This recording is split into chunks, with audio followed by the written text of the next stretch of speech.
Good morning and welcome to Escape to Nature and happy Monday, everyone. You're here with me, Alex, in Okakuyo. Of course, we'll be jumping around to Mishatu and Juma as well throughout the morning, and joined with Lauren and Darby in Madikwe and Liam down in Kariga.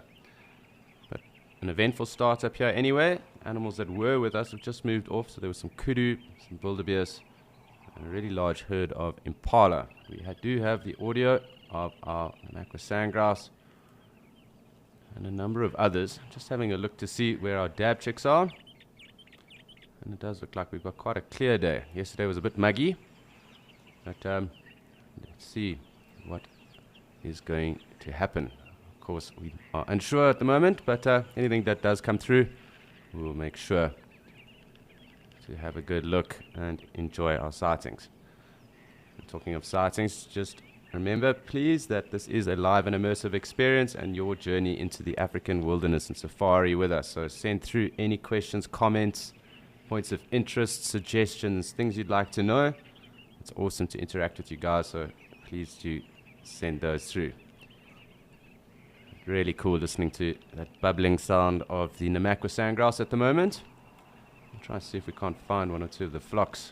Have a look at that for now. So I did say it is a rather clear start for the day, and talking about the weather, it's time to have a look and see what is going on across the different locations.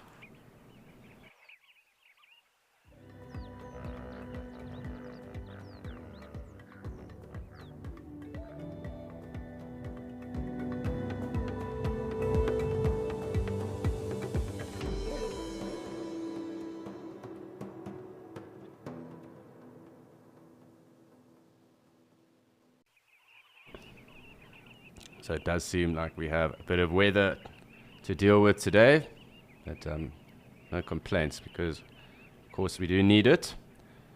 The bush is always grateful for that. So you'll just be able to see a little flock of those sandgrouse over here, right in front of us. So I'm going to try and zoom in on them. And those are the birds making this lovely little noise at the moment.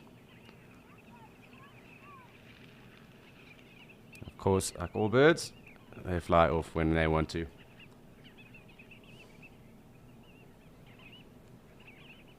Hi Benji. And yes, at the moment it is, just because of the amount of rain we've had in the others, so that does mean that the animals do then disperse. Of course, the rainy season here really only gets underway in around a month or so, although there has been some precipitation. But of course, in the rainy season, we do then get those green flushes, and the seasonal pans and that do then become active, as well as there being a lot more vegetation and food for the herbivores to take on. So they do then disperse a little bit further away from the water sources.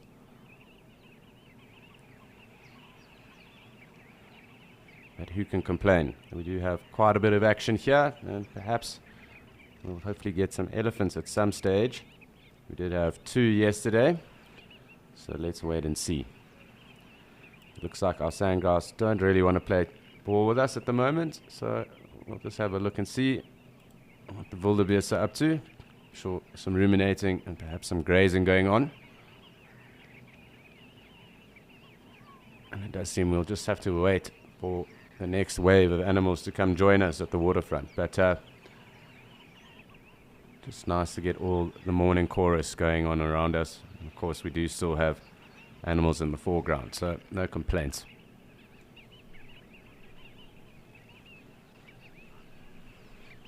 You can also just hear that audio of the wildebeest in the background, that gnu sound. It is quite soft, obviously, because they are a fair distance away.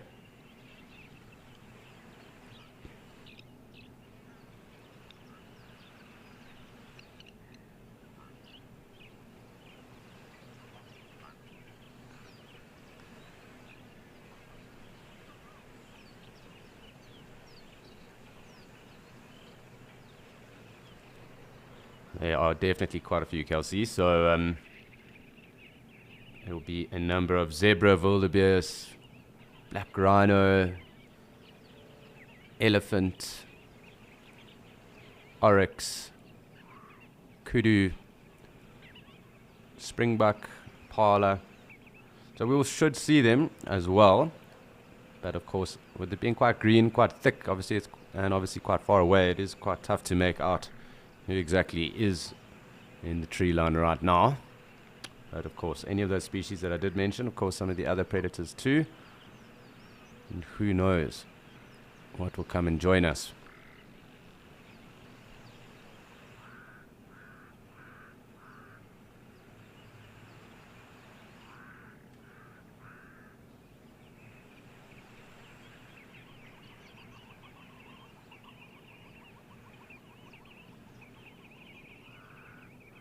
You also just hear that audio of the Cape Crows.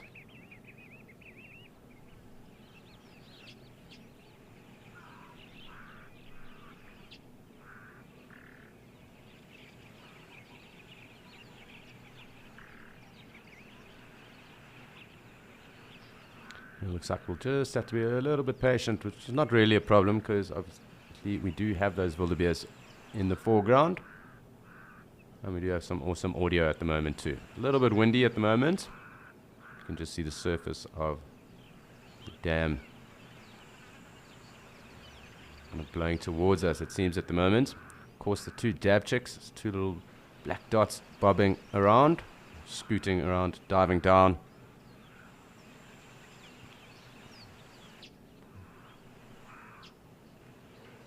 Always on their own mission. It's quite funny watching them.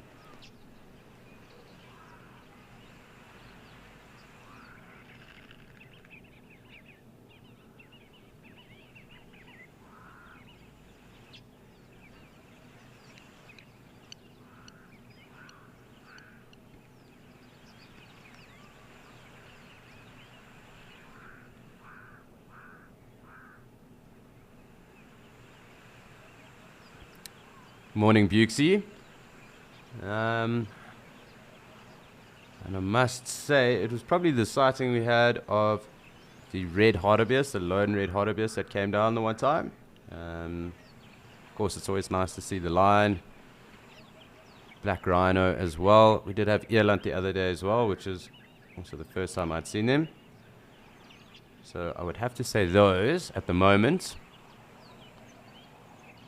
You can also just pick up that audio of the hoopoe, and I can see some oryx as well in the foreground now as well.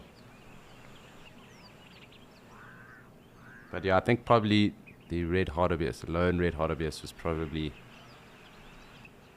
the most interesting at the moment. But of course that can change throughout the day.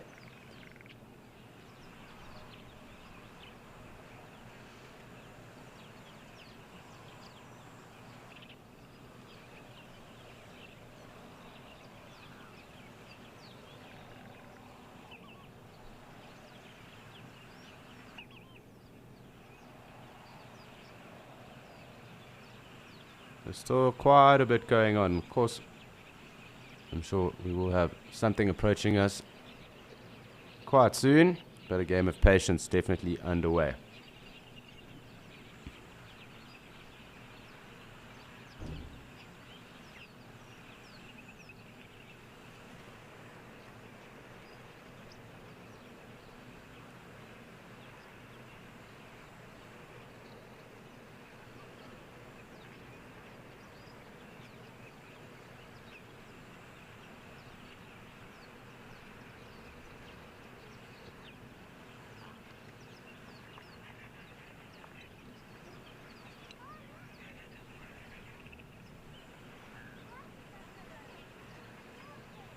Really quite a relaxing start.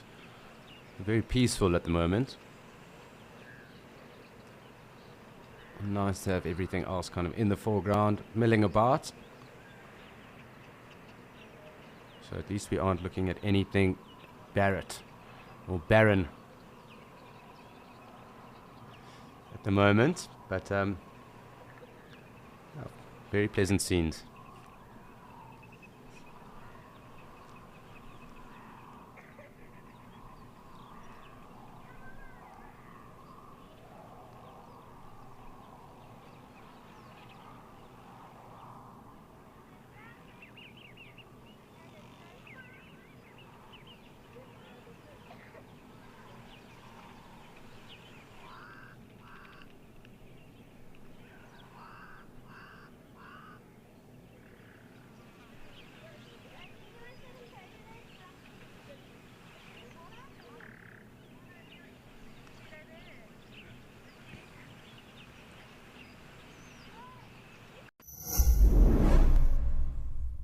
If you aren't an explorer yet, here's a sneak peek at what you're missing. The amazing weekly newsletter. We handpick the best animal moments of the week, our most interesting question that we received, hilarious unseen behind-the-scenes content, and exclusive previews of upcoming Wild Earth ventures.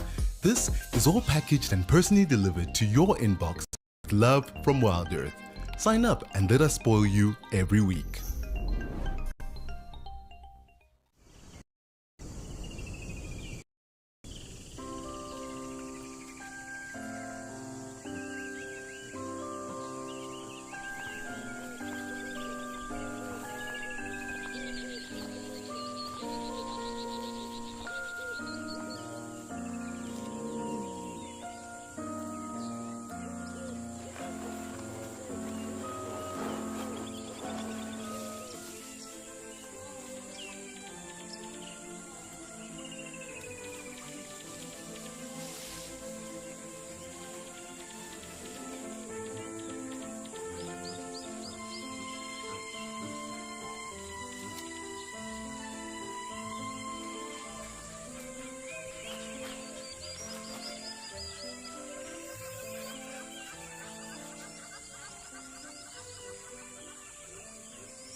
So just awaiting these kudu. It does look like a rather healthy association of them. So it'll be awesome once they do come join us. There was a nice bull that I also made out. So this actually looks like a couple of them. Let's just wait and see. We're following a game path, it seems. So I'm just going to pan across because good to see who else is here. And we do have our black-faced impala. Nice herd of them. And they definitely snuck up on us. So let's have a look at them while the kudu approach. Let's see what is going on. Very cool. Always enjoy seeing the black-faced impala here. Nice to have them in a big herd like this.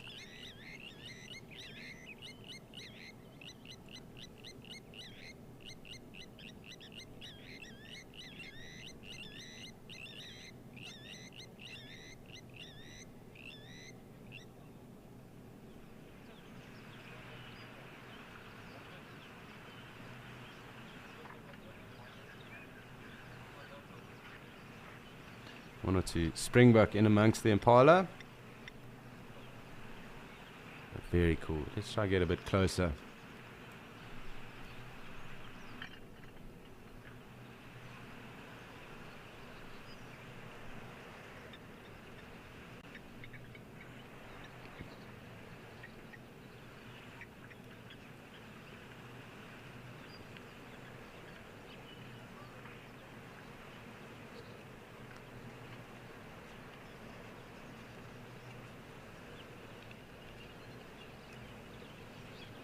Morning, Roscoe. And there are one or two differences, obviously, on their faces. That black face obviously does allude to the first difference. And they are also more arid adapted.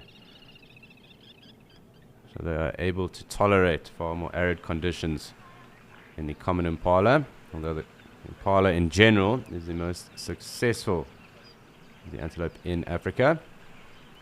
They do occur in good numbers. So these guys, who are obviously the black-faced impala, endemic to this area.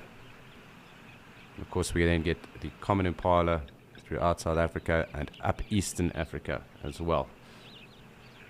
But really cool, and they are really, really interesting animal as well. What's going on with them? But very beautiful as well.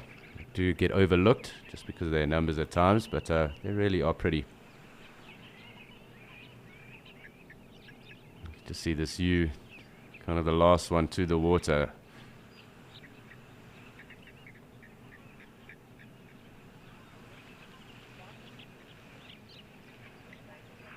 You just see those metatarsal glands. And interestingly enough, the impala's closest relative is actually the wildebeest. But they are a really old species, roughly 7.5 million years.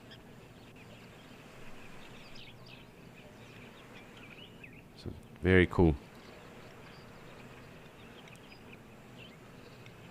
And they do seem to be in pretty good condition at the moment as well.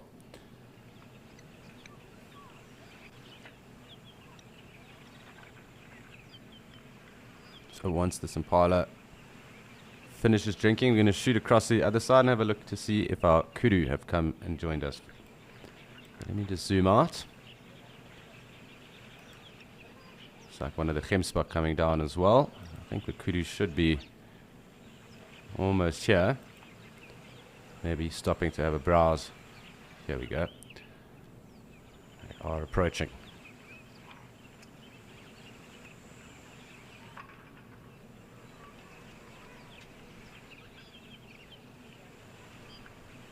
I'm going to zoom out a little bit more just because I think that gemsbok is also going to come down. I do not want to miss when the kudu do get to the waterfront, or the water's edge.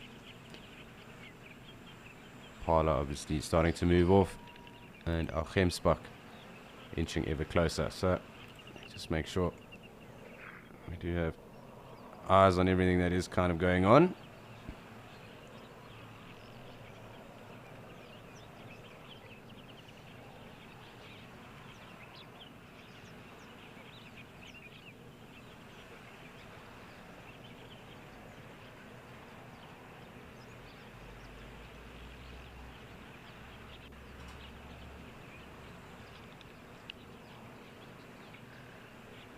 The wind definitely seems to be picking up as well.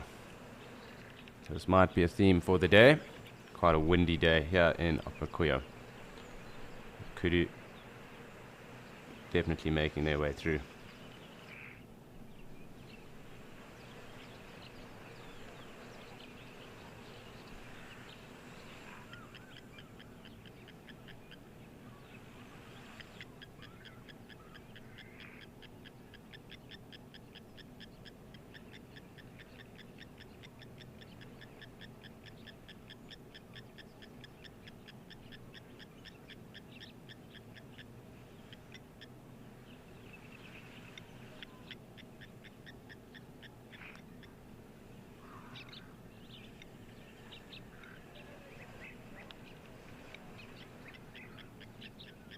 Hi Tandi, that's an interesting question.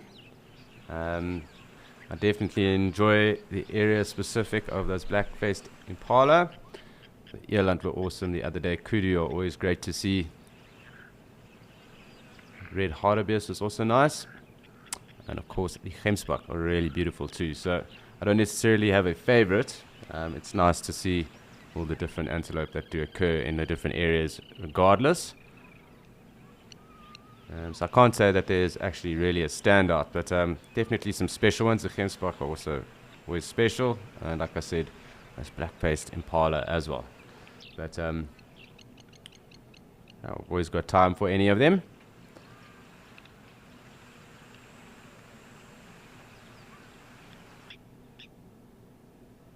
So our gemsbok are now at the water's edge. I just want to make sure we don't miss out when the kudu roll down. Looks like they'll probably come a little bit more center, so we'll just wait on that approach.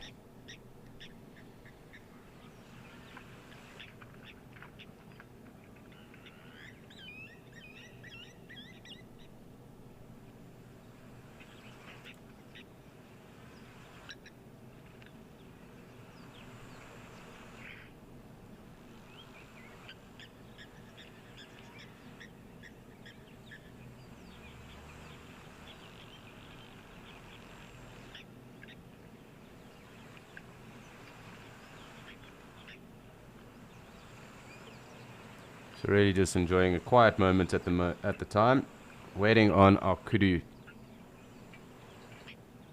to get the confidence and come join us.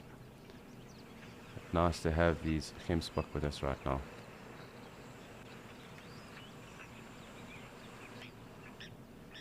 You also just see a few Springbok as well coming to join us.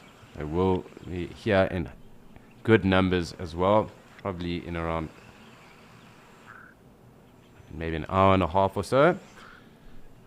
They do kind of congregate in good numbers from around mid-morning.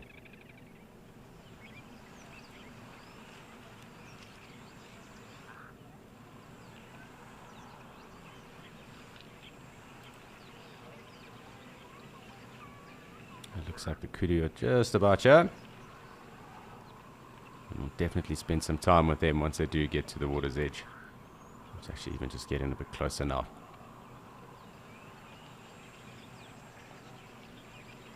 A couple of younger bulls.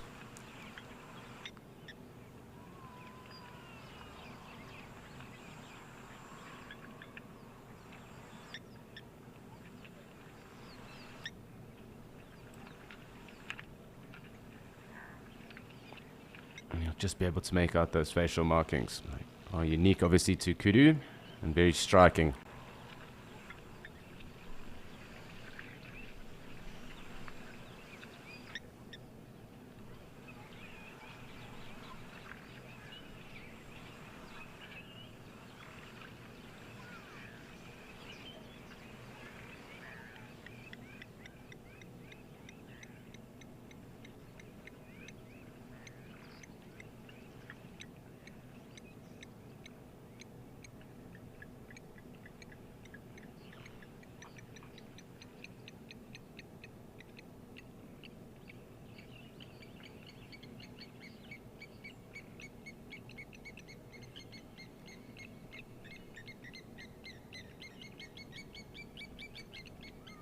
You can just hear those lapwing aren't very happy at the moment.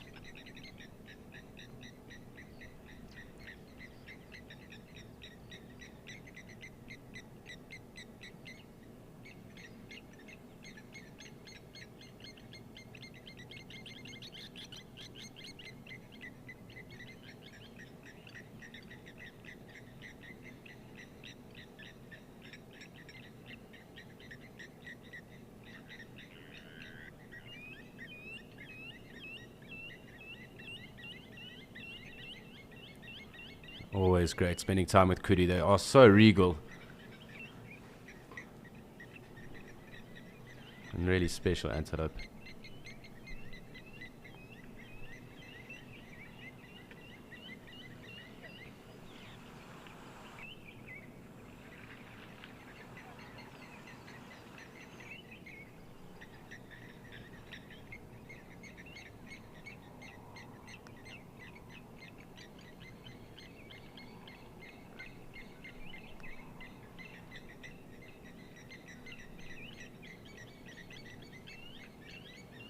So just enjoying a peaceful moment with our kudu, is taking it all in.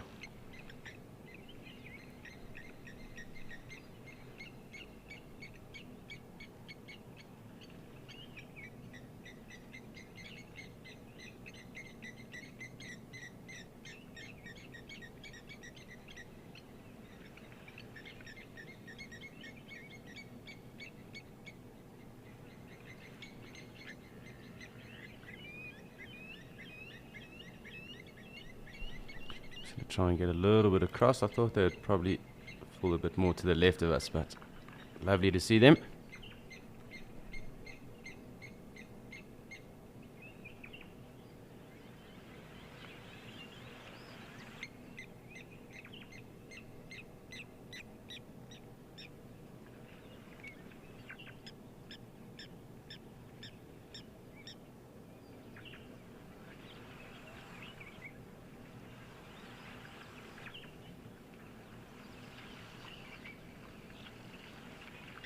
So always great to spend time with the kudu. It's not every day that they do hang around for this long, so nice to just take a breather with them and enjoy a peaceful start.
So our dab chick still popping in and out of frame, which is always great to see. And it looks like the kudu slowly starting to head back off. Some more impala just there. And I will zoom out now once our kudu will leave. But really cool. Lovely to have a nice big herd like this, or association.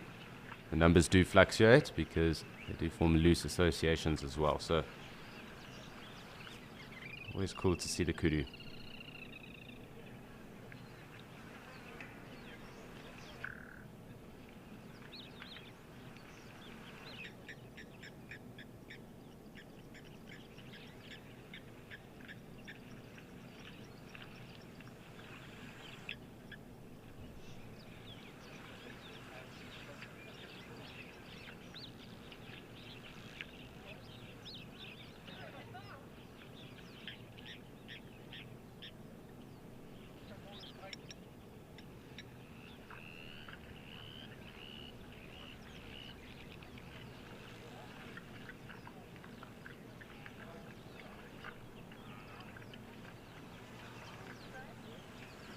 So I think the impala are also going to come and join our kudu here. Just keep a tab on what is going on there.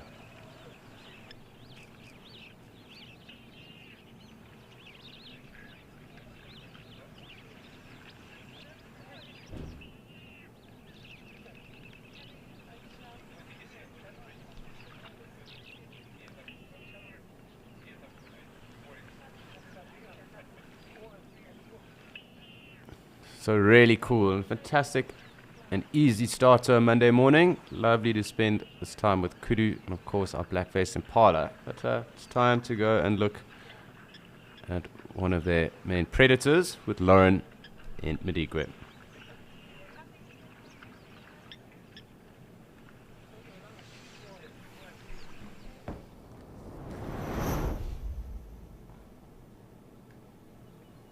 Good morning, everyone. Welcome to a beautiful morning here in Madikwe Game Reserve as we stare at this gorgeous male lion who's doing what I would like to be doing, but that's okay. I'm out here with you all. Now, the rain has just finished. It was thunder this morning. It's really been quite the night. And Davi and I didn't quite make it home safely last night. We got absolutely soaking wet beyond our wildest dreams. But luckily, we can get wet. The technology can't, but we made it. We made it home with the technology safe. Good morning, my name is Lauren and I do have Davi on camera. Oh, you're going with the left hand today. No, the right hand. Right, yeah. Ah, right, yeah, the other left. And we are here with two male lions. We only have a view of one at the moment. And these two male lions, believe it or not, are intruders. Yes, they are. They're gorgeous, but they are intruders to this area. There's a bit of a issue going on with territory, and they've come from the south, I believe. There are only two of them in the coalition. They've come north, and they chased away the sort of main northern boy yesterday. So they're out with their own area in someone else's territory, and I believe they're trying to challenge for the area. So it's interesting dynamics. They're obviously sleeping. They're not doing much challenging right now. But the point is they're not in their own territory. They've crossed that sort of invisible line. They've crossed that invisible boundary. And they are stepping into someone else's territory. That's the other one there. Oh, there you go. They're both magnificent. They're both beautiful. You can see they've both got huge manes in their prime, Kalahari genes, and it's just going to be interesting to see what happens. The females in this area have got young ones, not quite tiny cubs, but definitely young little babies. So that is worrying for them. So how long these boys will stay around, I'm not sure.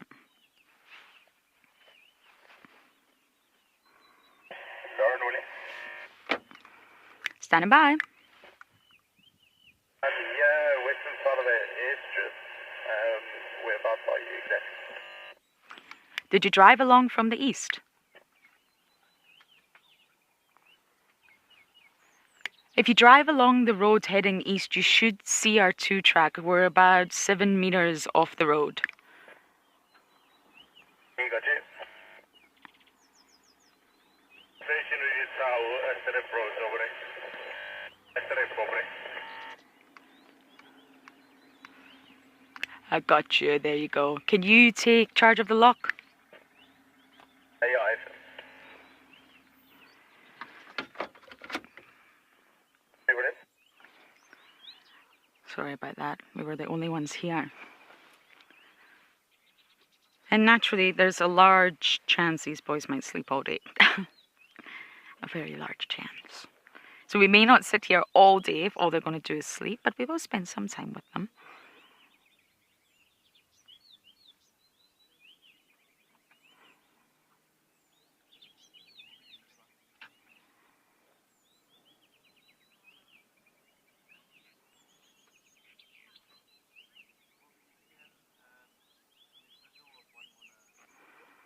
William, you're saying such a great start to your day. You're welcome, William. Really, if you are a fan of lions and you really want to see lots of lions, many different sightings of them, Madikwe really is the place. There are a lot of lions, a lot of prides, and a lot of coalitions. And the dynamics right now are just utterly fascinating. We didn't see the fight. I wouldn't call it a fight, to be honest with you. I think it was more a chase. But it was yesterday that these boys arrived. Or maybe even, the night before yesterday, that they started moving up from the south. And there was thunder last night, there was lightning last night, lots of rain. So they've probably had quite the night. And although lions are known to sleep all day anyway, the fact that the sun is coming out, it's nice, it's calm, there's a breeze, they probably really will snooze all day.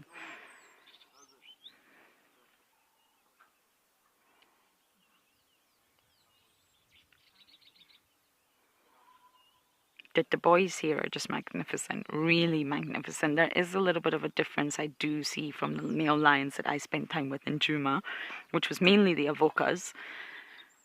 I was sort of there for most of their tenure. There is a difference. These boys are definitely bigger.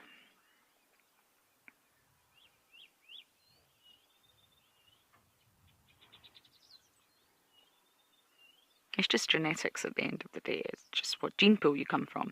Exactly the same as humans. But the male lions I have seen here, massive.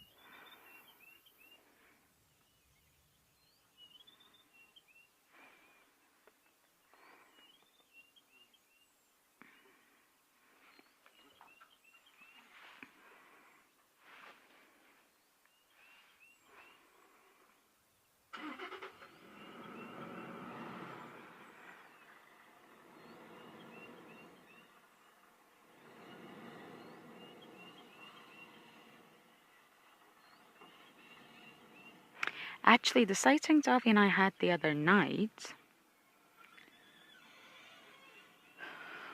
with the youngster sort of getting a bit of a beating from the adult male lion. That's the male lion, if any of you were watching during Safari Live, Sunset Safari, that's the male lion that these guys have chased away. And I think he's feeling a bit sorry for himself. But just in case any of you were watching that incredible sighting, that's the lion that I'm referring to.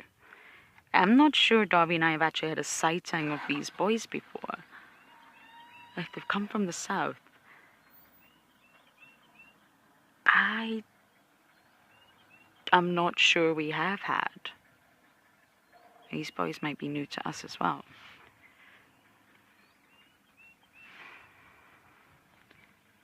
Craig, you're asking the strangest encounter. I'm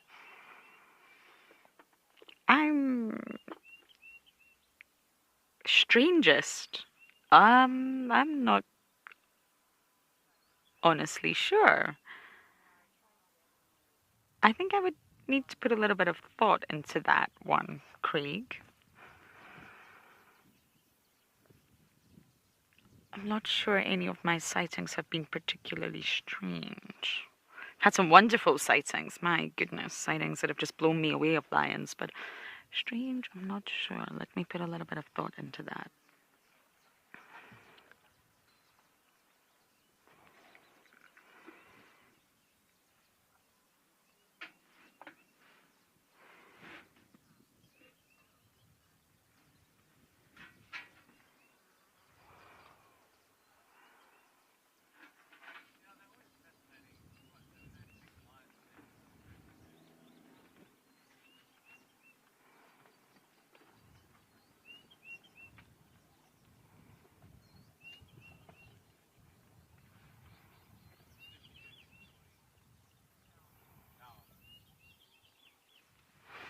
There's something quite therapeutic about watching a lion sleep, or watching any animal sleep. Listening to the bird sounds, there's something really lovely about it.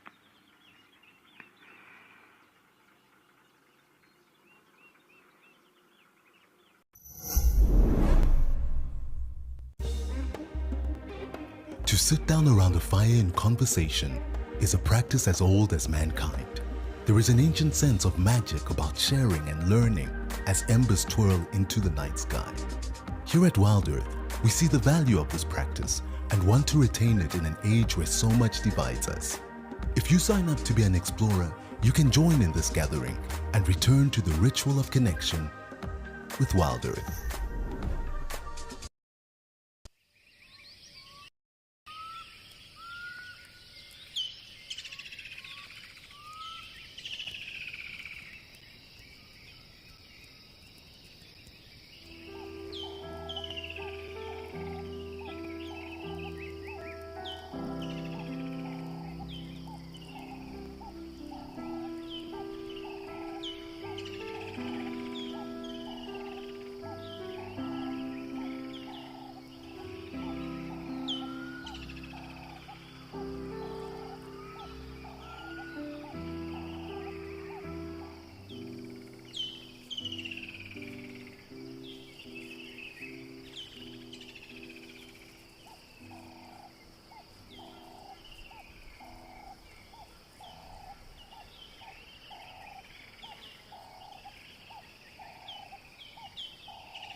Lions have a terrible reputation for sleeping all day, and it is so unjust. Yes, they do sleep all day, and they sleep well, but so do many, many of the nocturnal predators. I'm never sure why it's always lions that get the worst reputation. But of course, very active at night, from patrolling to walking for miles. Sometimes when I see how far these predators have walked, I'm just astounded. And territorial patrol, hunting, even those hunts that don't result in success, they all eat into the energy budget. Nothing comes for free.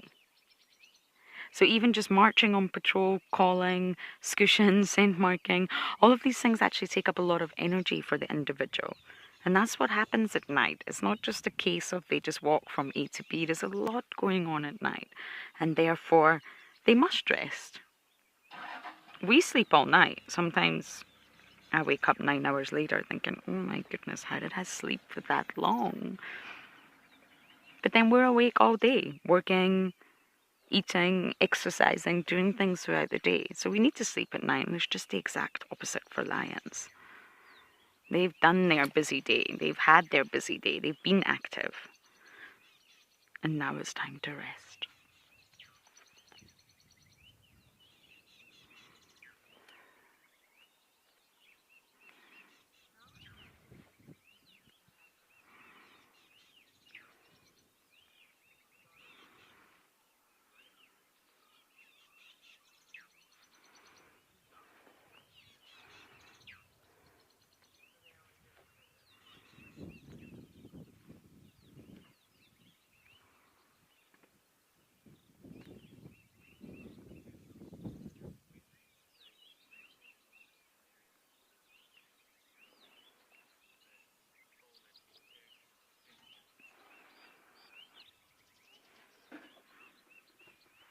Kimberly, you're saying this lion looks like he's wirelessly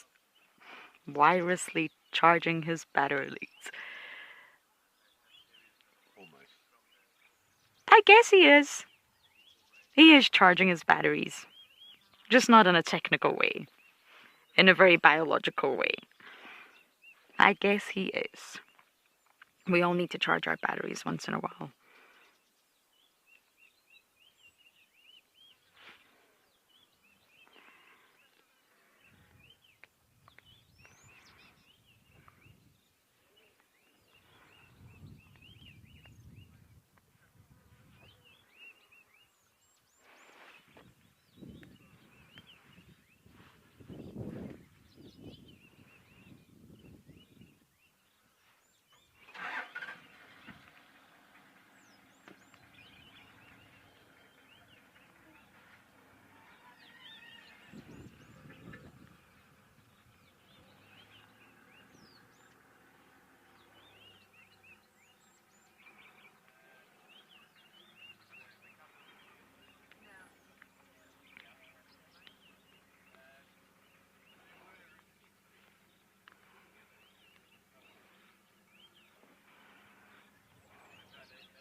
Jasper, I've never seen it. Obviously, the oxpeckers are the sort of famous birds to clean up the herbivores. You'll find them on almost all of the herbivores from sort of impala size up, but not elephants. Elephants are very reactive creatures and they just will not tolerate that. Although they will have ticks, their ticks are probably a little bit difficult to access. They're normally on the sort of softer parts of the elephant's body. So behind the ears, the armpit area, if you like, and the genitalia. An elephant will just not tolerate that. So the oxpeckers will have formed these relationships with different species and it will become learned behavior from being a chick upwards. They will know exactly what animals that they sort of need to rest on. I've never seen a bird come up to a lion and try and pick off the ticks, but that's not to say that one little brave bird may not try, but I've personally never seen it. Especially leopards. We used to see a lot of ticks on the leopards in the sands. Now, ticks fall off once they're full of blood and they've had their fill. That's not the most worrying thing. But you also don't see birds trying to land on leopards, really. So I'm not saying it's never happened, but it's definitely not the norm.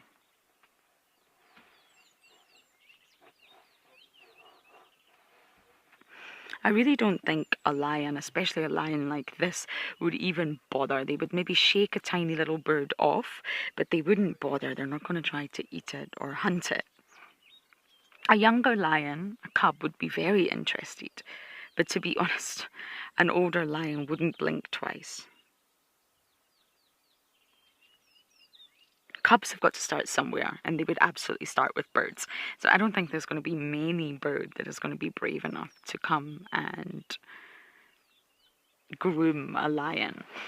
Vultures can be pretty brave when it comes to trying to steal food, but of course that's not grooming.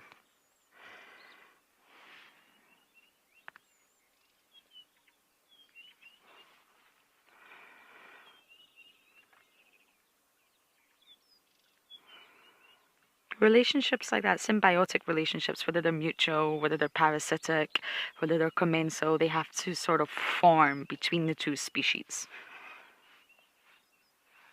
And that takes time. It doesn't happen instantly.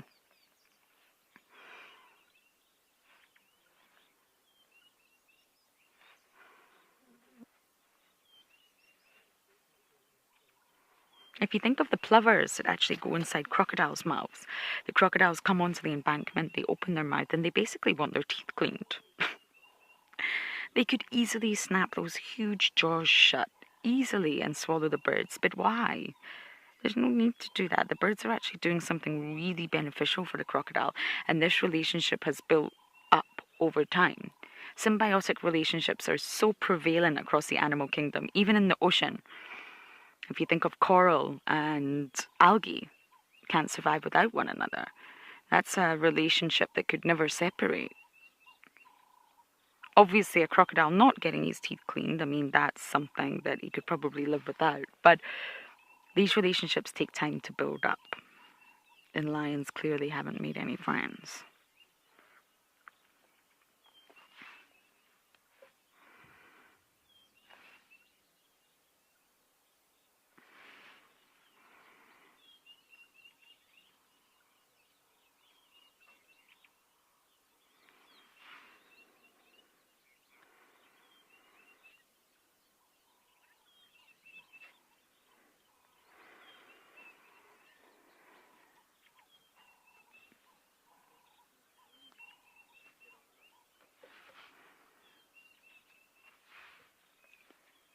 Jennifer T. I did just mention it, but it would definitely be coral and zooxanthellae. Oh, hello, boy. Did you get a fright from that car? I'm sorry. But it is nice to see you sitting up, I'm not going to lie. Now, coral, a lot of people don't realize this, but coral is an animal. And even the emojis on the iPhone, you know these emojis that you get on WhatsApp? You get new ones all the time, every time you update your software or whatever. And they released the coral one. Everyone was very excited. There is now a coral emoji. How cool. I'm still waiting on the hyena one, but they classified it under the plants section.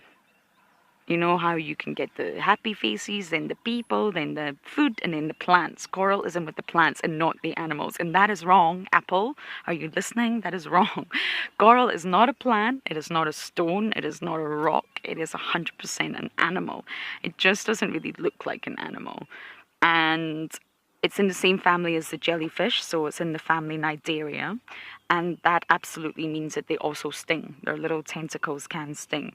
But when you look at a hard coral, you obviously get soft and hard. Hard coral have a really unique feature in that what you're looking at does look like a stone. So it is sort of understandable why people might think that. But it's just lots and lots, hundreds and thousands, and if not millions, of coral polyps all together, and they produce an exoskeleton. So just like an insect, the skeleton is on the outside, and that's made from calcium carbonate, and the actual living tissue of the organism is on the inside. So when you look at hard coral, you can't actually see the sort of soft living organism. You're actually looking at the exoskeleton, the calcium carbonate skeleton. So in order to survive, they formed this relationship with algae, and it's called zooxanthellae. It's a unique algae that have adapted to live inside of coral, inside of that hard skeleton. Now, the relationship is so interdependent on one another that what's happened is the algae get a free home. They've got shelter, they've got protection, nothing will come along and eat them. None of the algae grazing fish will come along and snap it up. It's completely protected. Now, what it does in return for that is that it actually provides the coral with food. Algae can photosynthesize, right? So during the day, the algae is constantly photosynthesizing to make food, just like any of the plants here. And not only is it using the food for itself, but it's using the food to feed the coral. And this is very mutualistic. You can classify symbiotic relationships on a spectrum, from sort of mutualistic all the way down to parasitic. And it's not all even. I would call it a spectrum rather than just equal classifications. Now, the zooxanthellae also produces oxygen, remember. Plants produce oxygen. That's why we need them in the world. They take carbon dioxide from the atmosphere and they produce oxygen. So they provide the coral with oxygen, food, and they help remove the coral's waste product. Coral is an animal. Every animal has waste product. So they now are so tightly intertwined that they cannot survive without one another. And very often the colour that you see of hard coral, which is nowhere near as colourful as soft coral, is coming from the zooxanthellae. It's not actually the colour of the coral. So now in today's world with climate change and all the awful things that humans are doing to the ocean, you will hear about coral bleaching. Coral bleaching is when the coral goes completely white. It looks like it's just been bleached, and it was brown 1 minute and now it's so white that it hurts your eyes. Now, this is because it becomes stressed, and it can become stressed from pollution or chemicals in the water or heat. Very often it's heat stress. The waters are becoming too warm and too acidic. Now, when it gets stressed, the automatic response of a coral is actually to release the zooxanthellae. So once it releases the zooxanthellae, it's weak. Doesn't have that sort of partner who's helping it anymore. Now, they can feed on their own because remember, plants use sunlight. So when that sun goes down, they can't photosynthesize. So what the corals do, and this is where they do look like jellyfish, is that they bring out the little tentacles that are hidden during the day. So if you go on a night dive or a night snorkel, the corals look so different because they now look hairy. They've now got tentacles, and the tentacles will capture little bits of plankton and things that are floating in the water. So they can feed themselves, but they get more nutrition from the zooxanthellae. So they become weak, they're already stressed, they've lost the zooxanthellae, and if the stressor doesn't sort of fade or decrease, corals will die. If the heat temperatures resume to normal and the pollutants disappear, then the coral can actually survive. When it's bleached, it's not dead. It just needs to get zooxanthellae back and build up its strength again. And I just find it so fascinating that these two different things, algae and a living creature, coral, have developed this relationship over time. Who knows where it started? One coral maybe somehow got a piece of algae inside of it, and boom, that relationship has started. And for millions of years, that's how it's been. And coral bleaching is so worrying. I mean, when I worked in the Maldives in 2016, we had the mass coral bleaching where 90% of the coral in the Maldives was really badly affected. And I had a huge coral garden that I looked after like they were my babies. Everything died. And this was from the El Nino. You get El Niños and El Niñas, and they're natural phenomena. But what's happening now is that they are increasing in sort of frequency and severity. So they're now becoming almost not natural. And the El Nino was so severe, especially in the Indian Ocean, that the Maldives was destroyed. We knew it was coming. We were warned, but what can you do? Some resorts were trying to put shade up above the reef and chucking ice cubes in, and oh my goodness, it's not going to help.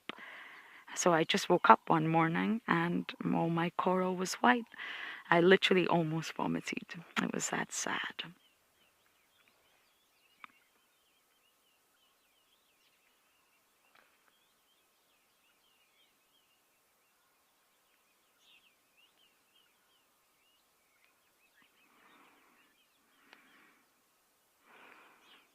I think this is what we're going to have for the rest of the day with these two boys. Especially if they have been on really high alert territorial patrol, because they're not in their territory. They're sort of challenging. They're now in grey, murky waters, if you like. So they've probably been on very high alert all night and they'll be exhausted. But I believe dogs are not too far away, so we may try for them a little bit later. But for now, let's just enjoy the signs of the bush.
Oh, that's the thunder.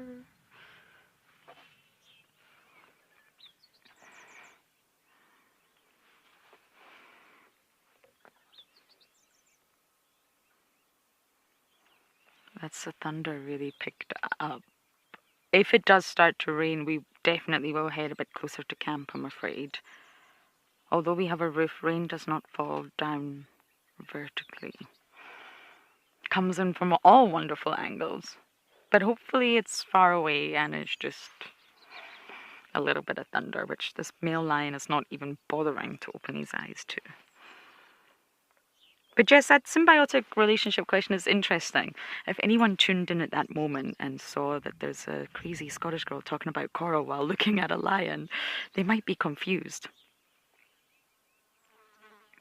But it's fascinating when you really dive into symbiotic relationships. At school, you're kind of taught mutual, yes, commensal, yes, parasitic, yes. But it's really a spectrum. Lots of things in the animal kingdom are a spectrum. And it's fascinating. There are probably a lot more symbiotic relationships that we don't even know about that happen in the animal kingdom. So many interrelationships, so many connections of animals that have sort of adapted by learning to survive with one another. It's really fascinating.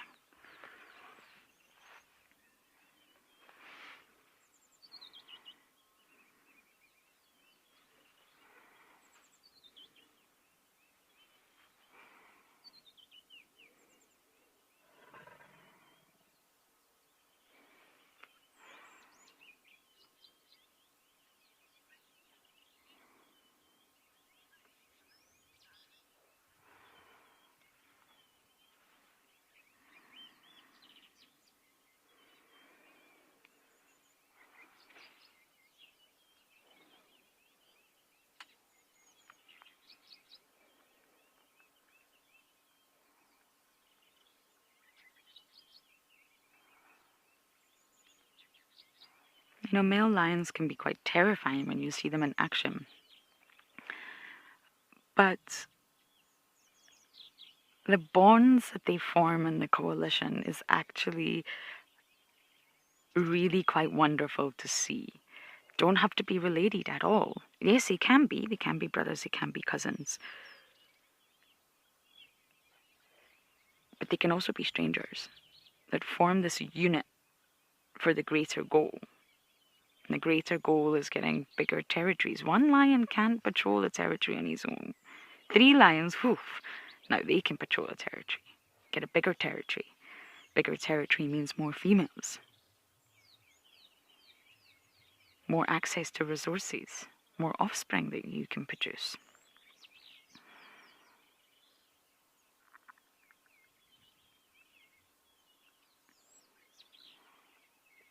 And the bonds really are strong. Yes, they'll fight over food. Most animals in the animal kingdom, okay, not all, will fight over food. Survival. But there's something really special about the bonds in a male lion coalition.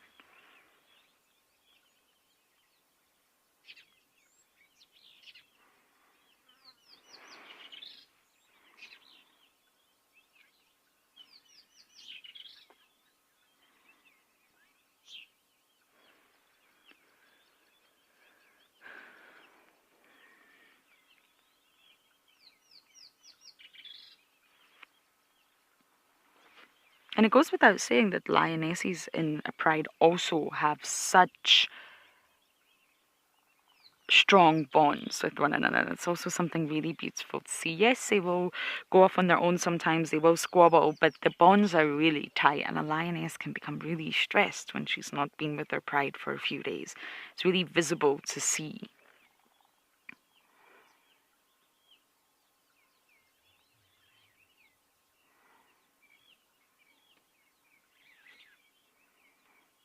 There's all these interesting debates. There's an article online about social animals are more intelligent.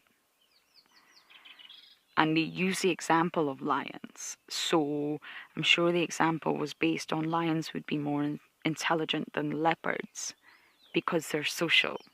They have to also recognize each other through scent, through audio, recognize the enemy, recognize your own. They have to bond. They have to interact with one another, communicate.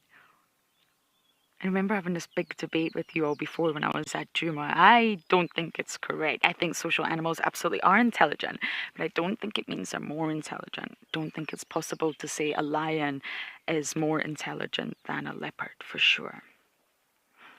Now we're going to make a decision on this vehicle whether to stay with our sleepy lions or go look for the dogs. But for now, we're going to send you guys over to Okakuyo.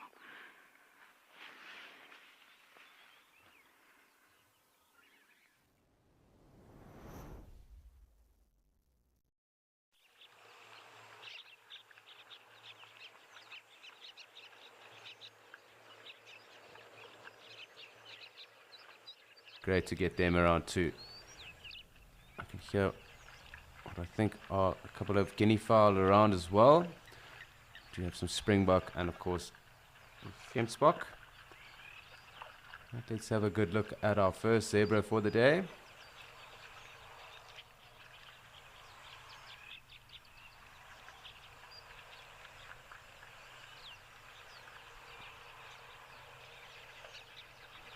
I don't know why my controls are doing that. They seem to be frozen here.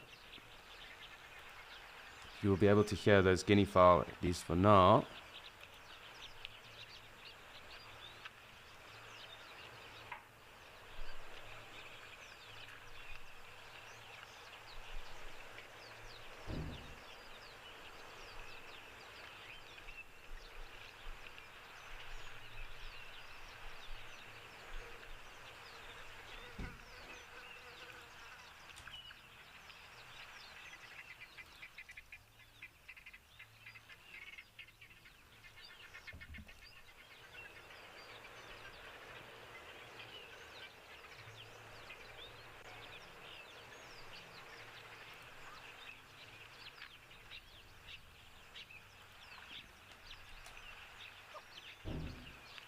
So we'll just sit here with these springbok for the moment.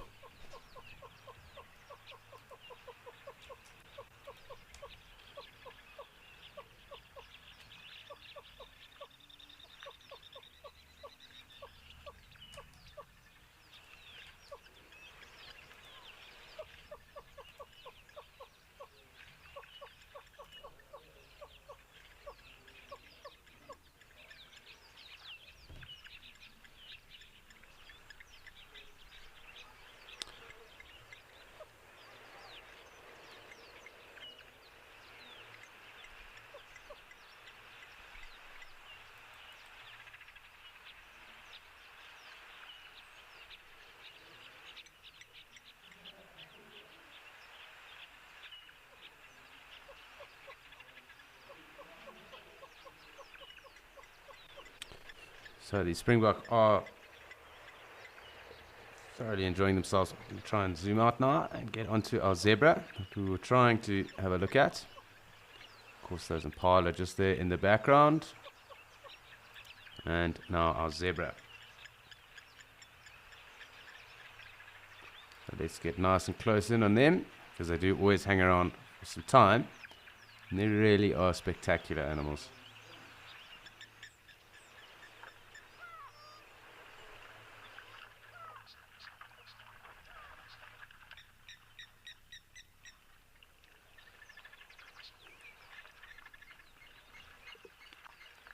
Morning, Buxy. So for me, it definitely is the black rhino that occur here. It's lovely to see them in the numbers that we do. Of course, also pretty famous Etosha lions, as well as the elephant. But we also get good numbers of the other herbivores too. So it's always an interesting day. You never know what's going to pop up and how many of those animals will come through at a time as well. So nice to always keep tabs on what is going on. But for me, it has to be the black rhinos.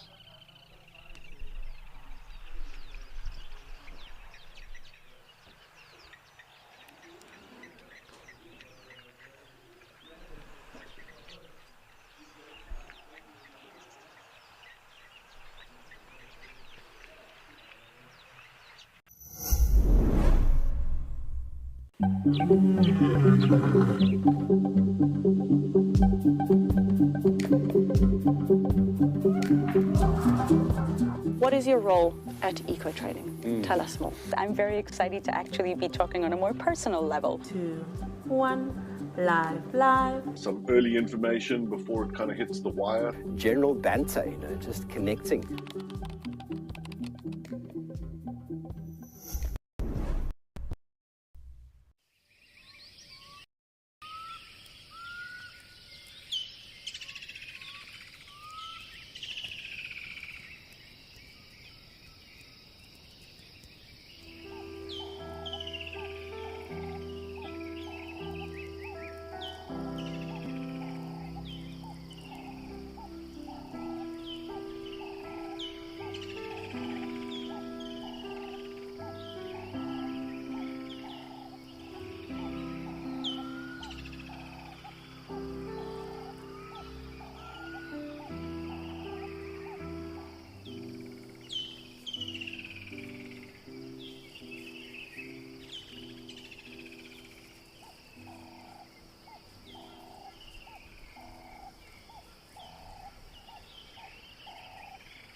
So just enjoying a quiet moment now with the 2 oryx and our springbok, keeping an eye out for that one springbok ewe with the pretty deformed horn, although chances are we might not see her. There's large numbers of springbok in the area.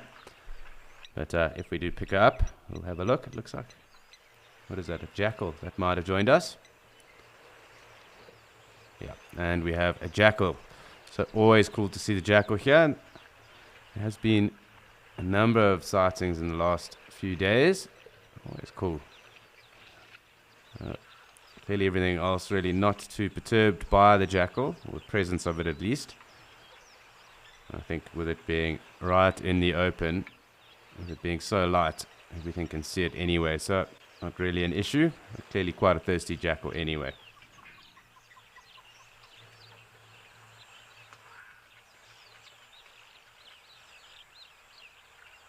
So we'll spend some time with the jackal. See the Cape Crow there.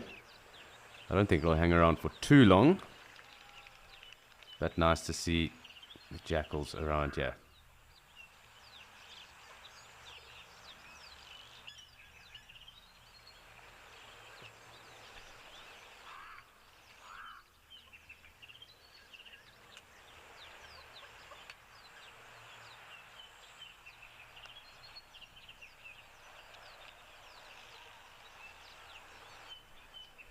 Hi Sam. So it is possible that the crow might mob the jackal. Looks like our jackal's going to move off, so I'm just going to stick around. But more than likely that would happen probably around a kill. The birds that generally do the most mobbing of things is generally the drongos. And they'll mob everything from birds of prey through to leopards. You can just see the jackal kind of moving off there. So let's just keep tabs on what the jackal gets up to. You can even see how the impala aren't too fussed by it. So definitely giving it the glad eye, but really not too stressed. They do move at quite a pace, the jackals, so keeping up with it will be rather tough, and I'm sure at some point it'll kind of just disappear. So it's just gone behind one of the logs there. There we go. Nice kudu bull as well in the distance. And we'll try and track this jackal for a while. It will come a speck in a matter of moments.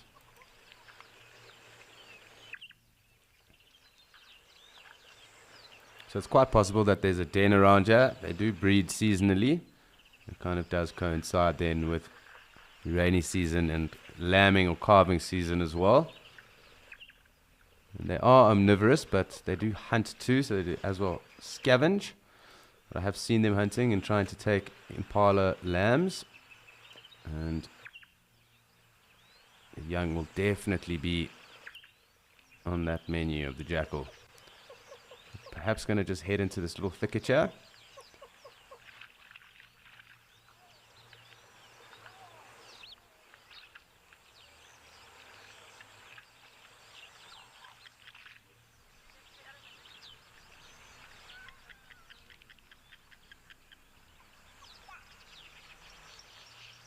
Kelly, hard to say because they are monogamous and they do breed for life, although if one is lost, they do then look for other partners, although it's generally the vixens that will do that. The males sometimes stay solitary, but it's very possible that the other partner is perhaps at a den site, and this one was just thirsty and coming through for a drink, so quite a bit of speculation to table there, as we are really unsure because we are stationary, so we wouldn't know for 100% what the true dynamics are.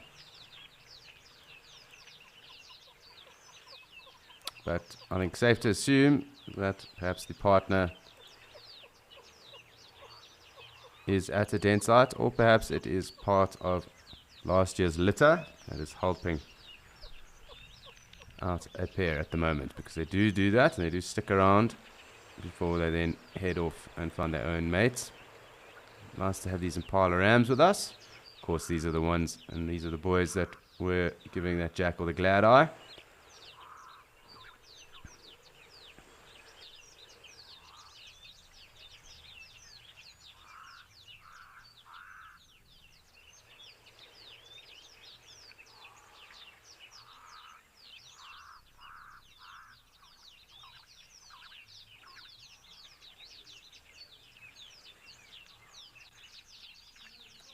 Hi, newbie. So no one put these white concrete stones here on purpose. These are they form part of the old sedentary deposit of the ancient lake that was Etosha Pan. And we are just off the main pan itself. But these concrete stones, in fact, are the sediments and the remains of the ancient lake that was here. Are called calcrete, and obviously that means there's a lot of calcium and that found in these stones and obviously within the deposit. And in fact, you can actually see Etosha Pan from space. It is really big, and Etosha itself is actually bigger than the Kruger. So just interesting to know. But yeah, no one placed these here. These are the remnants of an ancient lake or sea.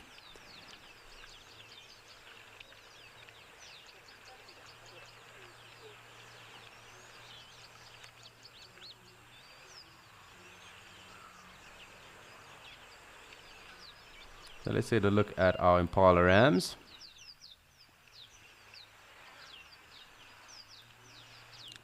Looks like one has lost a horn. And sadly for that Impala, it does mean it is probably the end of his line and lineage, because he probably won't be able to compete with the others.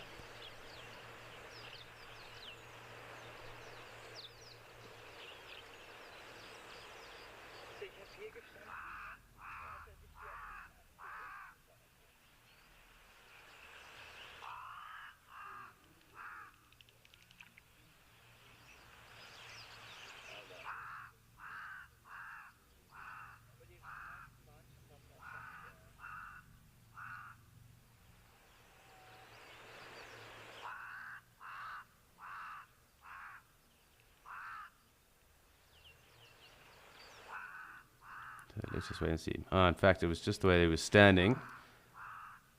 Literally perfect. Because that one horn obviously was just hidden from us.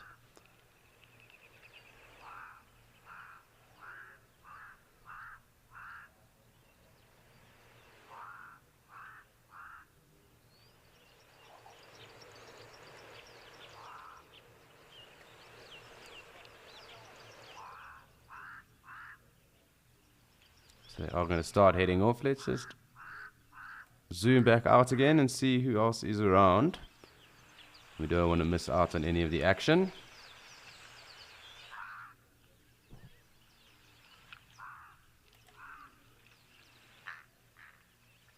Of course, the springbuck starting to pick up their numbers. I'm sure there'll be a number of them in the shade just now too. As kudu are moving off as well. Let's just have a little pan around.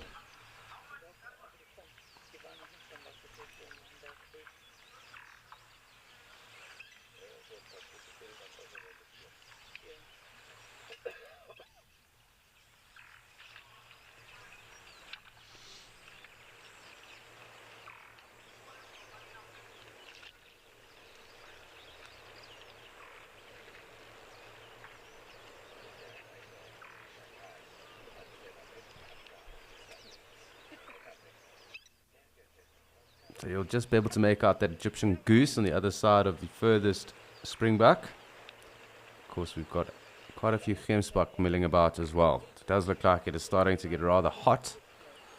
That does mean we could have quite a bit of action on our hands as well throughout the rest of the morning.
you would have just seen one or two of the springbok kind of jousting at each other. Pretty playful, I'm sure. Probably younger rams. And we have our first wading gemsbok of the day. Nice flock of sandgrass. And more kudu. So let's have a look at our kudu, because it looks like one or two of them are rather impressive.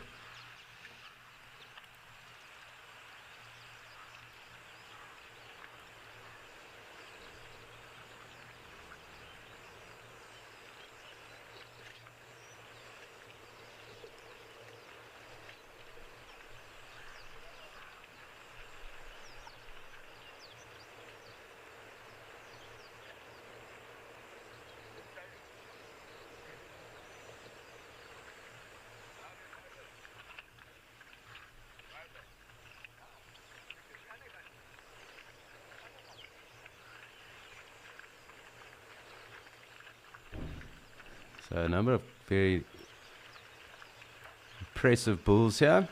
One in the middle seems to really be a stunner.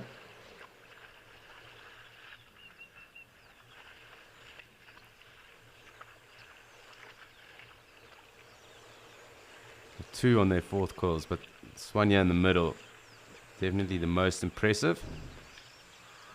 So nice big body size as well.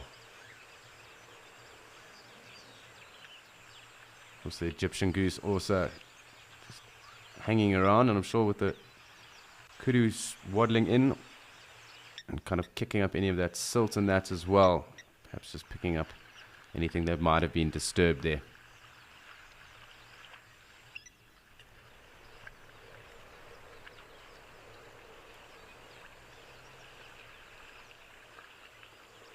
That's a very good question, Kellyanne. And I do think to some degree that'll be area specific. Kudu can be rather. They will hang in the thickets. Bushbuck too to some degree. Inyala as well. It does depend. Inyala can actually get quite tame, to be honest. I'm just trying to think off the top of my head. Dacre, and that being the far smaller Dacre, the red and the blue. Probably those would be the most shy antelope. So a number of those smaller Dacre species probably being the most shy. Up here, maybe the Damara Dik Dik.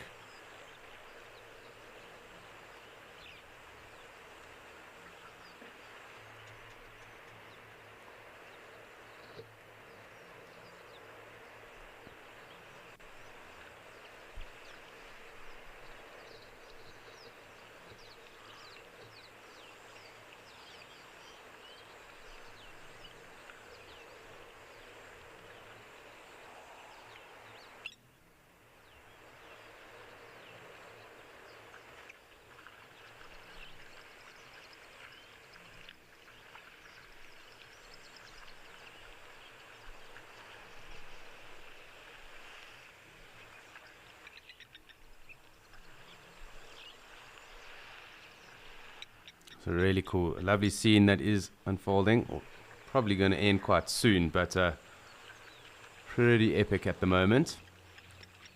Always cool to watch these bulls with impressive horns like this.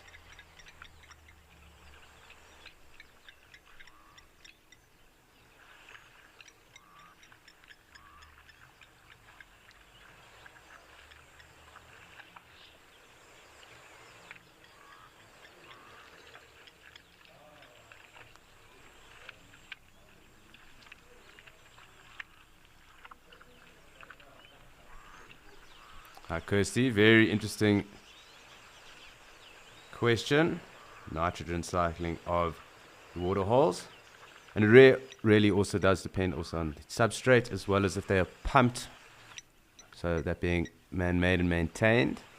And of course if they are natural or not. I do just want to check something.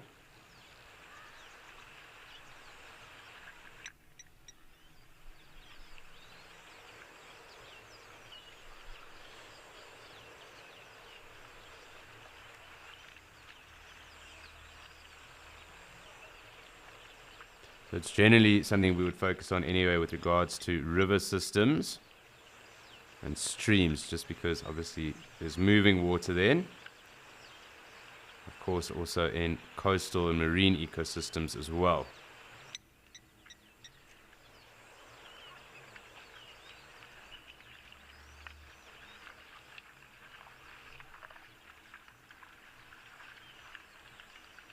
Just waiting to just see these things. I do just want to double check a fact of mine.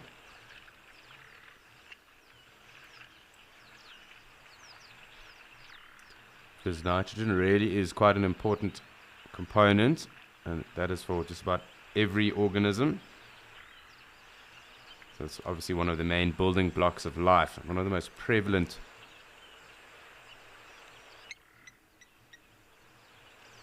elements as well for any form of life on Earth.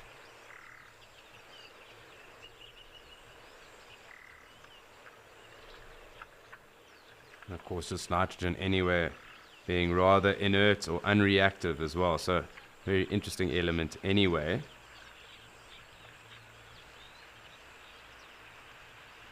So, of course, with nitrogen cycling, it does obviously aid the growth of plant life and other organisms itself. So, obviously, when we do have a lack of oxygen, and that being in areas where, fresh water hasn't fallen or come through, and the water's then got quite stagnant, that obviously would affect a nitrogen cycle, and there would probably be less of one then. So quite clearly, with it being fresh water obviously being pumped into here, there is a bit of a nitrogen cycle that does occur. Of course, with rain, that then falls as well. So hail is also known to be quite a big disperser of nitrogen, and obviously when it does hail, it is very good and beneficial for grass.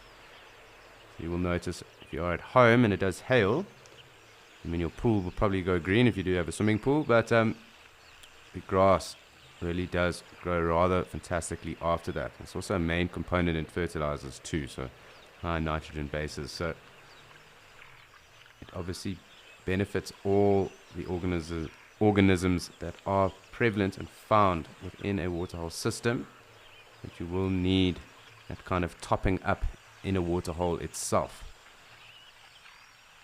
So quite a long-winded and, I suppose, drawn out process of an explanation there, but of course it is vital, and nitrogen cycles are massively important and crucial for water sources and pans, any systems really that do obviously occur in the natural world.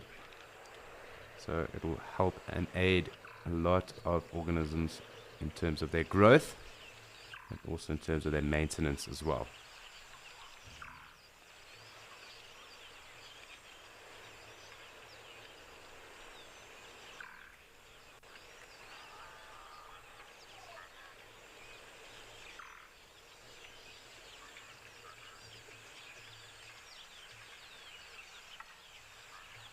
Yeah, there are a number of different things that obviously contribute to nitrogen cycles anyway. Microorganisms, mammal activity, precipitation, and again, the substrates as well of areas.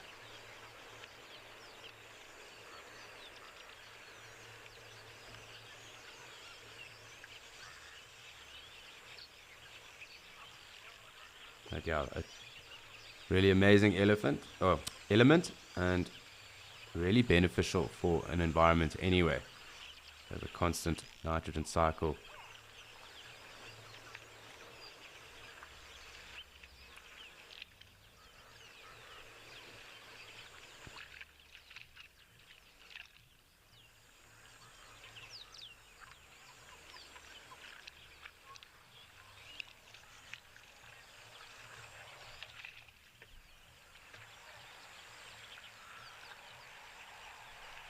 And if any of you are wondering about another kind of process called nitrogen fixation,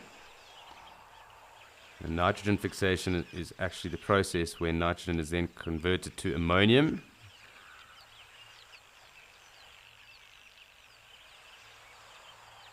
And actually that is the only way that organisms can attain their nitrogen directly from the atmosphere. And those that organisms that do that, obviously that process then is a nitrogen fixing process. And certain bacteria obviously use that then as well.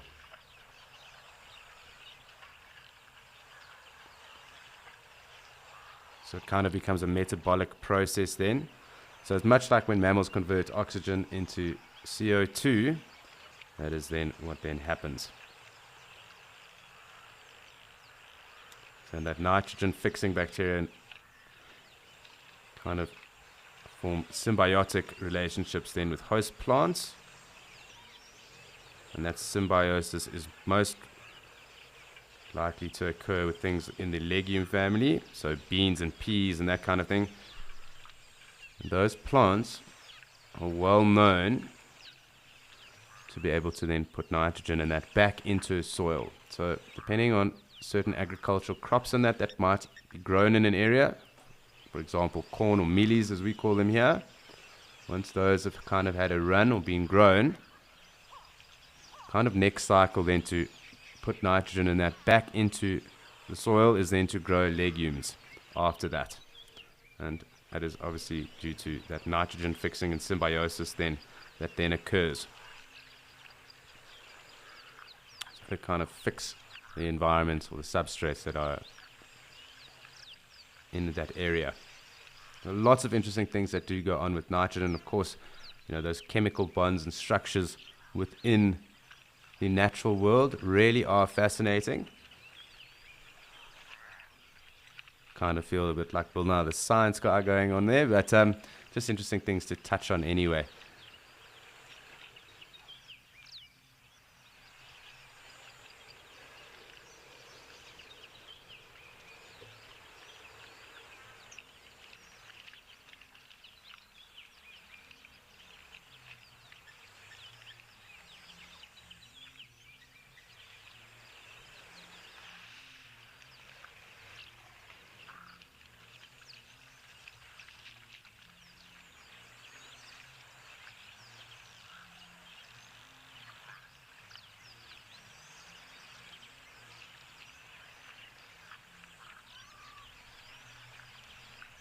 So quite cool just watching these springbok now mill around.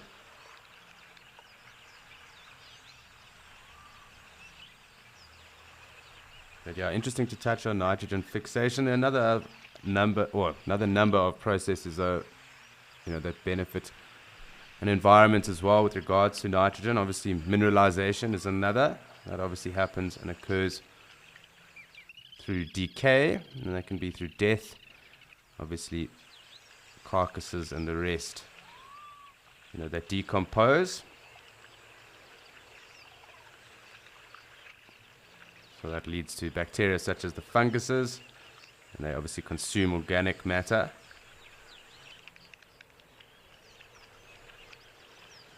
And again, that nitrogen is then also converted into ammonium. And that then is absorbed by the plants and that around it.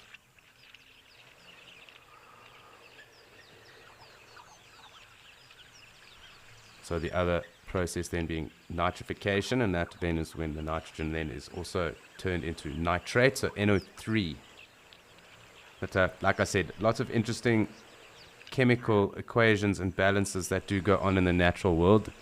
Probably go on about this for quite some time. But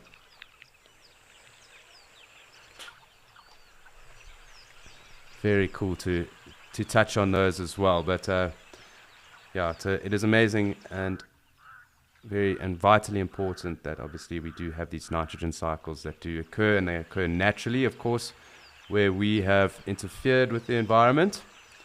We have then had to also step in and obviously try and balance that. But it's not ideal, obviously.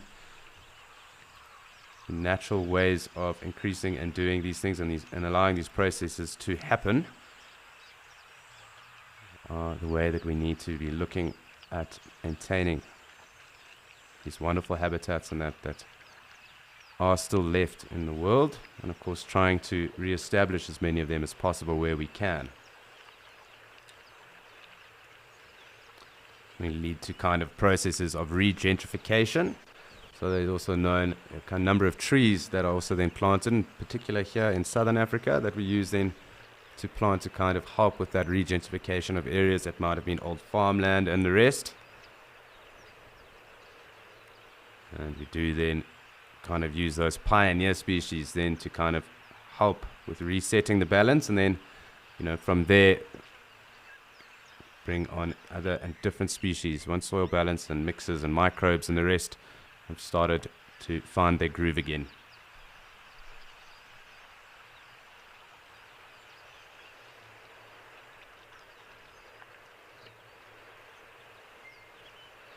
Cool. Very interesting ways and things to think about, I suppose. But yeah, I do feel a bit like Bill Nye the Science Guy now, and we should probably focus a little bit on our Springbok. But interesting things to talk about, and just how the natural world does work.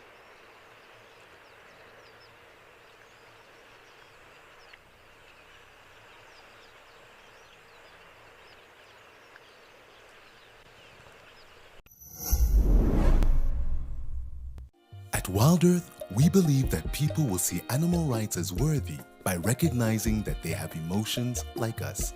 In support of Animal Rights Day, we are hosting Quiz Mania. Teams will pit against each other in 2 days of interactive fun on The Sunset Show. How cool is this? To enter, form a team of 2 or more people, fill out the form on our website, and name your team. See you there.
So just watching and waiting to see what is happening. Quite a few Springbok that are in and around at the moment. But for those of you that have tuned in, please do remember that this is a live and immersive experience. So please do send through any questions or comments, points of interest, things you'd like to chat about. We do love to interact with you guys, and you do keep us on our toes. So do get those through. Of course, we'll answer to the best of our abilities. But yeah, it is and has been a fantastic start to Monday. So no complaints, really. Lots of action going on.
Granny Mango. That's an awesome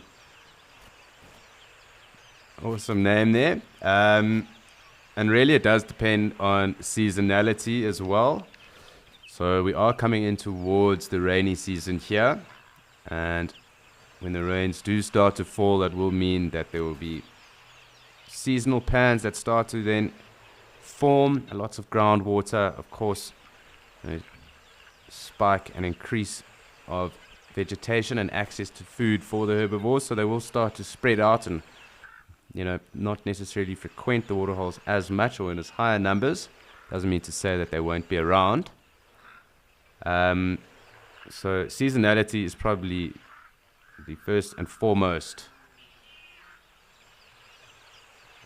indicator or lead, really, variable that would need to be taken into account. So a lot of more activity in the drier seasons when water is far more scarce, and then these waterholes then really do fill up with a lot of different wildlife.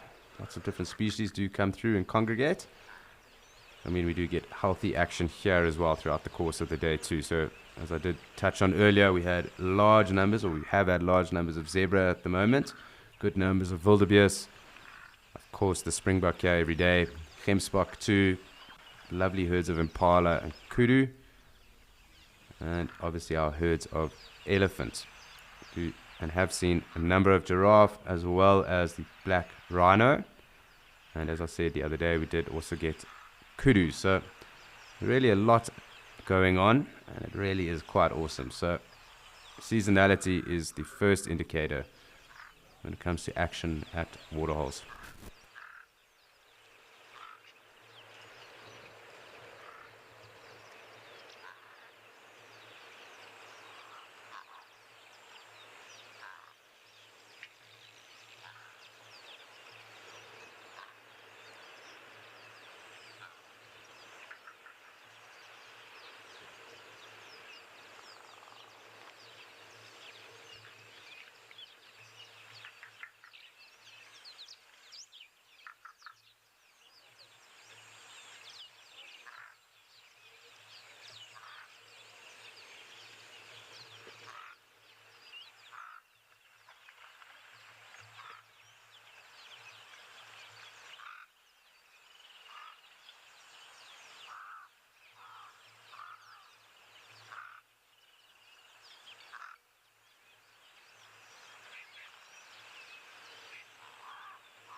Hi Cameron, and a waterhole such as this is man-made and pumped. So it's not the deepest, obviously because of that. It is in a little bit of a depression because of that, and probably cleared at some point. So they probably dug it to a degree, probably with a bulldozer then, but they have put a pump in. I'll actually even show you where that fresh water then comes in. So there's a pumped waterhole, and just here where that springbok is on the left of us, where these rocks are, it's where the fresh water is then pumped into this dam.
So we're going to get our Gemsbok coming to join us now. I'm pretty sure these individuals are going to wade nice and deep. So we'll just see what goes on with them.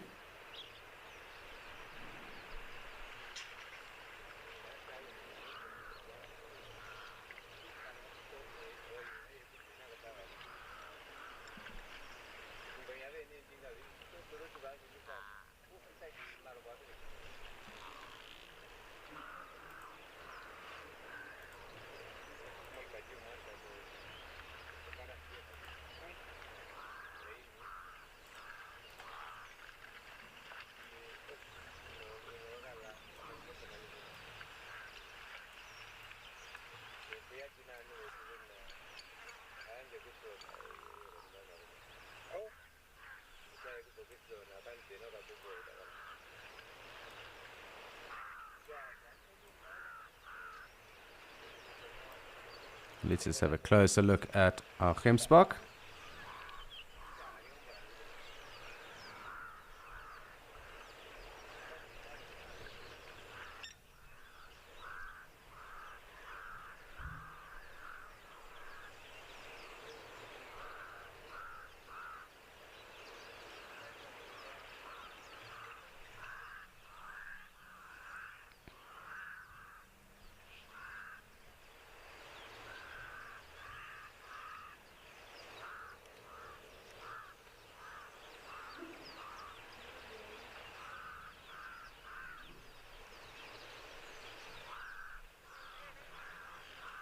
So it has been a rather fantastic start here in Okakuyo. Lots going on.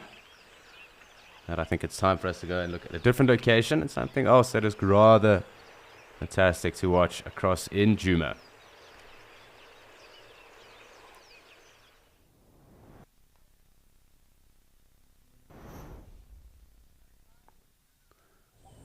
And as you can see here in Djuma, we are joined with a rather large herd of impala. And in and amongst this herd are all the lambs. So very cute and lovely to see. Just take us a little closer here. One or two rams obviously with them. Of course the ever-present oxpeckers. But let's have a look and see at these lambs. It's rather windy, so you'll also notice also have a little graze here and there. So figuring out the water too. But they are rather cute. This one here really quite special, and you can even see the difference on these impala. That one actually does have a rather dark forehead, that ram coming through, lacking that black face that we did see on those other impala across in Okakuyo.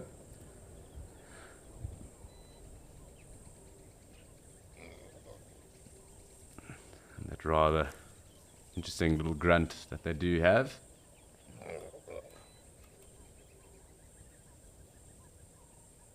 And really special to be able to spend some time with impala lambs. So they are obviously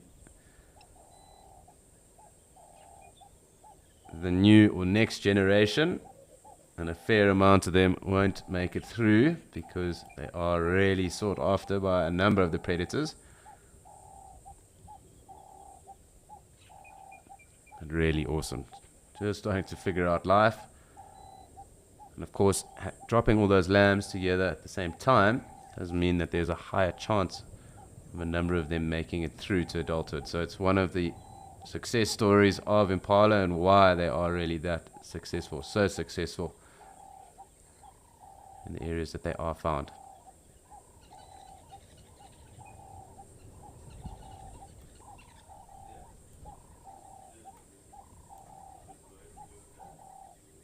So it looks like a mix of two herds, kind of a bachelor herd that's just off over here, and there has been a bachelor herd that has been hanging around, and then of course this breeding herd. I just want to scroll back over, so excuse the pace of this, but I just want to see where breeding herd went, because I think it'll just be behind us.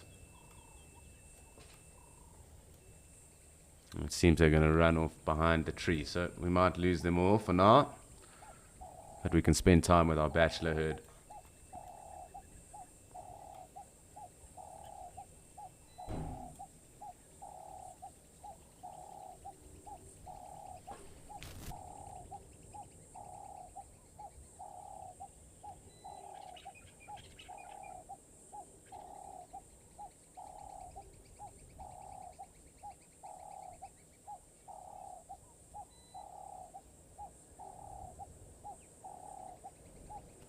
So quite clearly we also have the audio of the Cape turtle dove. It'll be interesting to see if any of these impala maybe start muck rutting. Obviously now starting to build and improve on their conditions for that rut, which will take place in around 6 months' time here.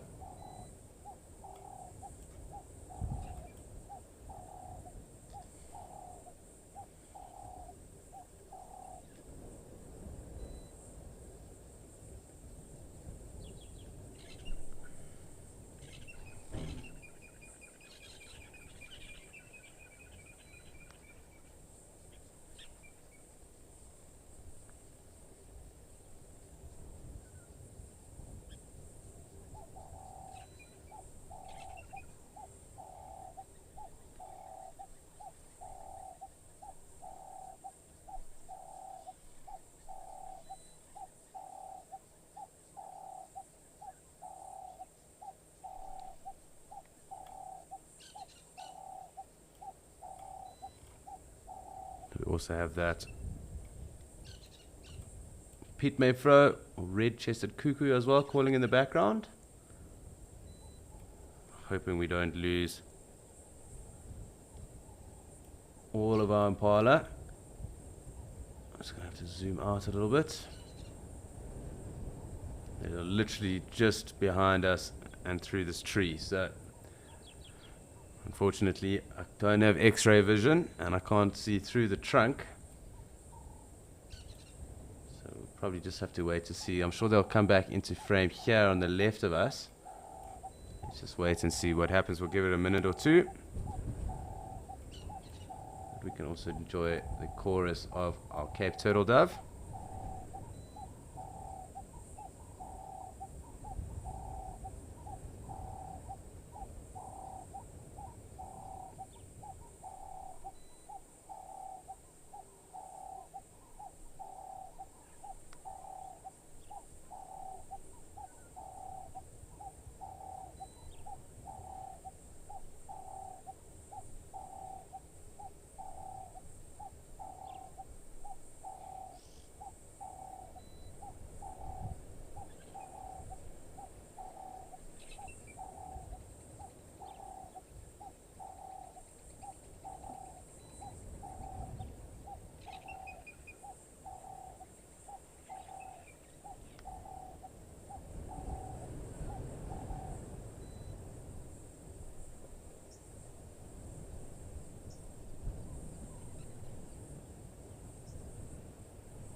Just waiting to see what has happened with our impala.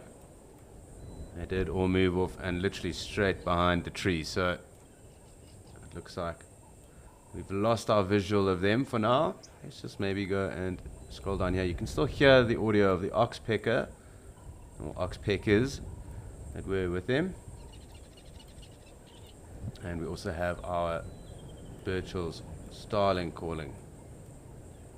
Just want to have a look here because perhaps there might be some Inyala.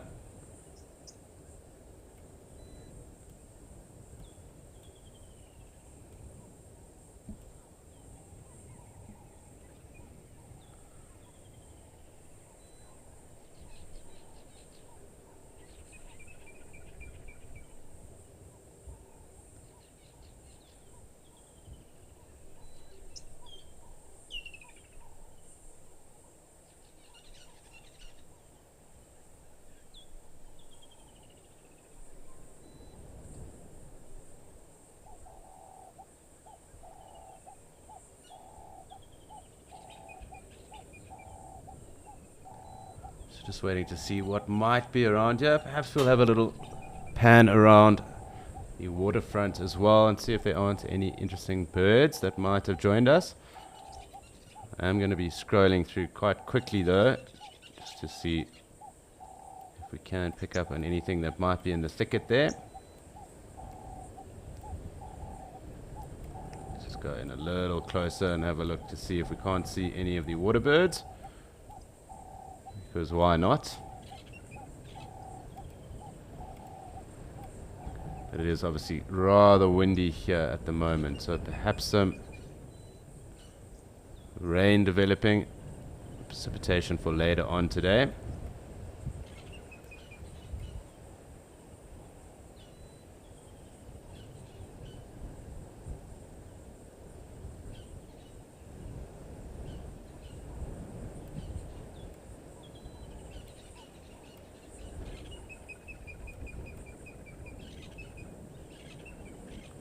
Number of swifts in that as well. Just above us are also some red-billed buffalo weaver nests. And a week or so ago, they were actually picking up nesting materials and that. We should perhaps see one or two terrapins here, although it is rather windy.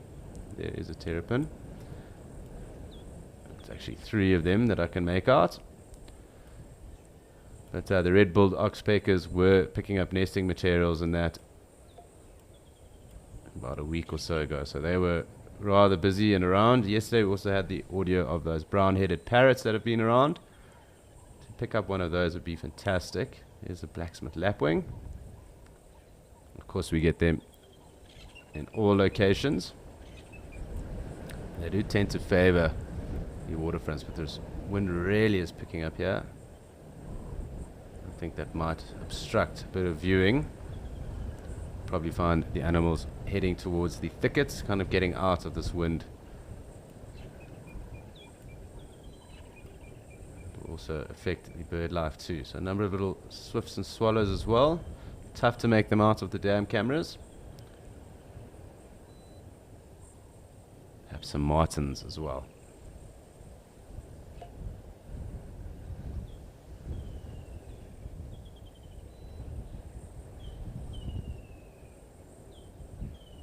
I do just want to have a look at one of the trees here, because there is a woodpecker that we found nesting here the other day. There's one of the red-billed buffalo weavers. Part of the small 5, obviously, through that name.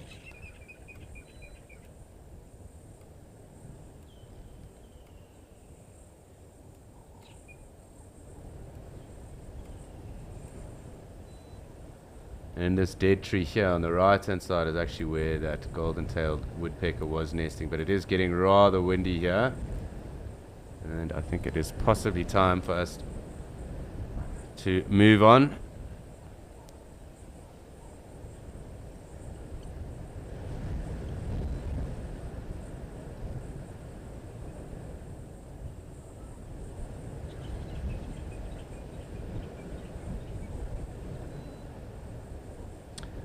So this wind is picking up, and I think it is time for us to go and see what might be transpiring across in Botswana, and that is the land of the giants, Mshatu.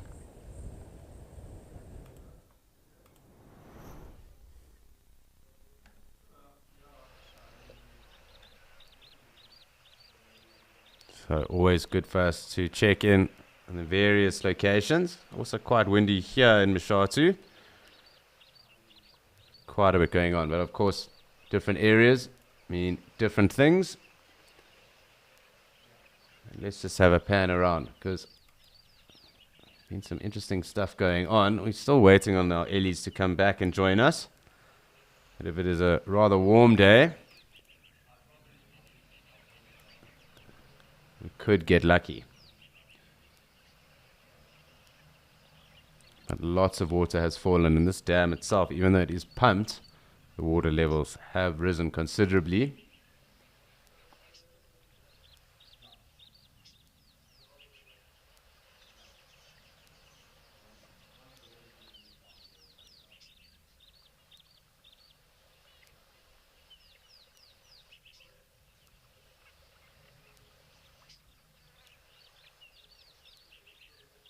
So lots going on. Lots of different birds going and calling.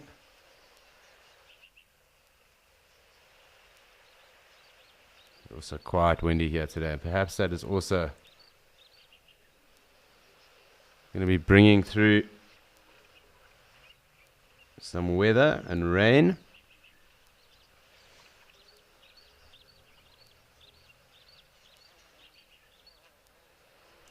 Yeah, rattling cisticulars,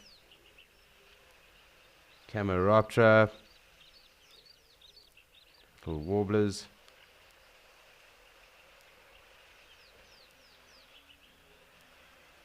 Number of the LBJs, really.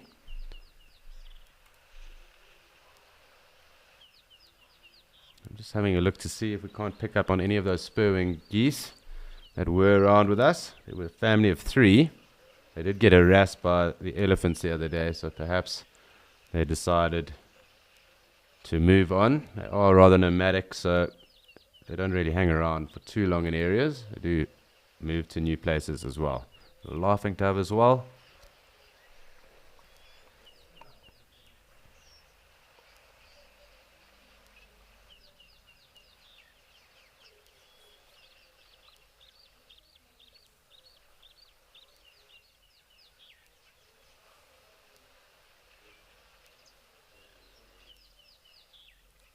I'm trying to look through the bush right now, which is really quite impenetrable.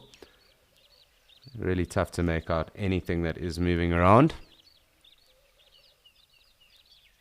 And let's see if we can't see our Egyptian goose family.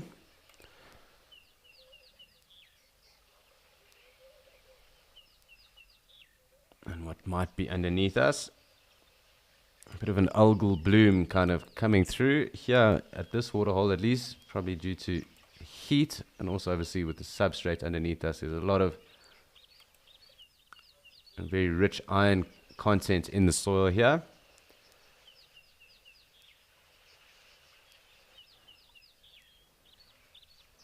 Due to the underlying basaltic substrate that is in the area.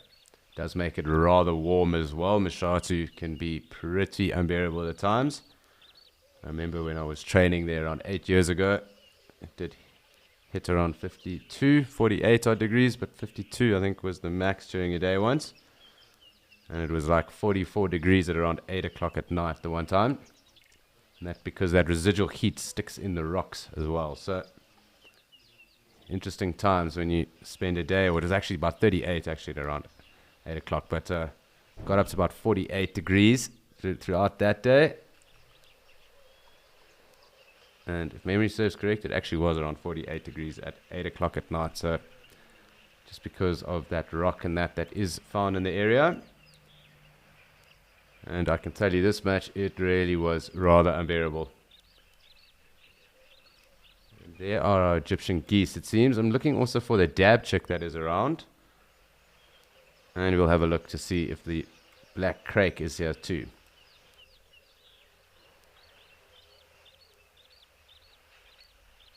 So it looks like one of the parents and the gosling. The gosling really has picked up size now.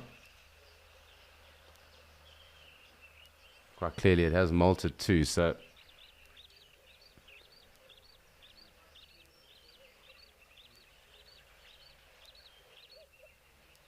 quite cool to see, but you can see the wind has picked up quite a bit.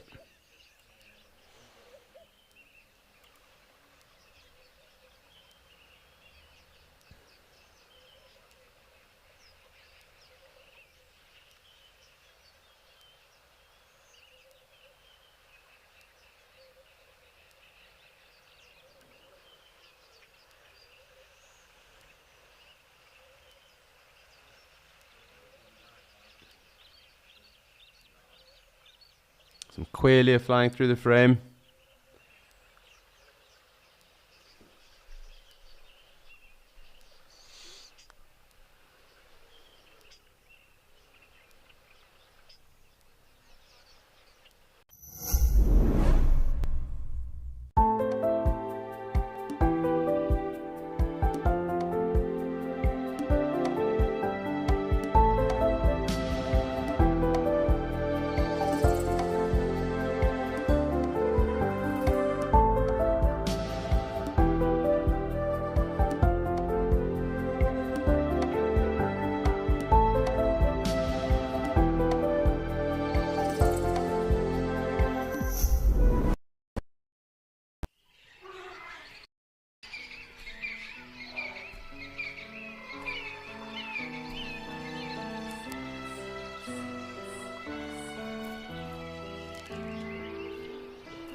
Yeah, we can just see our terrapin here.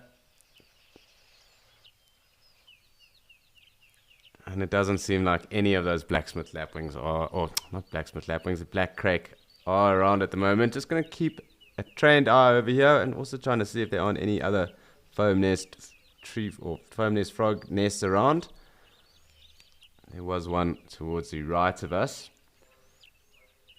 But really, I mean, these were actually just off past this rocky point here was where most of the wallowing action was happening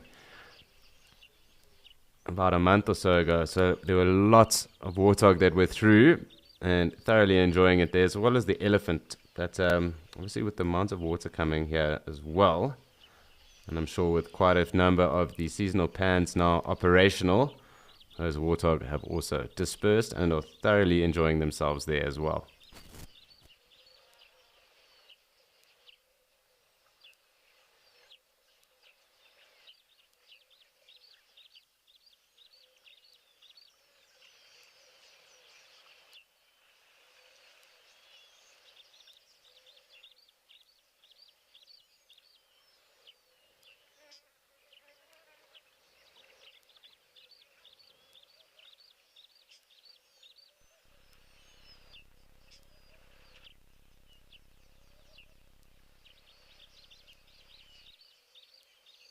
Hi Nathan, let's actually go back to our Egyptian geese here while we chat about that. The closest relatives will be the spurwing geese and the shell ducks that we do get here. So the spurwing geese far bigger, and the shell duck, so that would be the closest relatives to these Egyptian geese. So here they are. Here's one of them at least. Not too sure where the other is. Probably zooming around on the water.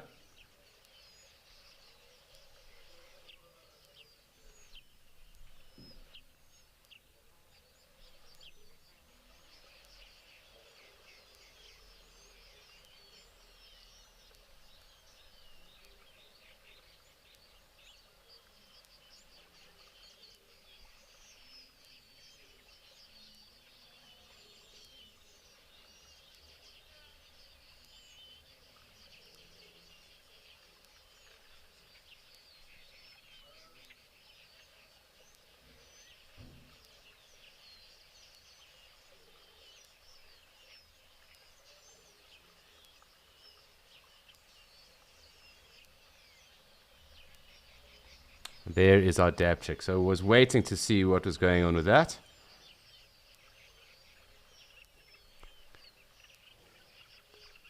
Lovely to say that.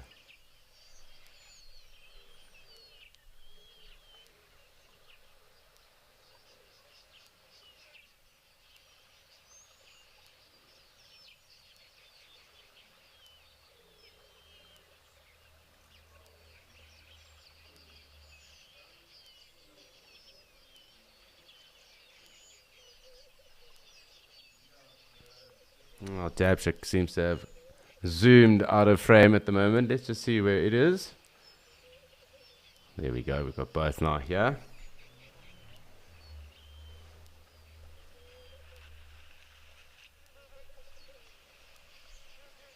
Good. In fact, actually, the black-necked grebe, the dab chick, is the other name really that we do use for them or refer to them as. Very cool little waterfowl. Well, actually, jokes. Little grebe is actually what this is. My bad. And the same grebe that we do get up in Okakuyo too. Those two that scoot around in and amongst all the action that occurs there.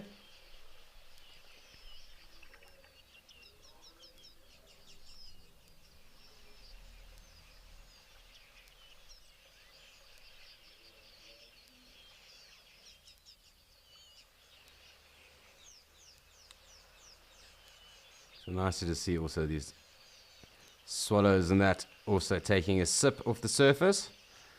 But talking of action, I think it's time for us to head back and see what action is happening in Okakuyo. It's been good to be everywhere else, but I think it's time to go and enjoy something different again up in Okakuyo.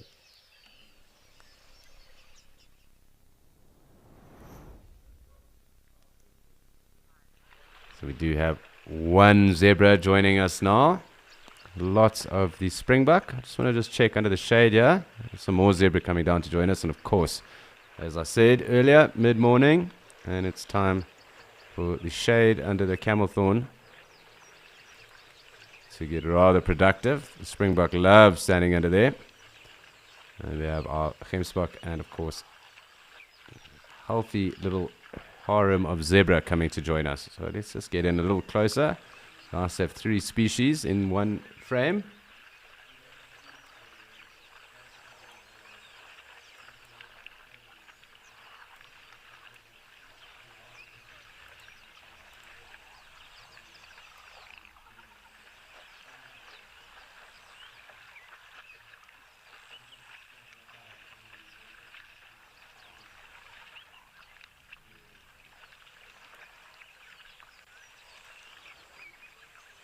Quite a bit going on. So from some very dry scenes to a very busy scene. A little bit windy across all 3 of the dams today.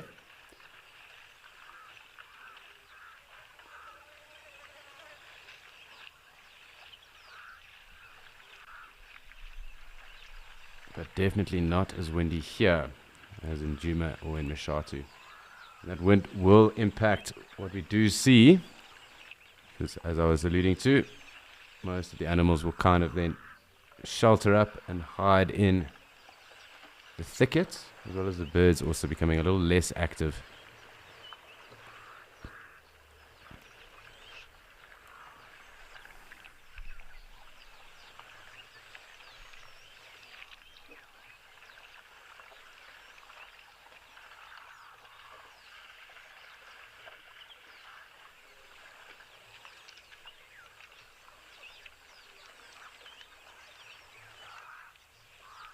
So I'm just going to take a second or so to enjoy the action that we do have at the moment.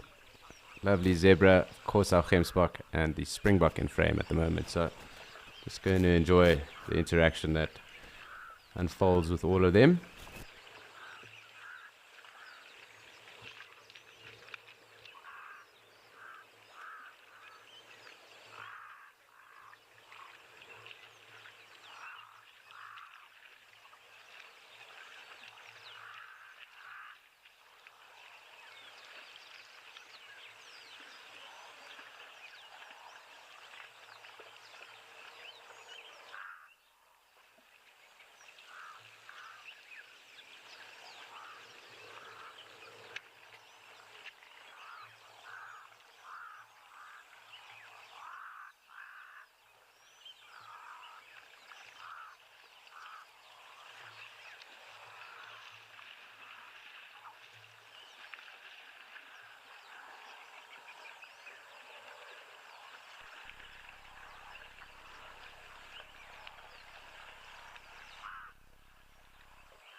Mickey, it really is so cool having the abundance of wildlife that we do have here.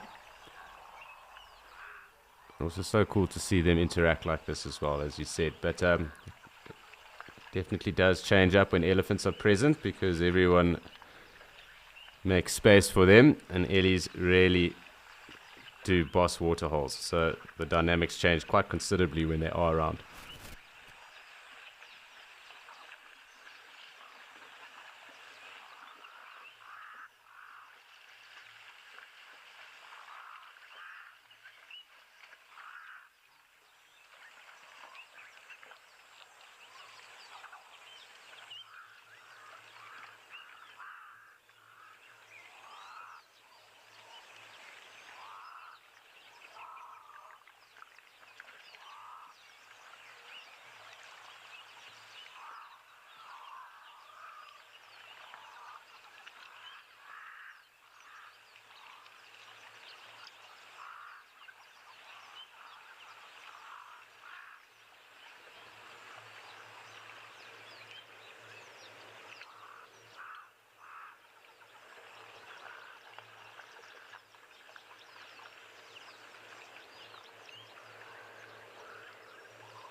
So sadly, it looks like our zebra are moving off.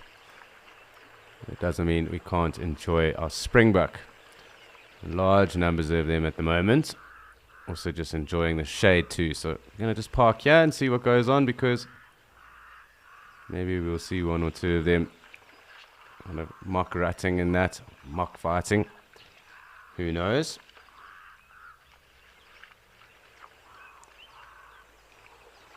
Also got our Cape Crow audio at the moment as well.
So still just waiting to see what is going on. Some gemsbuck still moving off in the distance.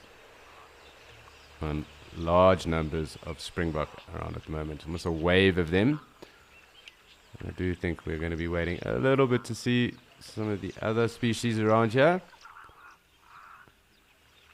And if anyone wants to take a punt with me, I am thinking we will probably see some zebra before anything else joins us, other than the springbuck. But could very well be Oryx too, who knows. But I'm having a punt out there and saying zebra. If you have an idea, let us know.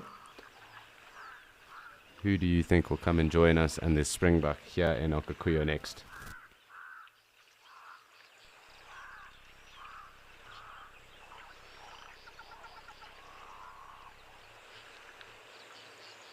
Hi Tamlin. So, I mean, we did already see one earlier in the form of a jackal. But it is obviously rather hot and getting to the heat of the day, although predators do sometimes move around then. And we do see the lions in the evening. And sometimes in the early morning, there was one seen, the big lioness with the collar. She was seen yesterday morning, memory serves correct. So, I just find that they're probably resting up at the moment. Yet to see any of the other predators though, so that would be quite cool if we came upon a cheetah or some hyena at some point. Perhaps even a leopard. But even a number of the other smaller cats, caracals,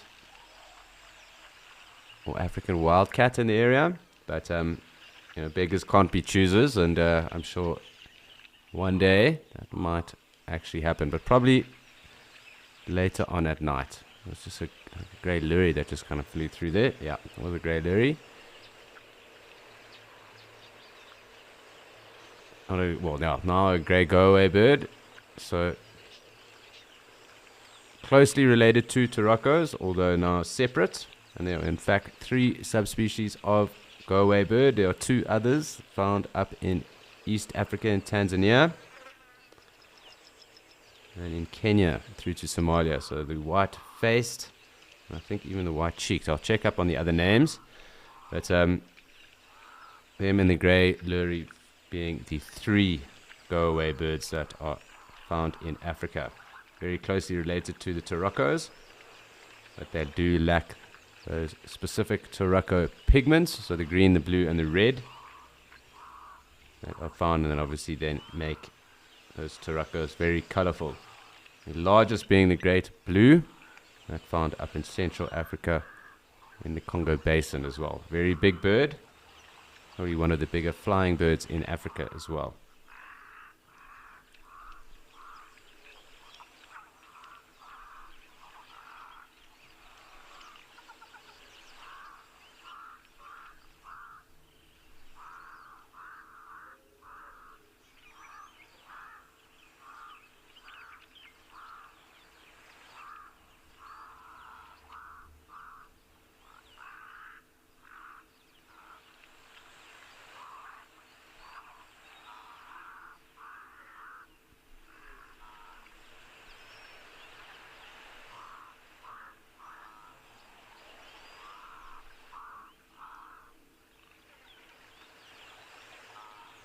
So the other 2 go-away birds, the white-bellied and the bare-faced, found up in East Africa.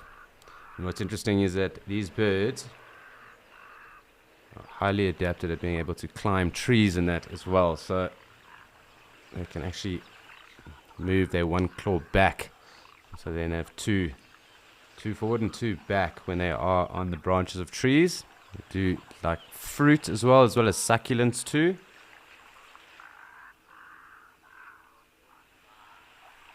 They can be rather confident as well. They do have quite a personality on them. I do thoroughly enjoy spending time with go-away birds.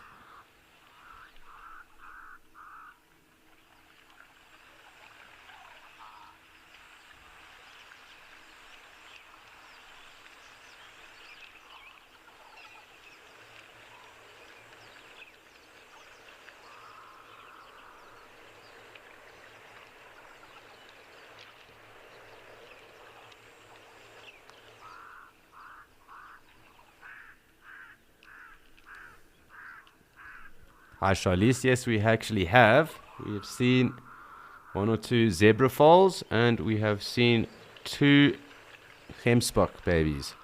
We're about a month or so off the impala lambing season, or the black-faced impala lambing season here. And I'm sure then we'll also start to pick up the wildebeest calves from there too. So they are kind of the most seasonal, although their gestation periods do differ. Impala gestation period being around 6 months, and a wildebeest gestation period being around 8.5 months.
So let's just see and have a little look.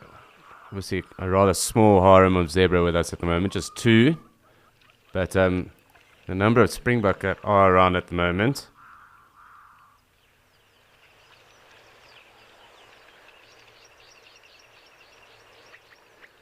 Really are awesome. So it's fantastic to have large numbers of any of the species around us, but we really do have solid numbers of springbuck around right now. Fantastic to see this.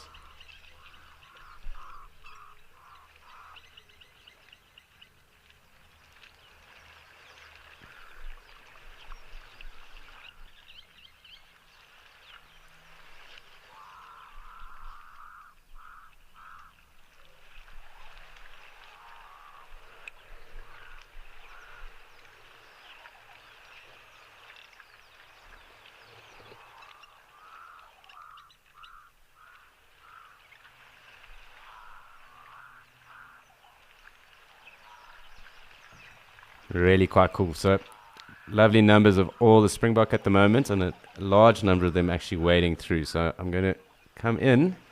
I'm still trying to see if I can't see that one with the rather wonky horn.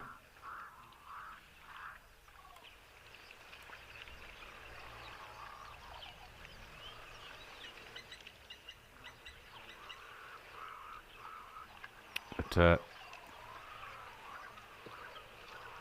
no luck so far today. A number of rams, and I do think there will also be a number of lambs at some point too, although springbuck do breed throughout the year. There is obviously a increase though with regards to the rains and the wet season.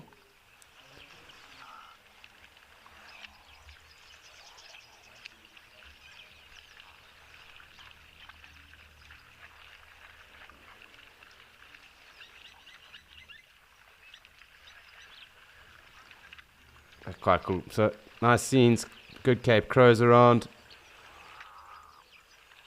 Of course, lots of blacksmith lapwings as ever. Trying to figure out where.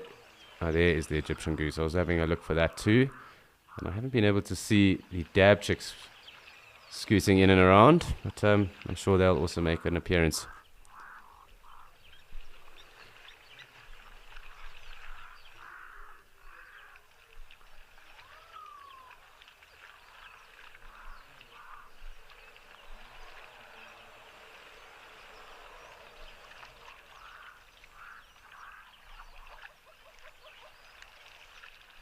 Red-billed hornbill there as well. A number of interesting hornbills that are also found up here in the area. The Monteros, the Mara. You also get the ground hornbills and the southern yellow-billed. I do just want to check out here. I'm pretty sure there is another that I've just skipped out on, but I will find the name now.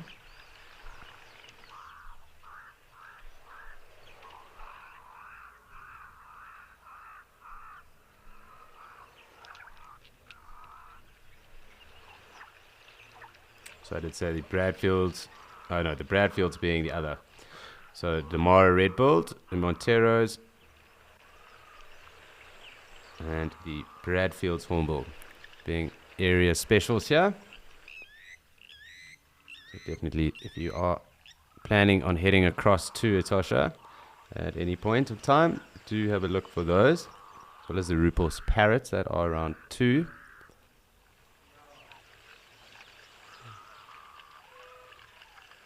Really cool to see what's going on here at the moment with our springbuck. So just going to enjoy what is going on, kind of like a conveyor belt of them at the moment. To see what happens.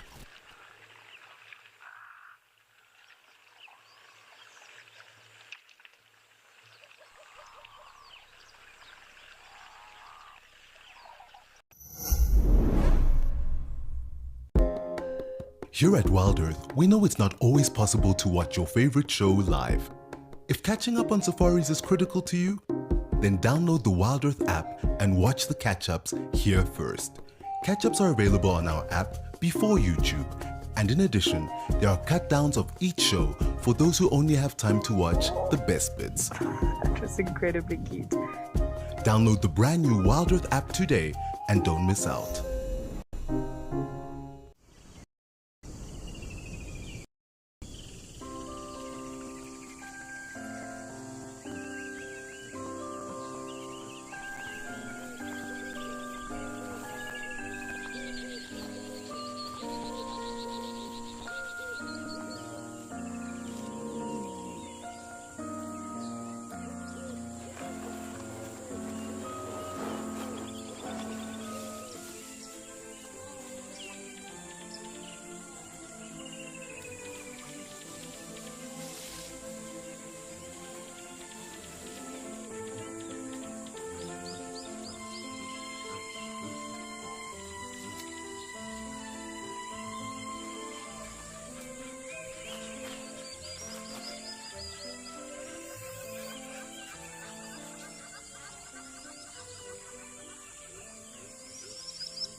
So some more zebra coming to join us.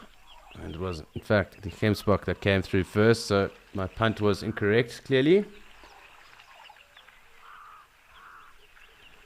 We can't get it right all the time, can we? So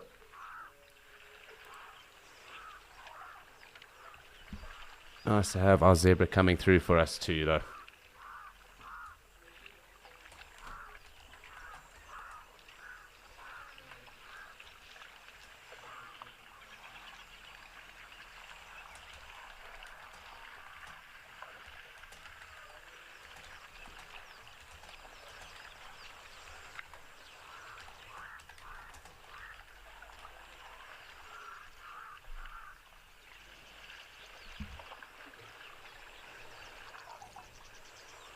So a nice little harem of zebra now with us. Of course, the springbok don't seem to be going anywhere. And at one Gemsbok kind of just checking out what's going on with the zebra at the moment.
So quite an awesome scene really at the moment. I'm going to just zoom out and have a look to see if there's anything else really starting to happen.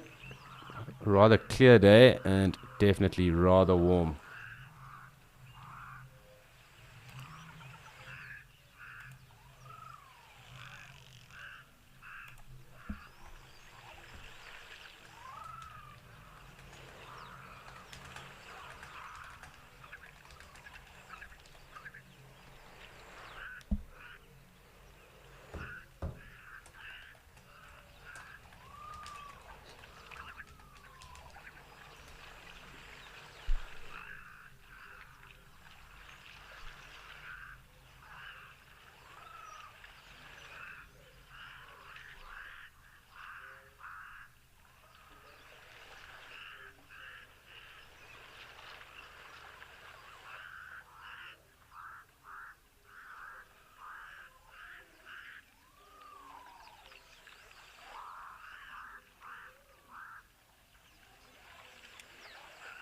And we are joined by our first elephant of the day, as expected with it being rather hot. And you can see how he kind of parts the way. Kind of like the parting of the Springbok Sea there. And everyone giving him due respect.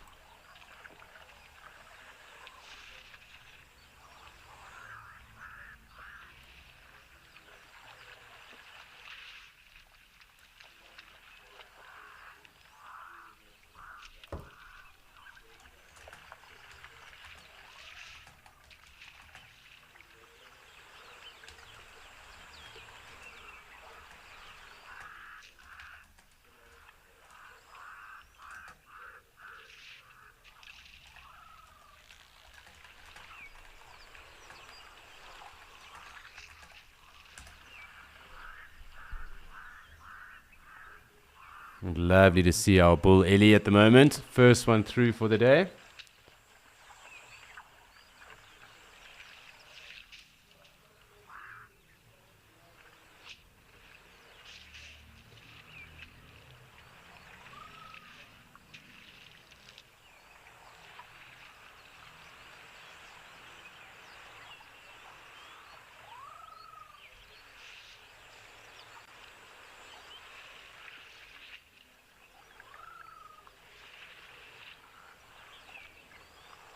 Really cool. So lovely to be able to spend time with this Ellie bull at the moment.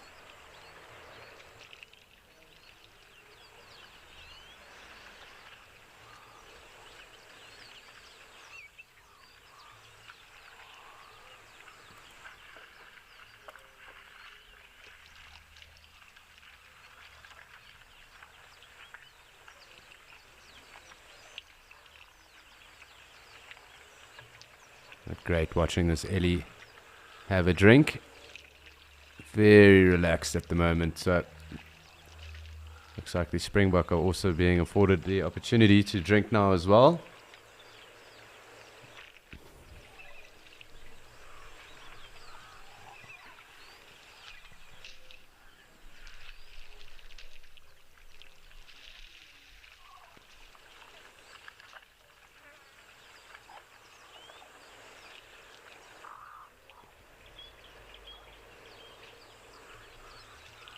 Just a lovely scene at the moment. So just going to sit with our Ellie and enjoy spending some time.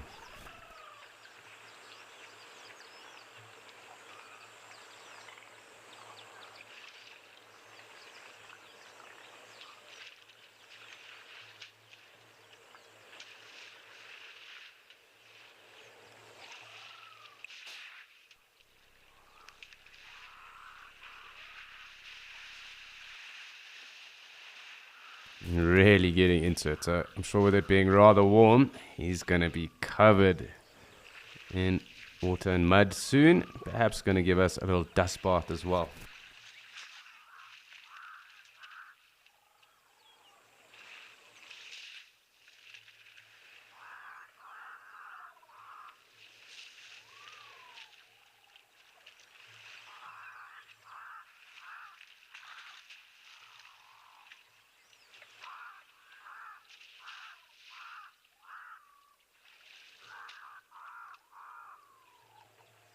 And amazing how different he looks now, having had a little mud bath. Probably going to come here and get some of the fresher water. We'll just keep tracks.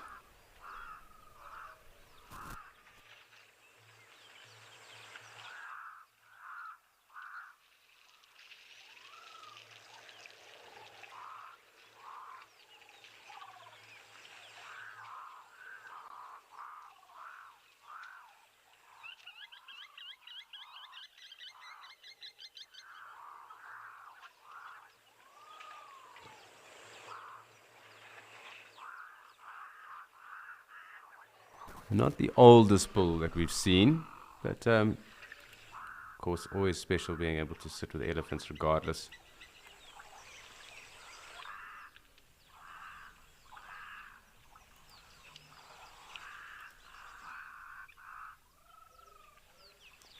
And as I said, coming straight to the fresh water. And we'll get and have a look at him. It's always awesome when they do face us. You can just see that mud on him now. I think he's going to walk off again.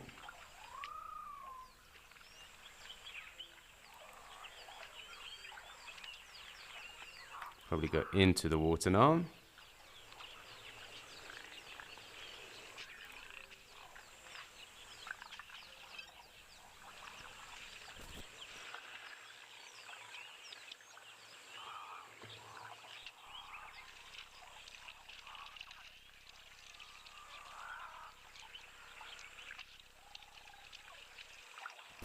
Hi, Janet. Sure, I need to think about that. I've been fortunate enough to see a number of very big elephants. I just need to go through Ellie's in some of the different areas. But definitely exceeding 6 tons. I'm just trying to think.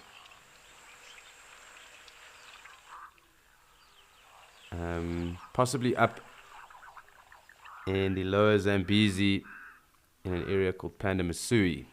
There were 3 big bulls that I saw up there just prior to the establishment of an area, and they were rather massive. Of course, I've seen a number of very big bulls in the Kruger and the Greater Kruger as well. 1 or 2 really big individuals in Madikwe and also in Marakele, Marataba area. In the Chobe and along the Zambezi as well. I'm just trying to think. Perhaps even 1 or 2 of those up in Pafuri in the northern area of the Kruger.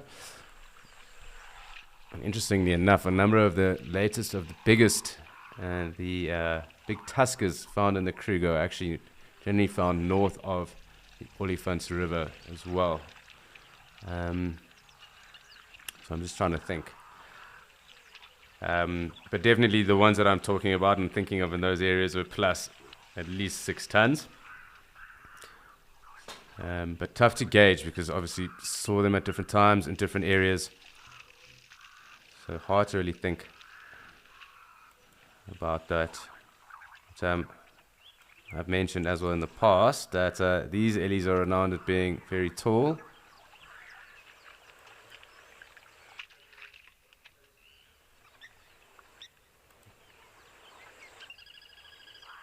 Awesome that this one's spending so much time here. But yeah, I think definitely in those areas. And I can't actually say which one was probably the biggest, to be completely honest. A number of other areas I wish to go to, though, to see some of the big Ellies that are found in those areas. Of course, in Kenya and in Tanzania would be fantastic. Looks like this one is also I also want to come here, to be honest, in person, and also see some of these white ghosts. And even some of the big desert Ellies in Damaraland as well.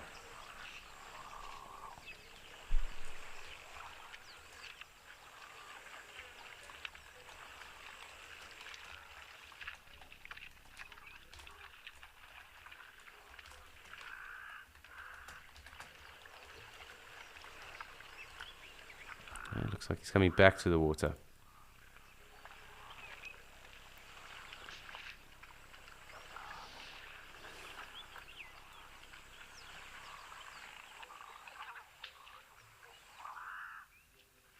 We'll definitely spend as much time as possible with this Ellie.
So just enjoying our time with the Ellie, seeing what he gets up to.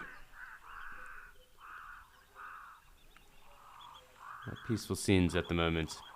Not too bothered with all the springbok that are around either.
To see how the zebra kind of hanging back and away from the elephant at the moment. That's great that we have him. Just awesome. Spending time.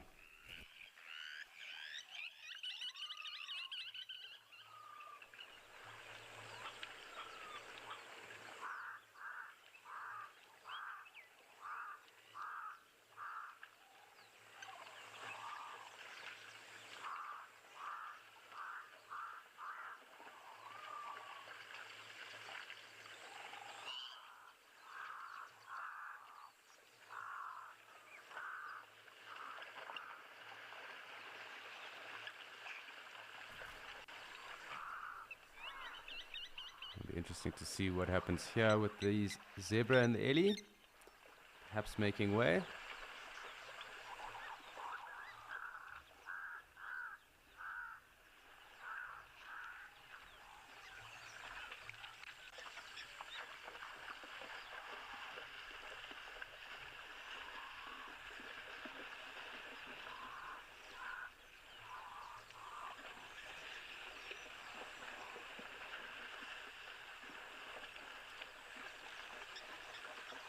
So really cool being able to spend some time with the Ellies. And talking of Ellies, for some of you that don't know or aren't aware, the Ellies actually share a number of very interesting family, or I suppose connections to family along their family tree. Some really interesting animals that form part of that tree. Obviously, dassies and hyraxes. Of course, elephant shrews, the moles and the tenrecs, but for me the most interesting that do form part of that family tree are obviously the aardvark And then the Sirenia, which is the manatees and the dugongs. So just interesting in terms of what that family tree does look like and who actually forms part of it. But two aquatic mammals, being the manatees and the dugong. And in Africa you get the West African manatee, which actually goes in and up on the West African river systems into the Congo basins almost. So quite cool, found up there. And of course then up the eastern side along Mozambique and up in the grasses along there, the seagrass I'm talking about in particular, the dugongs, although there really has been a rather large decrease and they really are heavily endangered. And there are not many left at all in Mozambique. Probably a few little pods and herds left. And I think in Kenya the last one might have even succumbed. And it's up in Lamu. But manatees, or dugongs at least, have a very wide distribution. So from basically northern KwaZulu-Natal, Kosi Bay area, where they could even be found there, perhaps Isimangaliso, all the way across and through that Arabian Peninsula, along India and down towards Australia even. So a really massive distribution. But of course, heavily persecuted and poached for many years. And there really aren't many populations of them left. There's one or two populations in the Red Sea, and of course in other areas they really aren't documented too much. We're unsure of what data there is. Along the northern coast of Australia they are there as well. And really an animal that I hope to see. Found up in the Karimbas as well in Mozambique. Obviously Tanzania and areas as well. So one definitely for the bucket list. I really would love to see a manatee. Found also around Vilanculos area in Mozambique too. So fortunately there has been the establishment of a number of different marine parks. And hopefully with that conservation and protection now coming into place, we will hopefully at some point be able to see their numbers rise and enjoy more frequent sightings of beautiful animals such as dugongs going forward. They also do have small little tusks as well, the bulls. And that's why I said interesting family tree, very closely related to elephants as well. Of course also aardvarks as well. They really are quite cool animals. I really enjoy them. And fascinating seeing the route that this elephant bull just took. He's literally walked around the entire dam. You can see how hot it is as well. It really is drying quite quickly. How long he's going to hang around for now remains to be seen. But he has journeyed around the entire dam with us. Big herd of wildebeest as well coming through. Maybe going to sit here in the shade and rest. Let's just have a look. I'm going to have to part the Springbok Sea first.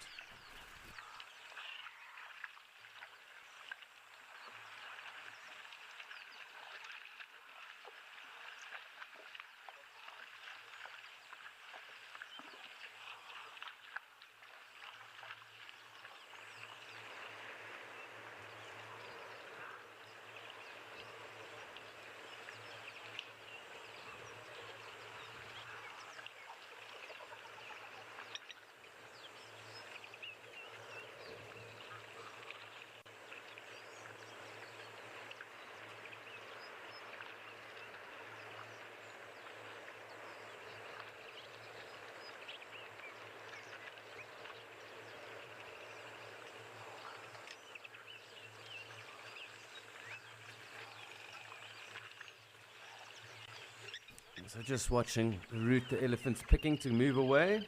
We'll come join these wildebeest in a second as well.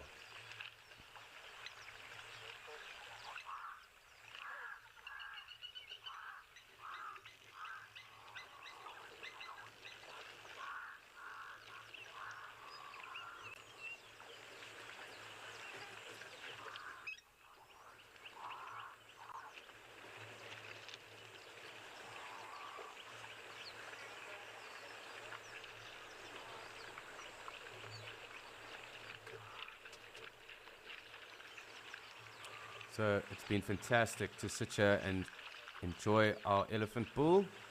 Really awesome. But apparently Lauren also has something awesome for us, so we're going to head across to her in Madikwe.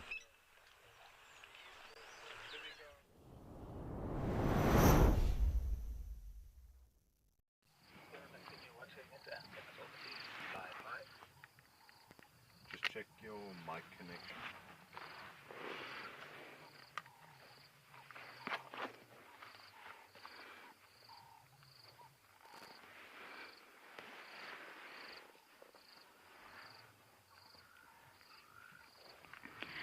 Well, everyone, we're back. We got caught in a pretty horrendous storm, and we've just finished drying off. I've actually changed all my outfit. We had to go home and completely change, but look, the sun is shining once again. Not too brightly, still a little bit hazy. And we've got a tree here filled with baboons, which is rather entertaining. Look at that one right at the top.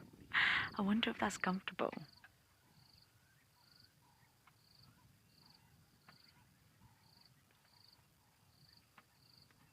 Sadly, most of them have disappeared. The whole troop was there.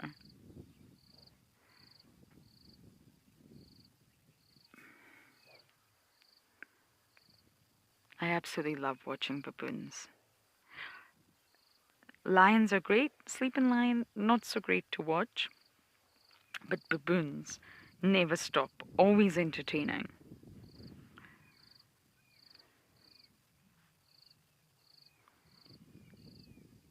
And they'll have all been in this tree for shelter from the storm. And if you look at the tree, I mean, there's really not much shelter there. It might block the breeze, but otherwise, all the animals here are completely exposed to the elements.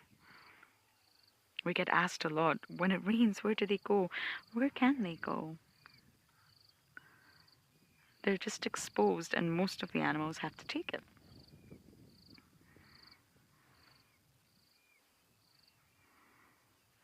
Some probably relish it. Some maybe don't. Maybe some really dislike it, but we'll never really know.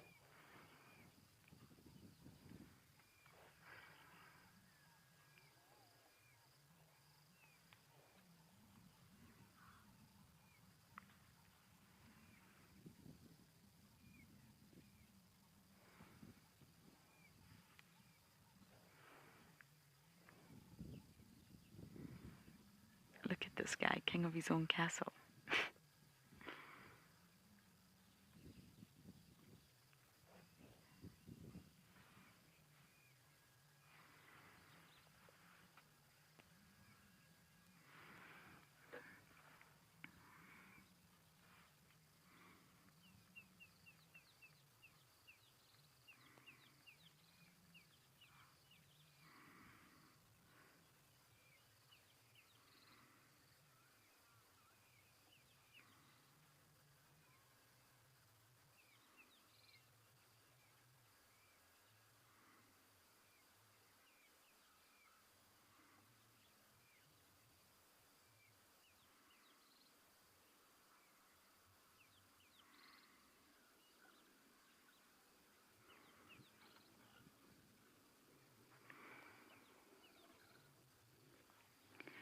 Carol, to be honest with you, I think it's pretty self-explanatory.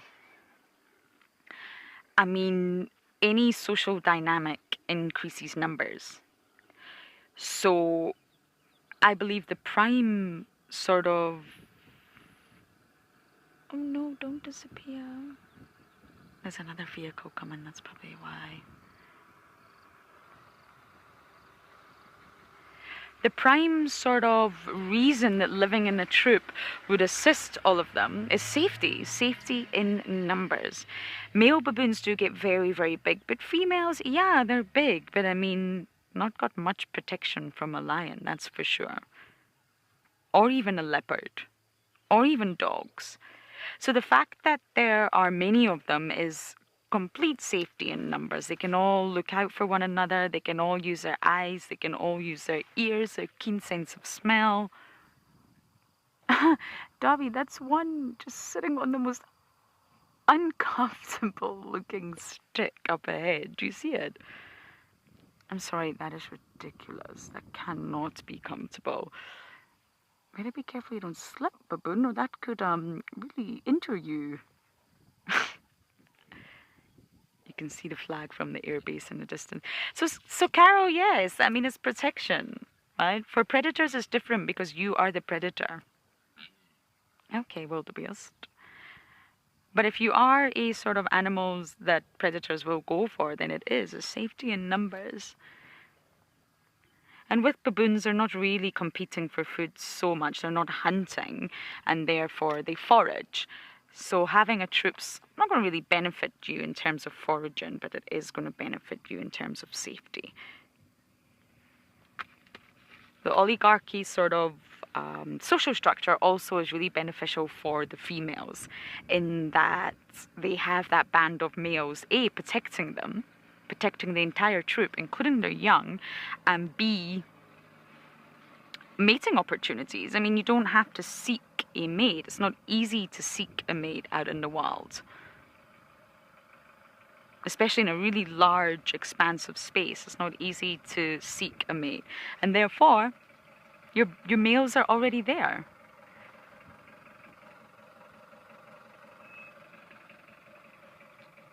Okay, Dobby, I think we're just going to pull over to the side here.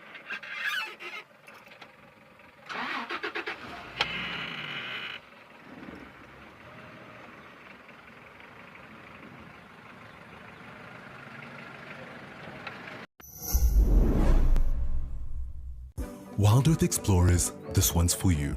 You stand a chance to head off to the wondrous Camp Fig Tree Mountain Safari Lodge, situated on the border of Addo Elephant National Park, for an unforgettable 3-night stay for two. Witness the incredible elephant herds at Addo firsthand and explore with an open vehicle safari tailored to you or a relaxing bush picnic. Sign up to be an explorer to treat yourself to a much-needed getaway.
This gorgeous boy.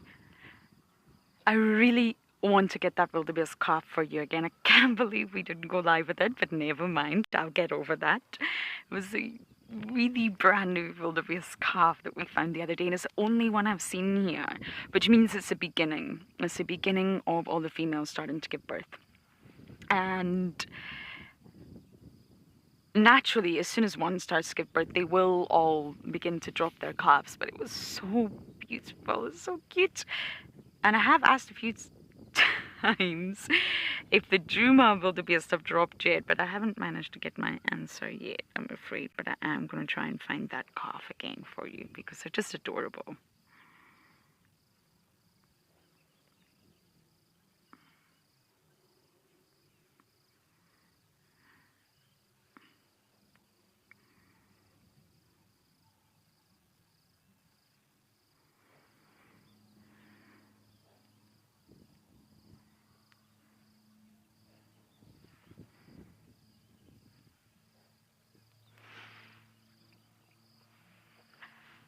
Well, we're going to bumble on, see what we're going to find. I think everything will come out now that this storm has passed. And as we do that, we're going to send you over to Tristan to see what's at his waterhole.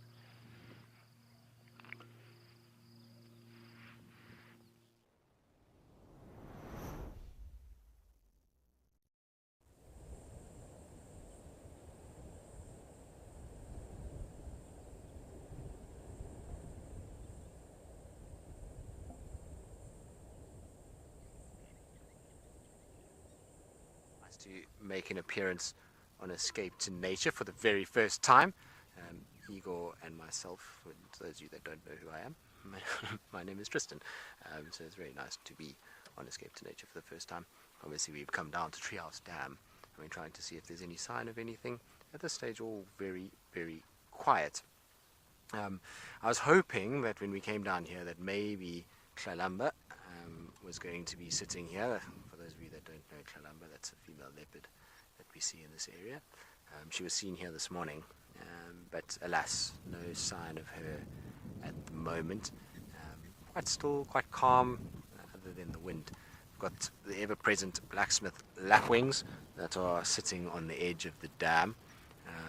They are always here and typically always making a lot of noise. And of course, now that I've said that, they've gone quiet, which is par for the course.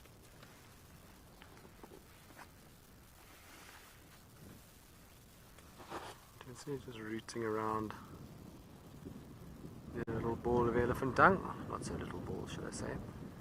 They're good places to find little insects. Often see a lot more insects kind of hanging around elephant dung, especially at this time of the year. There's a few little beetles and things that are processing the dung, and so the lapwings kind of go digging in it, as well as many other birds, and that allows for easy access to food. So quite common to see this kind of behavior.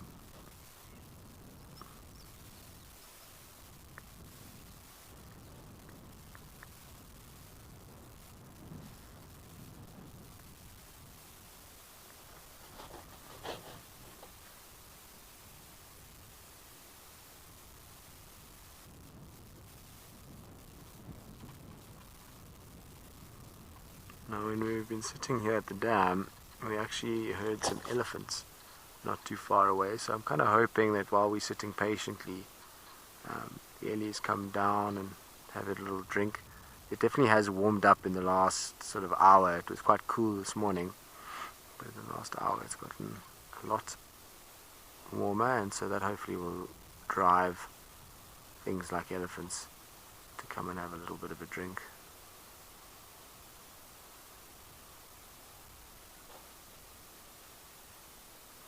You can see it's a young bird that was pecking away at that elephant dung.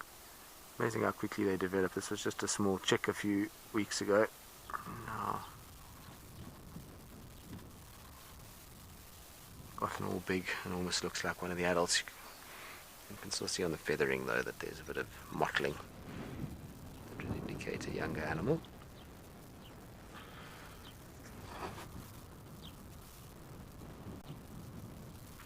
I've been sitting here just trying to scan under every single bush. At this time of the day you would expect maybe a leopard, if it is this area, to be lying under a bush. So just trying to check if I can't see any little rosettes sticking out of one of the little guarri thickets that are around, but alas, no sign of anything.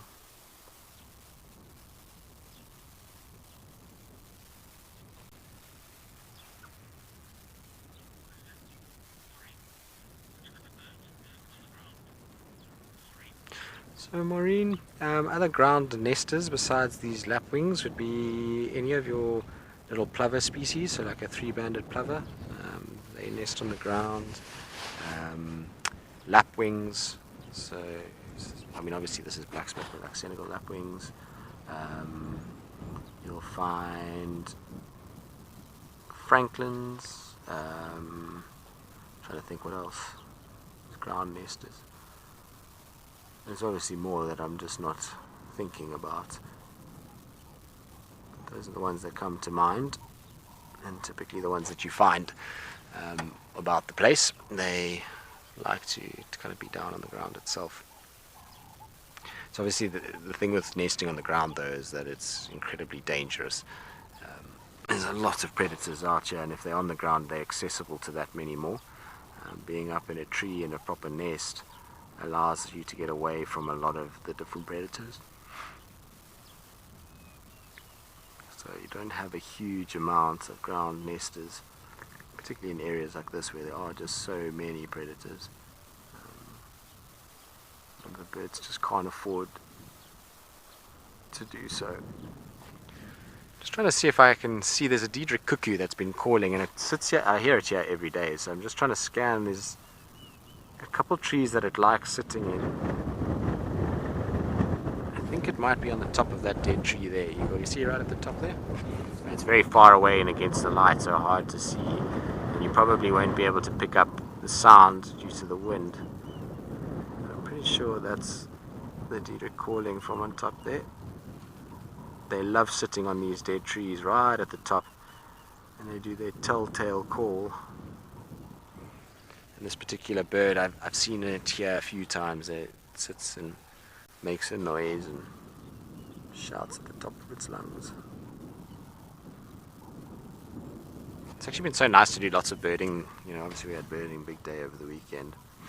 And sometimes you kind of get into a bit of a lull with your birding and you don't do it as much as you probably should. So it's been so nice to do a lot more birding the last couple of days. So it's an exciting time to do birding because there is so many migrants coming in and beautiful coloured birds that you don't necessarily see at other times of the year. So it makes it quite exciting to kind of look at each bird and look out for all the beautiful colours that we get, from the iridescent blues of the woodland kingfisher to, which I think, is that what you're on now? I can't see nicely. To the iridescent greens of the Diederik cuckoo and the violet-backed starlings with their beautiful colours as well. So, nice time of the year just to start birding and also get somebody interested in birding. You know, I often find if people can see birds with bright colours, they typically like to kind of get into it a little bit more, so they start to notice birds a bit more if they see birds with bright colours. See the woodland kingfisher also just sitting straight across from us in that tall tree with the nest eagle on the bottom right branch there. It's not necessarily that easy to pick up. You have been on it? Okay, cool. It's hard for me to see because of this screen and the glare. Difficult, but well done, Eagle. Eagle Eye Eagle is what we'll call you from now on. Tristan Ghostbuster after finding Mulawati yesterday. Yeah, that was cool there. It was very cool sighting. Igor was with me yesterday when we had Mulawati. It was very, very cool. And this morning we had another epic male leopard show in the form of Tabungumi, which was nice. Good to see him. Check with my binos if the kingfisher got a kill. Doesn't look like it. Did it go into the water? Or onto the grass? There it goes. No, it's just bathing at the moment. So even though they are kingfishers, and and it's plopping into the water. This particular kingfisher is not a fish eater. They are insects mostly, as well as small lizards, rodents, mice. I mean, mice is a rodent, but they go along those lines. Actually kill some pretty crazy things. I've seen woodland kingfisher with kills that are the same size as them, which is pretty crazy. You would think that they would struggle with that kind of thing, but they somehow manage to wolf down most things. They're also pretty big exponents of centipedes, which is quite amazing. I've seen them eat quite a lot, same as the European roller. The European roller also grabs them from time to time.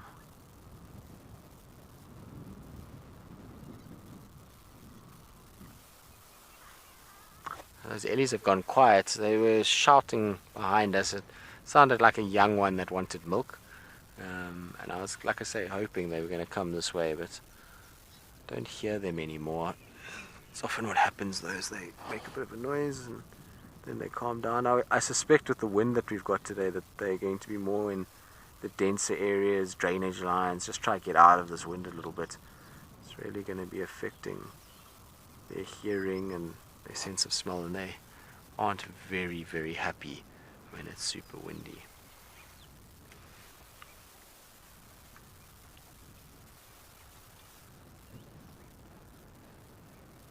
It's actually very pleasant today to be out at this time. If it was yesterday, we would have been absolutely cooking on this dam wall.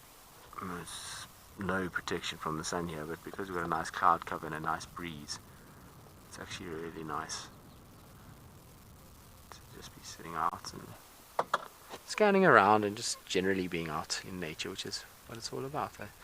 You know, often we try and time our drives for early morning, late afternoon in these big wilderness areas where you get these high profile species of mammals. But sometimes just being out at this time when it's quiet, there's not a lot of other people out on the reserve because they're back at their respective lodges and having breakfast and lunch and all those kinds of things. It's actually really pleasant just being out here and knowing that no matter what you see, whether it be birds or sitting in a dam like this, that you're not going to have to worry about others coming in, spending time with you and kind of having to listen to the radio. You can just kind of turn the radio off and just enjoy whatever you find and immerse yourself in the bush.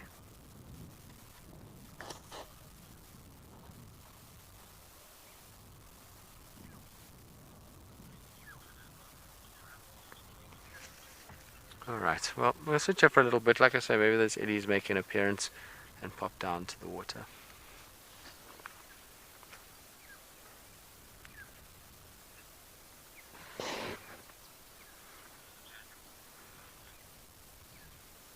Alright, so, like I say, still sitting here. Still not much has changed. I'm a bit surprised, though, that we haven't had any sign of our normal hippo. He's kind of been here a lot lately, and obviously today, no, not here. I wonder if he's not at Gari Dam. He seems to bounce between Gari and here. It's kind of the two places he seems to spend a lot of time. I don't think anyone checked Buffelshoek Dam this morning, so he could be up that way, I suppose. But normally we see either here or at Gari Dam is where this hippo spends time. Although I noticed the other day, his tracks went out of here and went north, and they went towards Baobab Dam, which is quite close to the boundary of Manyeleti, Buffelshoek and Sabi Sand. So I don't know if he's going into that waterhole. It's much bigger as well, so it'll be a fair place to spend time. But one thing when you sit like this at a waterhole is nice just to listen. You know, you can hear the sounds of starlings and red-billed buffalo weavers and the lapwings from time to time, the Diedrich cuckoo. So it's just a good thing just to sit and listen and pick up bird calls. If you're going to be doing stuff like birding, this is the way to do it. Obviously, game viewing wise, it's a little bit different. You know, you don't expect a lot of animals to be calling at this time of the day. You're certainly not going to have a leopard or lions vocalizing at this time of the day very often. I mean, it can happen, but it's very, very seldom that it does. So you're not really listening out for them. I suppose though, if it's something like ellies, you could pick up their sounds like we did just now. But you're not going to find like the cats or anything like that.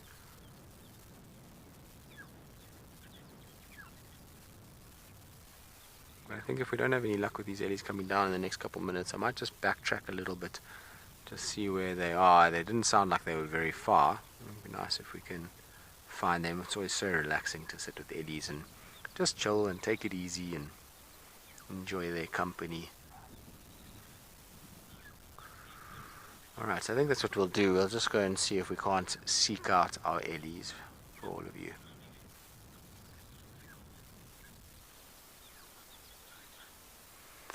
Alright, so still no sign of our ellies coming down. I thought I maybe heard them behind me here. So I thought I just might go to the end of the dam wall and just turn around, just so I can see if anything comes from the behind. Often you can sit like this and things can just bypass you because you're kind of facing one direction, and you'll be very shocked at how quiet an elephant can be when it wants to be.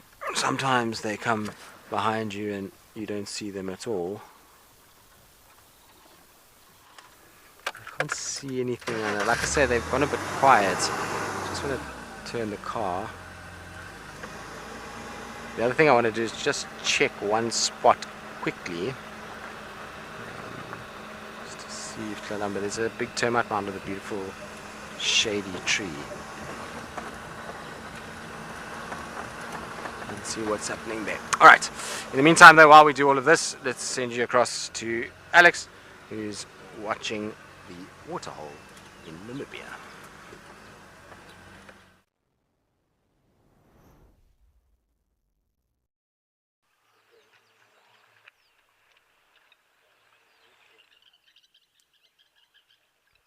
Thanks, Tristan.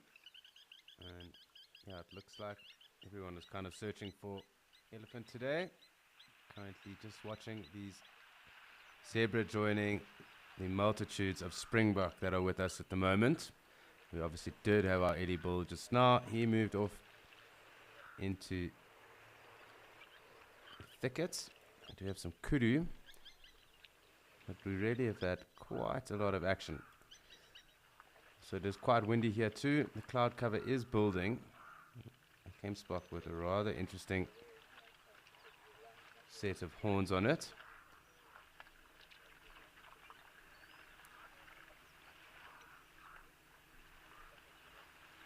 Not every day you see a gemsbok with almost a scimitar style horn like that. A cross gemsbok sable at the moment, really. But really awesome. We've got 4 species in frame at the moment, and you really don't get much better than that.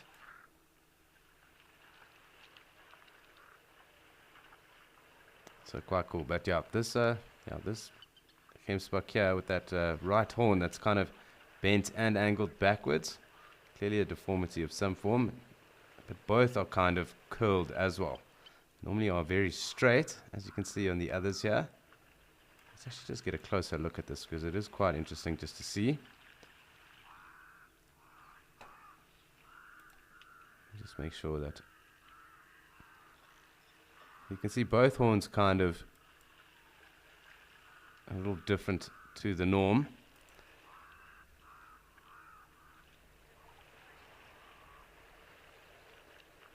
It does look like it's even taken some form of graze or horn or so on its left shoulder there. Really interesting horn structure on this one. Obviously still a very pretty animal, but yeah, just interesting to note that shape, really out of the box. So both kind of curling in, and that other one, obviously the one on the right hand side, dipping further backwards and also angling inwards. It's quite a strange thing to see, not something you would see every day with a gemsbok either. And it is a cow, so it shouldn't affect dominance or anything for the cow, but perhaps a hindrance in terms of what its natural use or intention would be. Who knows? Clearly has done quite well. It is obviously still alive and an adult. But very interesting horn structure.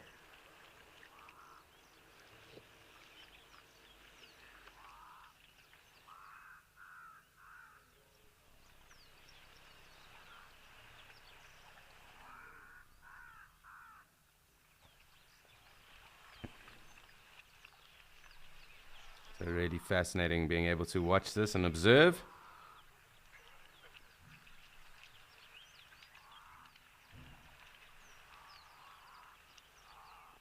So for any one of you who've tuned in and perhaps have missed any of the action throughout the course of the day, morning, over the weekend, whatever it may be, please do make sure to download our app.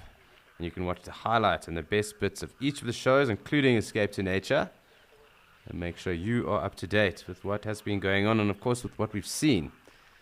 So any of those highlights or best bits that you might have missed out on, you'll definitely find them there on the app.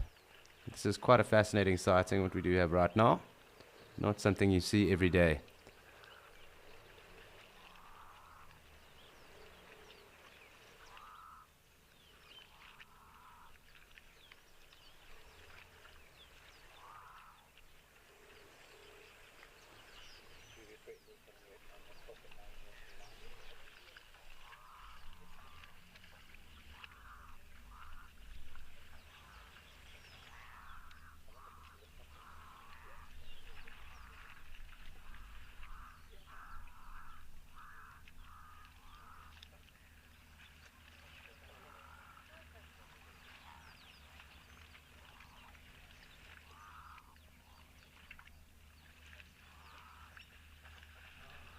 And that one is now left the camera. So let's just zoom back out again. We'll join our zebra.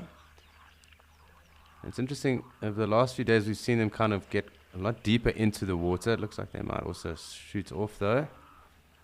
Let's just wait and see. But in particular when it's been overcast, they don't really do it as much when it is warm and really the clouds are clear. Well, the sky is clear. And just an interesting behavior trait that we've picked up on in the last 2 days is that they are far more prepared to walk into the water when it is overcast and when it is clear and sunny. Still, our kudu and our springbok also enjoying the water. Kind of one of those ebb and flow moments again, but a lovely scene nonetheless.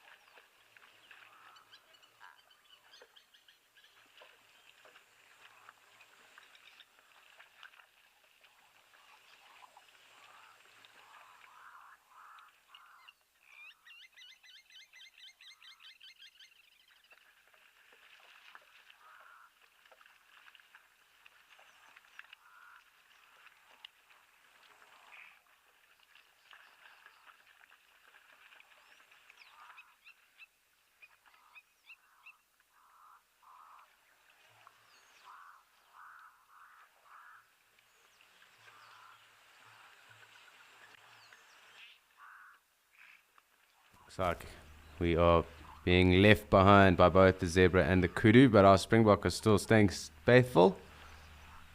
Let's just zoom back out, perhaps just go and see what is happening underneath the camel thorn.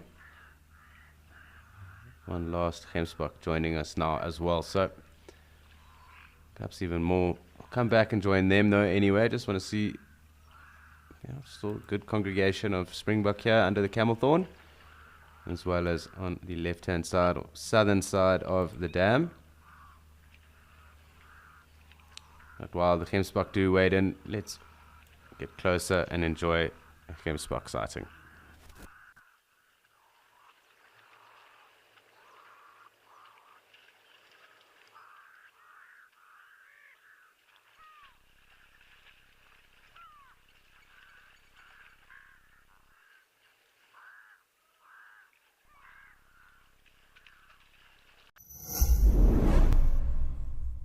Hello everyone, My name's Tanya Ray.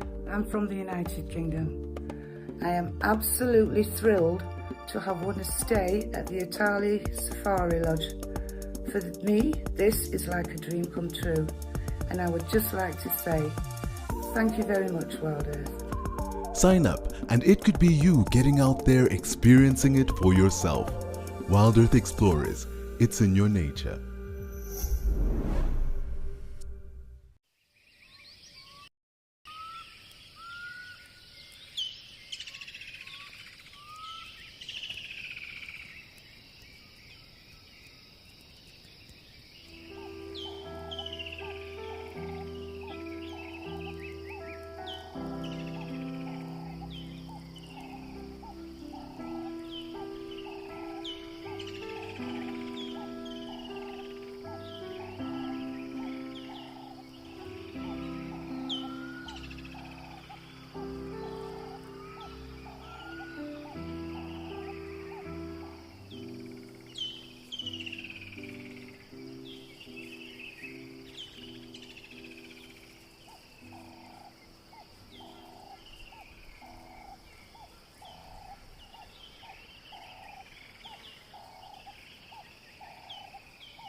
Enjoying the Gemsbok that have waded in at the moment. I think they are going to start missioning out, and we will make our way to have a look and see what is going on with our springbok under the tree.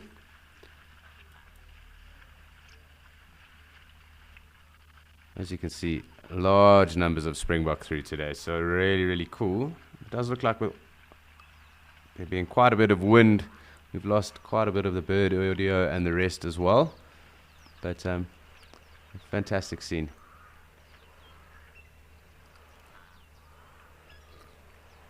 So it's been fantastic, and of course our elephant did leave us here, but it seems that Tristan might have found one in Djuma, and we're off to him to see what is going on.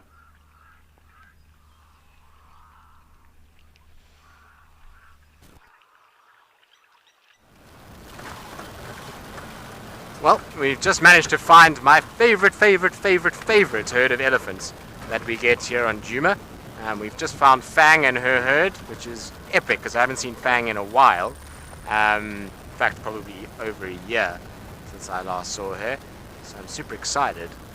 It's such a big herd and they're so relaxed. Normally the wind obviously is going to play a little part in them being a little unrelaxed side. And there's also a muskbull Ellie that's trailing them. I can smell him somewhere around here. I haven't seen him yet, but I can smell him. Now the most of the herd is going to come up through the front here, so I just want to go around. There's like a little water point, and they should all pop up at that little water point, and then we can just sit and have the whole herd approach us.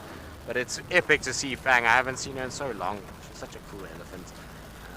I had the most amazing experience with her when she had a miscarriage during the course of our one safari. Spent almost 3 hours with her just around the car, and you could see she was visibly kind of in pain, but what was amazing is how much time she spent close to us, just letting us observe her, and she almost like she found a little bit of comfort in being where we were, which was very cool. I'm going to just try and get, there should be a nice little gap somewhere here where we can see, it's quite thick, they're starting to come through now. Such a big herd this, it's difficult to know where to actually park. There's probably at least 40, 50 of them in this herd. It's a beautiful, beautiful grouping. They always like to come through and then into this little drainage section, and there's like a little mud wallow here. So I'm kind of hoping that they come through. You can just see their backs at the moment. So I'm just going to park here and let them come up. Obviously we've got a lot of wind today, and so drainage lines are going to be much better than being out in the open. Igor, actually, let me just go forward for you, because I think if we go forward, there's a little gap in here where we can see back into the drainage line.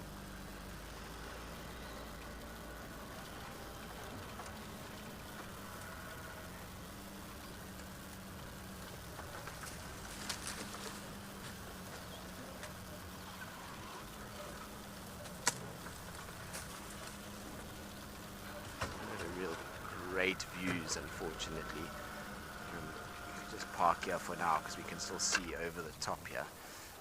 I don't know where Fang is. I saw her just now. She was coming down into this section where we are now. She's unmistakable with that backward facing tusk. And then the other female in this herd that I really love is one that's got this very straight tusks that come down. One is incredibly straight and the other one is a little bit shorter, but they're long. Beautiful, beautiful elephant, and lots and lots and lots of babies in this group.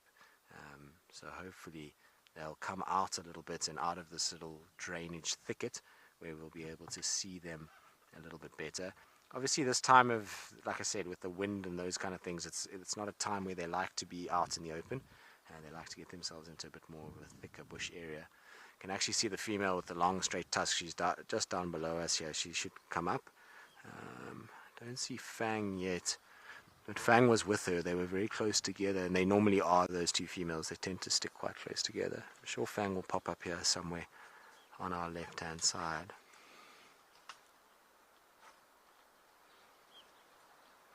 I hope they stick around for our afternoon safari as well, because it'll be cool to spend time with her. There's a lot of people that are very, very much fan of Fang, and they like to see her, so I'm hoping that she will make an appearance.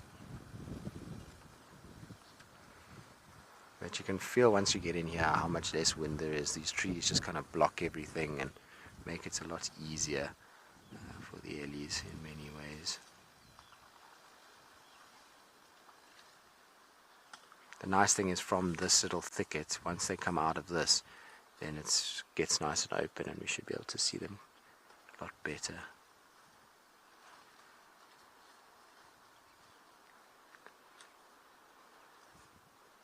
It's incredible though how they just ghost right past us. Hi guys.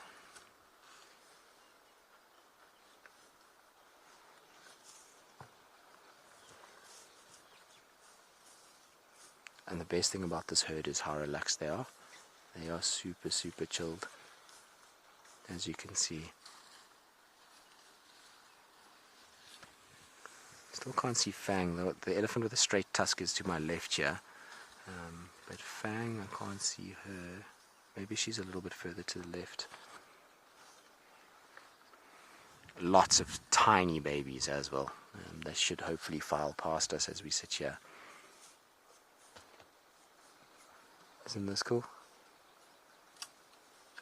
Something so special about being with the elephants.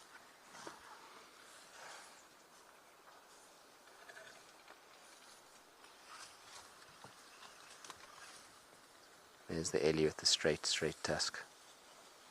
You can see it there.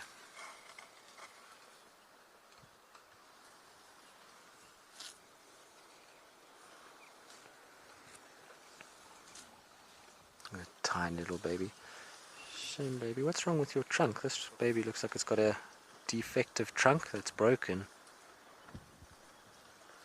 I'm trying to have a look here and see what's going on there. No, don't go behind your mom. I want to see what's wrong with your trunk. It does, but there's no snare in there or anything like that. It looks just like a wound that's developed, but that trunk won't be working properly, I don't think. Shame, little one. That can't be comfortable.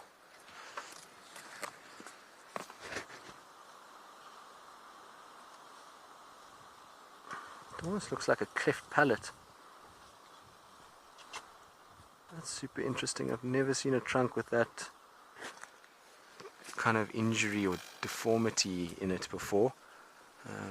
It's not very common at all. There's still lots of Ellies to come through. I mean, we've had a whole bunch go past us. You can see some of them are sitting right behind us at the moment as well. Amazing. That's why I love this herd. Is you just get like assimilated into it. They just like surround you, and they're always super relaxed. And they're talking to one another now. Just going to turn Igor around, just so that he doesn't have to film behind us and we don't have that antenna in the way.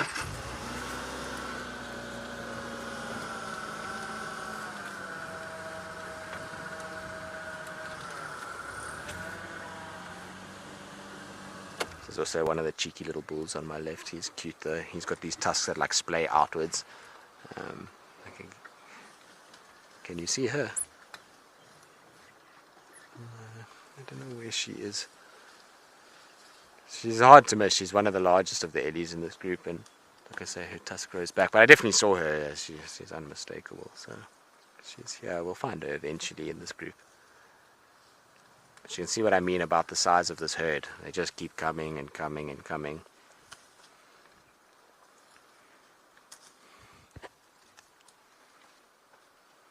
Hi guys.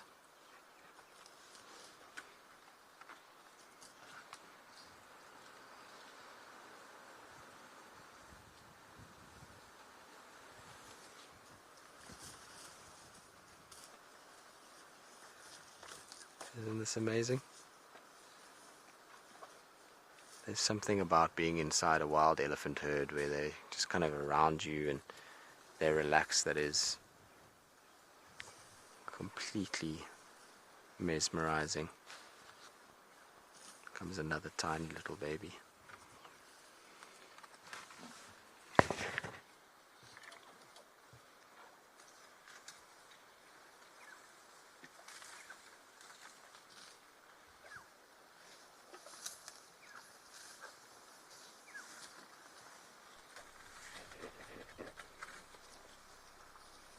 Look at that, isn't that sweet? Hello, little cutie.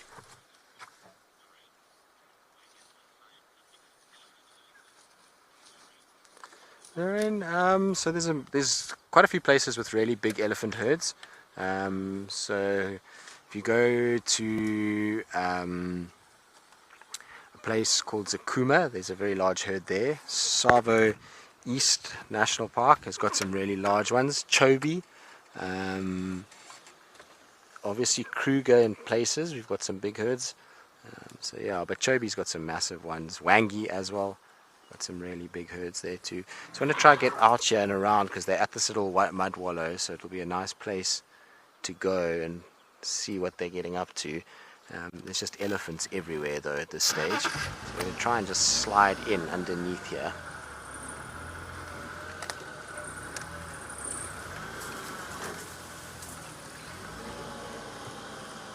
Oh hi, didn't even see this elephant yet.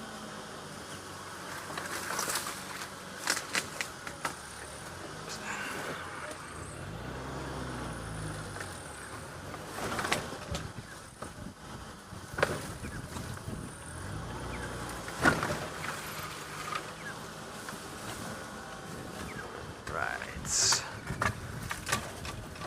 a lot of the Ellies are already through and kind of out of the way, but we'll just get in here. You can see a sum total of them all huddled around a little mud wallow here. It's at least some of them, but they're going to go towards Gowrie Dam and onto the dam cam, I would imagine. It looks like where they potentially are going to be heading. Like I say, such a chilled herd, this group. Still haven't seen where Fang's gone. She was, like I say, with that female with the straight tusk, so she must be here somewhere on the far side of this group. I didn't see her come up through the drainage, but there was one or two elephants that had already gone through by the time I got there, so I don't know if it's maybe her that's in the front left there. Could be her there, or it could be her on the far side there. But isn't this special, just to have so many Ellies around you?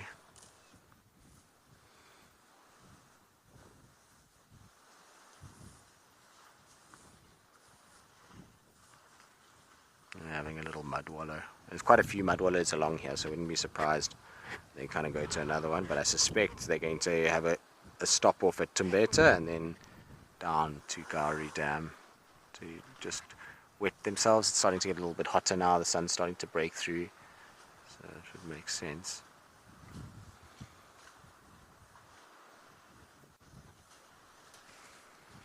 Maybe let's just try go through here, Igor. I think we'll be able to see them a lot better if we just slide through on this left-hand side here. I think a lot of the moms are just waiting for the little ones to have a little wallow, and then they're going to come with the babies.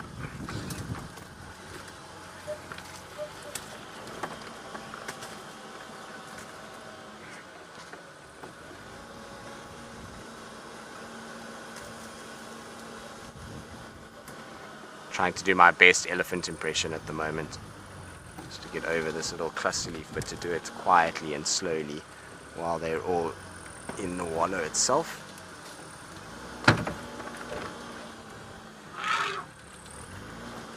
Okay, there we go. Hey guys, so cool.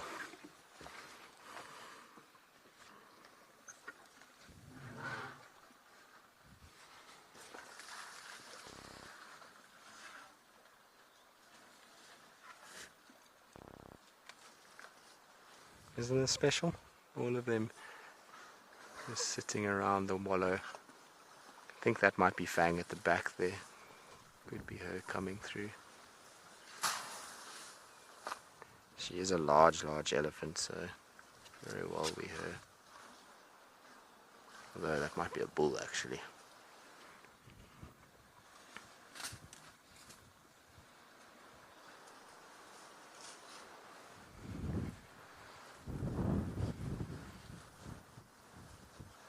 Yep, that's a bull.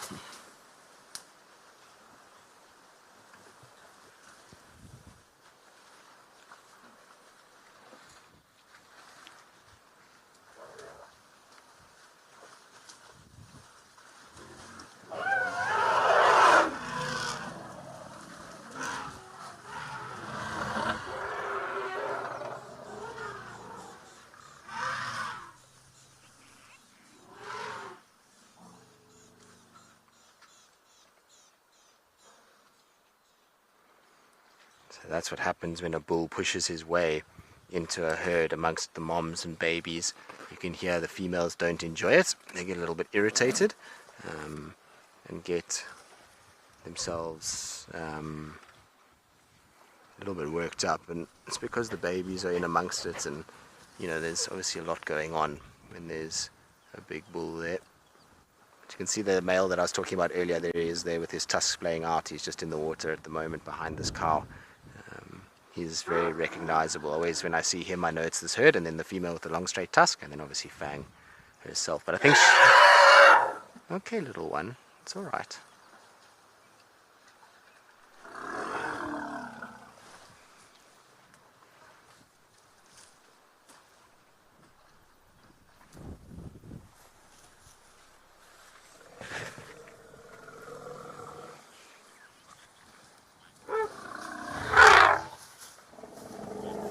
Michael, it's as good as it gets, isn't it? I actually don't even want to talk, I just want to let you guys listen.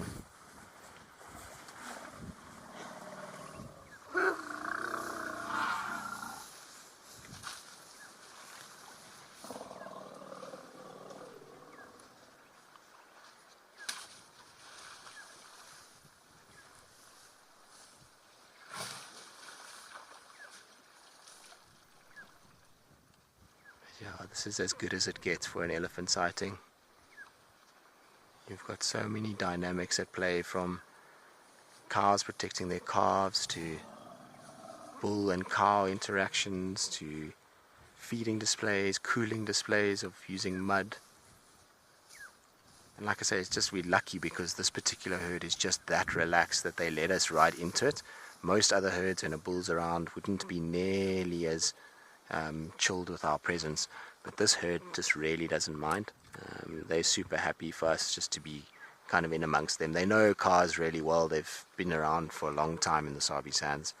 So it's not, for them, it's not anything really to worry about. I think we've seen every member of this herd but Fang with you guys now, which is strange.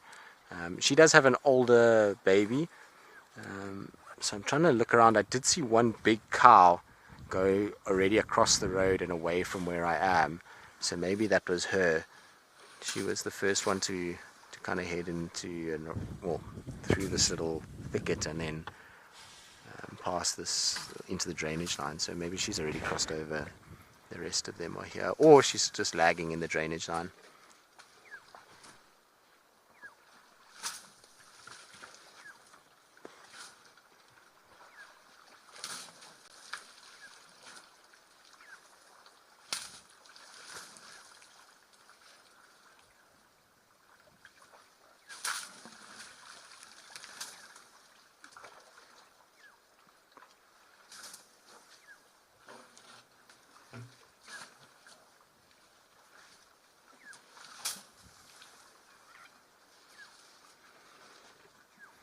There's something about watching ellies when they spray mud that is so satisfying.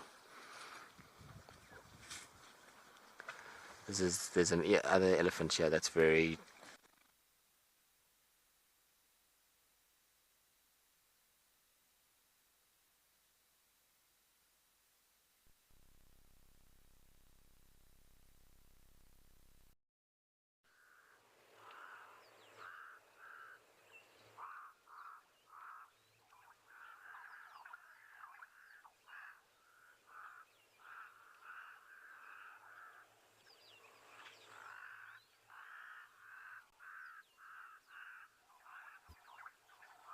And we will definitely get back to finding Fang. But back again here in Okakuyo. And really interesting just watching how these springbok enjoy congregating in the shade over here. They only do it for a certain amount of time during the day and then they all kind of push off again anyway. But nice to see what is going on. I just want to shoot across here to the other side of the dam. There's some zebra off in the distance, and I'm sure they'll come through as well. But a little bit of cloud cover building.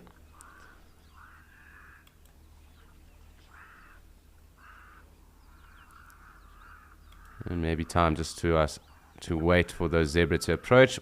One lone springbok in the water at the moment. And the audio of our mourning doves, so always quite cool. Of course, we also have the morning or the audio of our Cape Crows. And let's just wait to see how quick it takes the zebra to come down to us.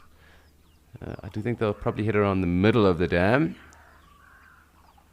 We might as well just watch our wading springbok and wait for the zebra to get to the water's edge.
Seems the zebra are just going to hang back a little bit, but it's quite interesting having all those springbok underneath the tree and just one in the water at the moment. So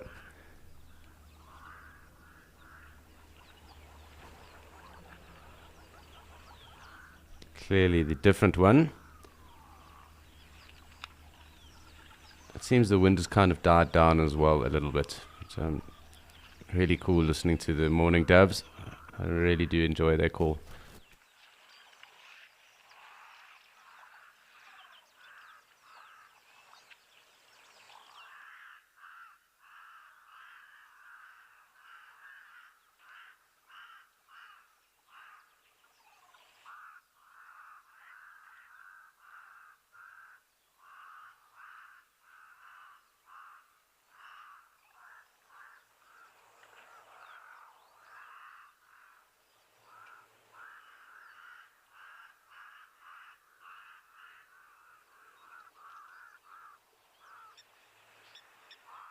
Oh, and Ellie is back. So it's some temporal streaming.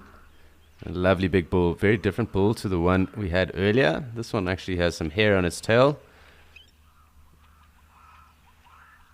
A really sizable bull at the moment.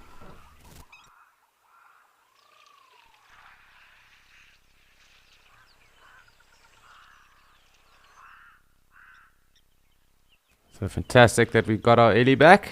But Lauren has her lion back, and we're back to go and check what is going on in Madikwe.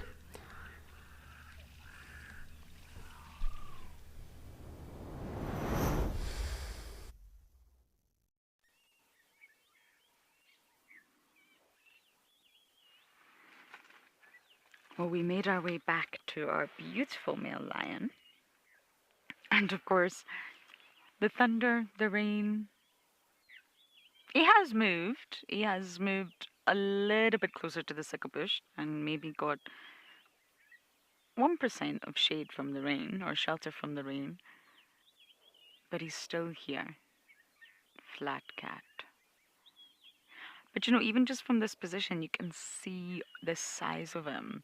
Davi, if you're just able to look at those back paws,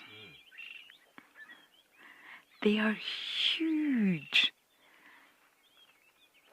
Really big paws. Especially when you're used to looking at leopard tracks. When you see these, you think, my goodness, look at that.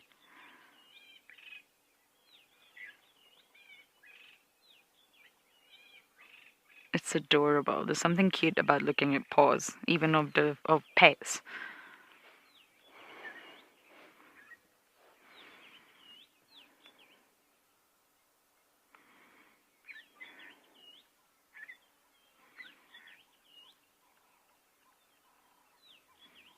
But I guess he has positioned himself nicely, and I think the two of them, the other one's just tucked behind the other sickle bush.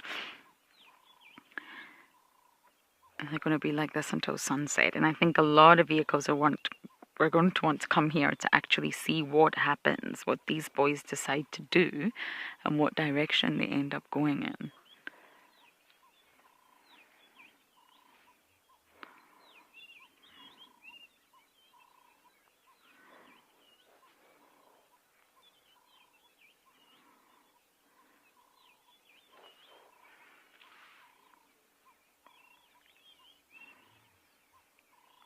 They don't look too skinny, they don't look too full.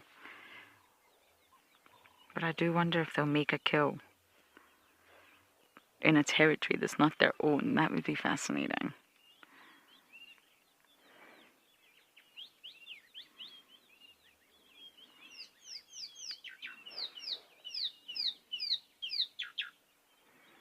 Oh, hello. Who are you cuddling in your dreams?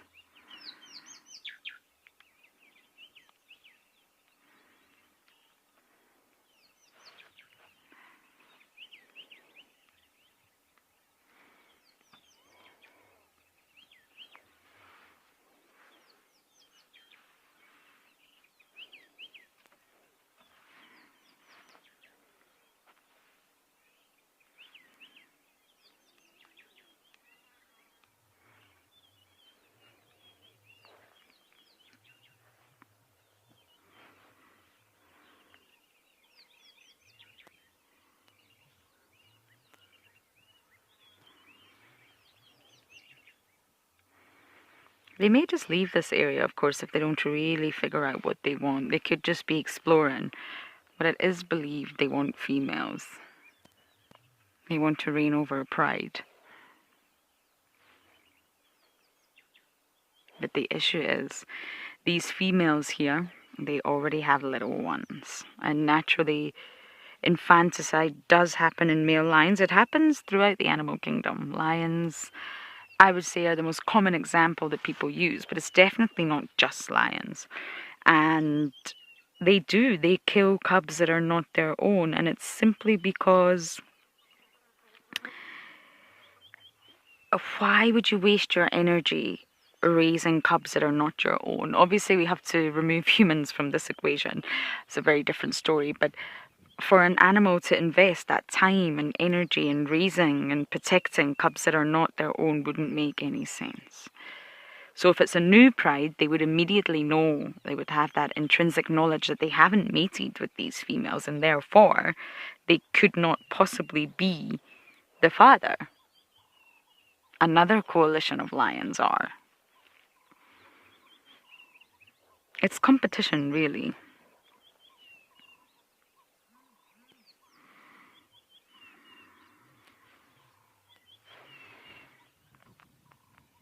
Kathleen, I don't think so. It's not all about temperature. I think that's very misleading to think that. Yes, lions sleep all day and that will avoid the heat, but I think these boys have been active all night, really all night, because I touched on this earlier. They are in a sort of new territory. They are in a new area, and they had a bit of a fight with the other males here yesterday morning. So although some people think these nocturnal animals sleep because it is hot, that's not entirely the reason. They are just nocturnal. So whether it's hot or whether it's cold, they are going to sleep most of the day. Yes, in winter, in sort of very cold winters, they can get more active during the day. I just lost audio.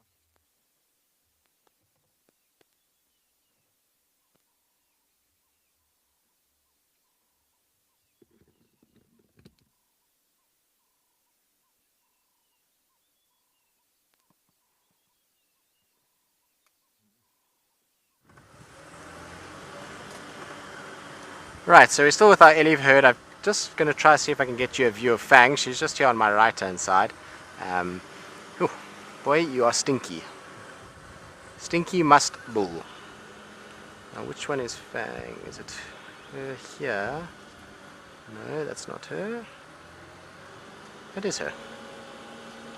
So this is her here underneath the tree. You can see the elephant that's closest to us. You might just, if she hopefully turns her head a little bit, you'll be able to see the tusk coming back. So her left tusk is fine, it's her right tusk that comes back towards her front leg. And she's just getting into some shade. Our musk bull is also an absolute gentleman. You know, a lot of the time people get very, very scared of musk bull elephants, and not all of them are full of nonsense, some of them, but this boy is an absolute gentle giant. He's just coasting around, he hasn't shaken his head once. He's just a happy Ellie. I think he is in seventh heaven because there's about 700 elephants for him to look at and go after. So I think he's just a happy boy. But I can tell you one thing, it has got extremely hot all of a sudden. As soon as that cloud separated, the heat is on, that is for sure. So I can understand why our Ellies have gotten themselves into a little shady spot here, you know, just trying to get some sort of protection and some sort of relief from the sun. It was quite nice when there was cloud, and that allowed them to kind of walk around without worrying too much, but now it's very, very hot, so not going to be great for them to be able to sit in the sun like this. Of course, now she's not showing her face, which is typical. Whenever you want to see something out here, then it typically hides away a little bit. I think what I'm going to do is just reposition slightly. There should be a good little gap, and now that the musk bull has moved off a little bit, it should allow me to get through and to just get around the side here, and then we can just see her from through here.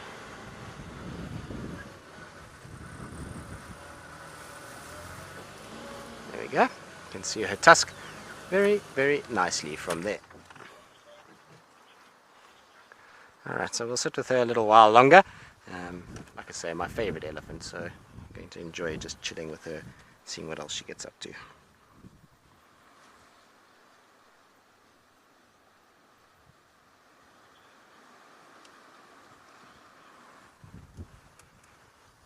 Right, so still with our Ellies. This herd is amazing. There's just so many of them. They literally are just everywhere in front of us. And old Fang just does her thing, and she typically wanders around, often kind of in the front of the herd. Sometimes though, when it's extremely hot like this and they've been at water points, I often see her kind of lagging at the back, which seems to be the sort of case today. If she's not in front, then the female with the straight tusk and the slightly shorter left tusk, she has that long right tusk, she typically then walks in front. I'm not sure if they're related or, you know, obviously they all are related, but I meant from like a direct relation, if it's a daughter of hers or maybe they had the same mother, possible. But either way, very, very cool to see her back on Djuma. I know a lot of people will be excited, so that's why, like I say, I hope she sticks around for the afternoon. She should. Where she is now, I don't think she's going to go very far. And normally what we see from this herd is that when they come onto Djuma, they stay for a couple of days, and normally what they do is they go to Mbeta Hide, Vuyatela, Galago area. They drink at Gari Dam regularly, and they like drinking at Mbeta as well. And then they go kind of north towards Tamboti Dam, and then they turn and they come back that route again through here and then back down to the Sand River. So they have quite a specific sort of area that they like to utilize, and most of that seems to be around the Mulawati, kind of, that's the core sort of area for them. And then they cut a little bit west when they start to head to Londolozi, Singita, in that direction.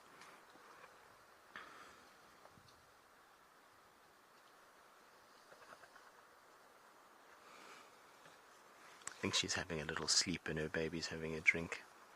So cool. Could sit with her all day.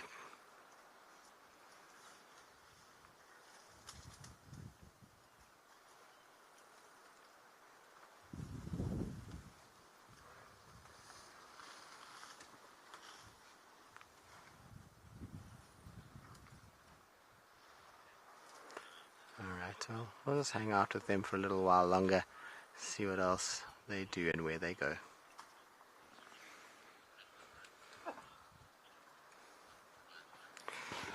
As you can see, I think they're all trying to push into the shade of this tree.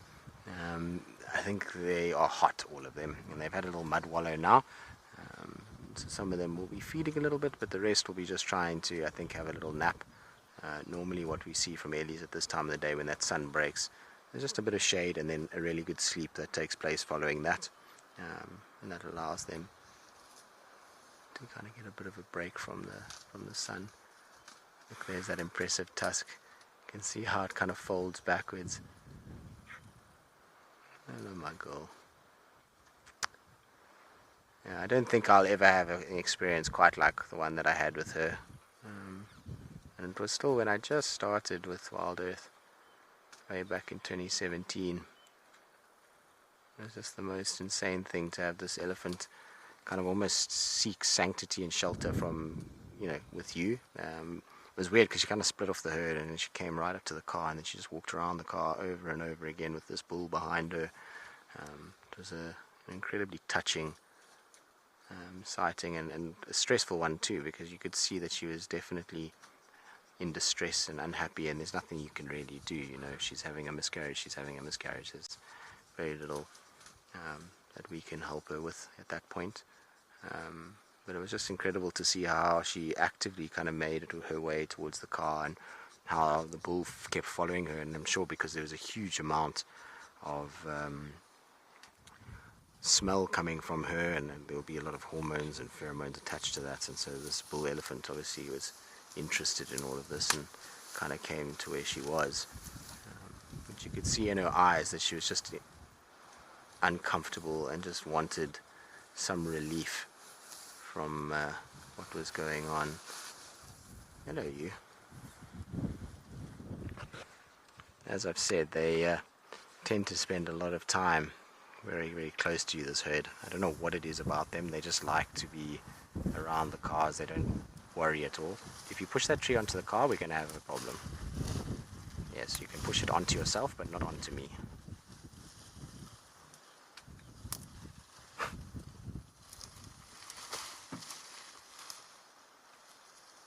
Isn't this amazing?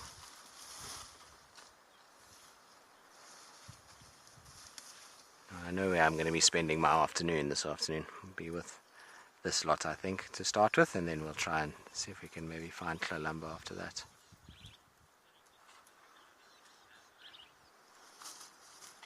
My boys say what an absolute treat to have extra Tristan and Fang. Well, I mean, I'm not so sure about me. I think Fang is really the star of the show in all of this, and so is her herd. They've been absolutely incredible for us, considering it's the hottest part of the day.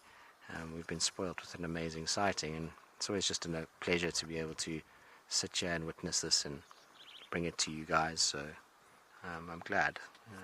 It was quite funny because obviously we had finished with our show, and I was busy exercising when they asked if we could just come out for Escape to Nature, and so it was a bit of a rush to get on the car, and I wasn't really sure what we would go and find, but this was an absolute surprise, and I'm super happy. So I hope a lot of you will be tuning in later too to when we do our sunset safari, because no doubt there's a lot to look forward to. There's obviously Fang on the property, Columba's on the property, Tavangumi was around this morning, and I suspect that he will make an appearance somewhere again this afternoon. So a lot to look forward to, and like I say, going to spend a little bit of extra time there. So it's good and nice to be out at this time rather than just sitting in camp looking at a computer screen, which I probably should be doing because I have a number of things that I should be addressing. But I do really enjoy being out, so I was quite happy just to come bumbling around. The only thing that would be better in this situation was that if Fang and her herd had decided to stop in a place where there was more than just one tree for the shade, so that we could also have some shade. But you know, we can't have everything, so it's still nice, like I say, just being out here and, you know, sharing the natural world with all of you.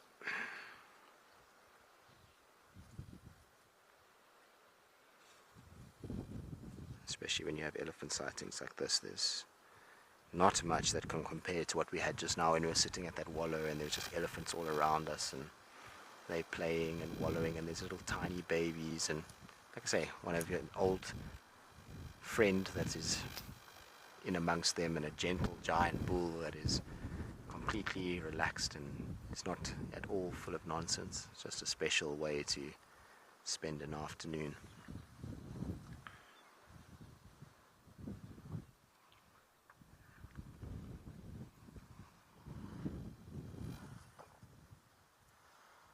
You can see her eyes are closed. I think she's just having a little nap there. And also, you always know when elephants are having a bit of a sleep is when their trunk comes down and it extends completely and it's like flat on the floor. That's often an indication that they are resting and having a bit of a nap.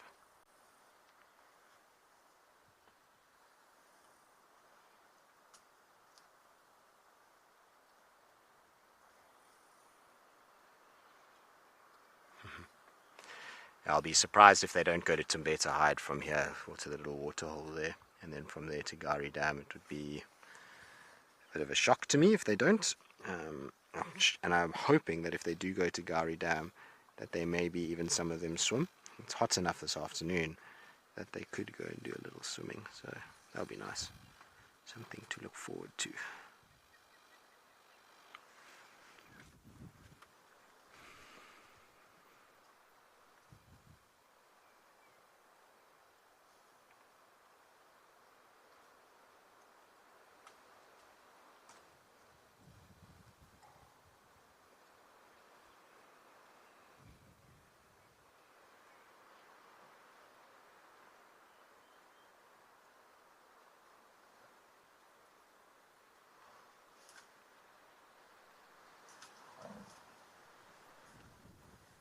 Shame, did you just get woken up? One of the other Ellies grumbled and just got stirred out of her slumber a little bit. Classic elephant sleeping though.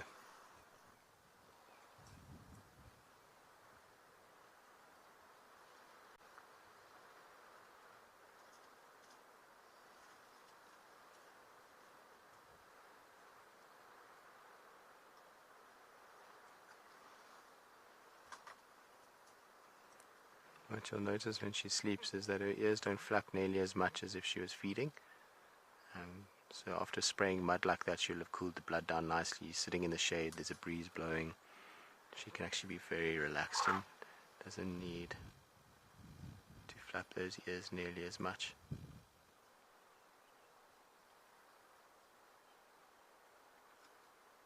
It's cool, a little baby starting to develop tusks now. And that little baby must be what, 3-4 years old now? 3 years old. Somewhere there, 3-4.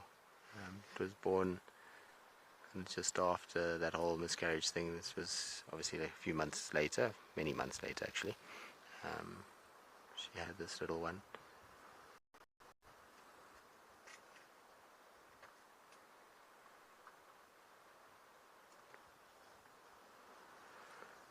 So yeah, it must be about 3 years old now. I'm trying to just think back when we saw her with the little one. I think it was 2019, 2020 maybe, somewhere there. But for the tusk to be showing, it must be on the other side of 3 years old. Tusks typically don't show when they're still sort of 2 and under.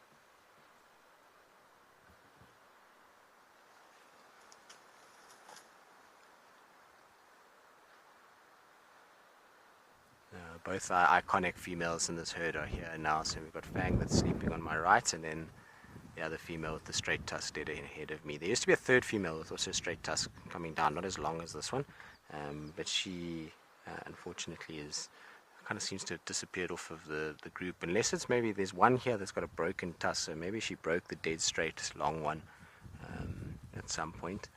It's possible. But yeah, there she is there. You can see she's very much more East African forest elephant type style tusk, thin, narrow, straight. Forest ellies look a lot like that, and like I say, the East African elephants get tusks very, very similar to that.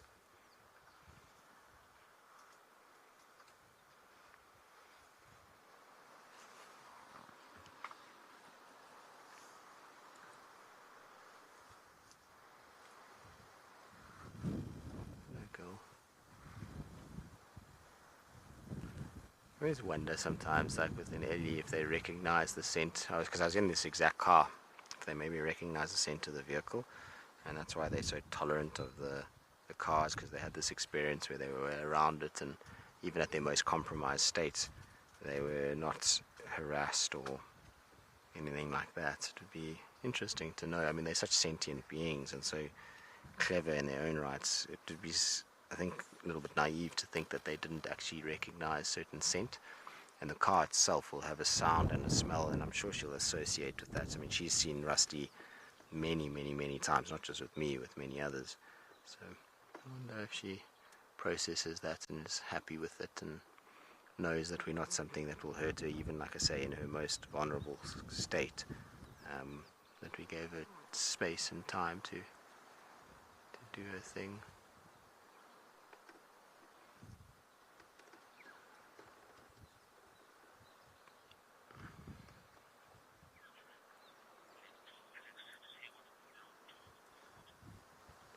Alright, we're going to sit here a little bit longer, probably kind of try and find some shade before we get third-degree sunburn while the herd sleeps. In the meantime, though, talking about water holes and being in shade, send you across to Alex and see what's come down to the water, which sounds like a fine idea.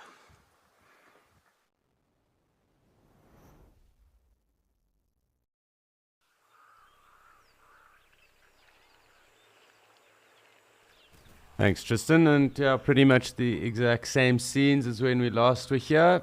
But it does look like we do have a nice harem of zebra coming to join us. The springbok are slowly starting to move off as well. It's time for them to also get on their bikes and get back to feeding and ruminating. A couple of kudu as well in the distance. And we are going to wait for the approach of our zebra to come join us. Of course, we have our audio of our Cape Crows as usual. A couple of impala in that first little green thicket here on the left. But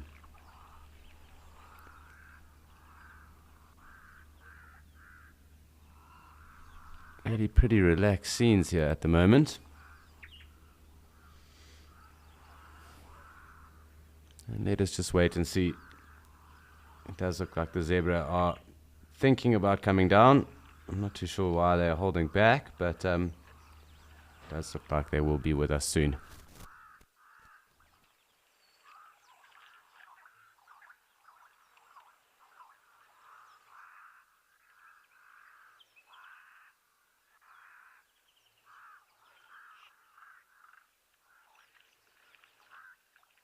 They're bunched together quite tightly up there. Clearly there isn't much around because the springbuck are still enjoying the water.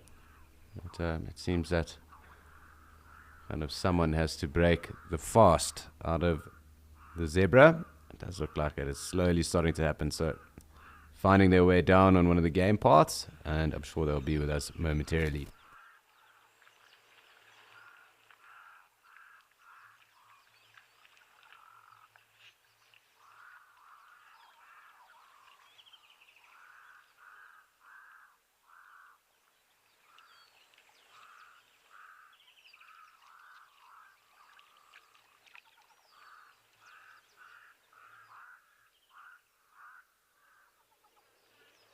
Another little pocket of kudu as well, but just see what happens with them, because we've had good kudu around throughout the entire day. It looks like our zebs are meandering their way down. Let's just keep track of the action.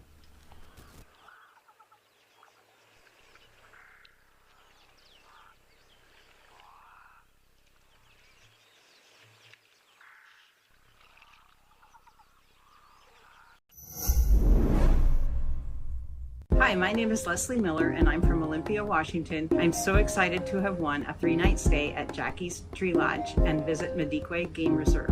I started watching Wild Earth in 2019 in anticipation of my first trip to Africa in February of 2020. After that trip and through the pandemic, Wild Earth helped keep me connected to nature and Africa. I'm so happy to be able to return in person. Sign up today and you could be the one experiencing it for yourself.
So the zebra and the kudu definitely have made their way down. I'm going to get a little bit closer. Interesting that the zebra took a different path than usual, but really quite cool. Nice to see the oryx also making a comeback as well. And we were actually with all 4 of these species just now, about an hour or so ago as well. So very cool.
If anyone wants to have a punt, let me know how many zebra you think are with us right now. But obviously 3 kudu. But let's have a look here.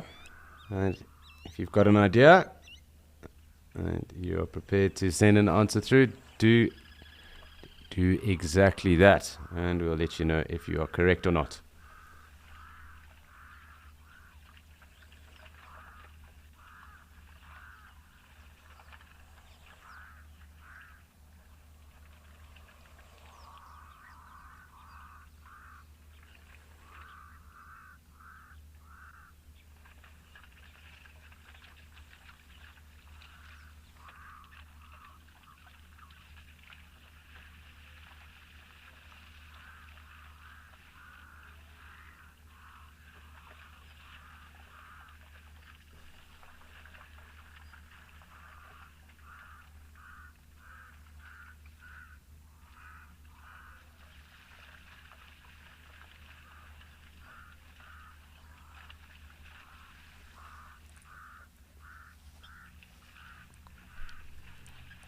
So it can be rather confusing, but good just to check if everyone is on the ball. And if you do have an idea, obviously get that through. I'll see if MC has their eyes screwed on them today.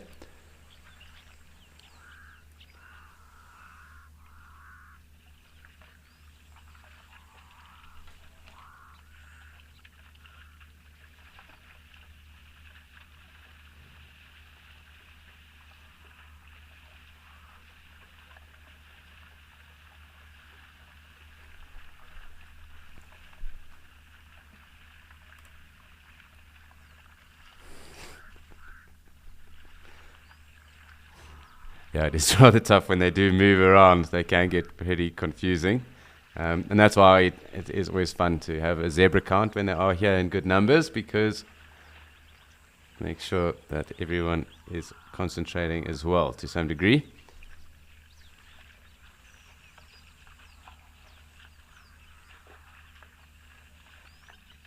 But I have a confirmation on my answer. So if you are watching and joining us, do send through and I'll let you know if you are correct or on the money.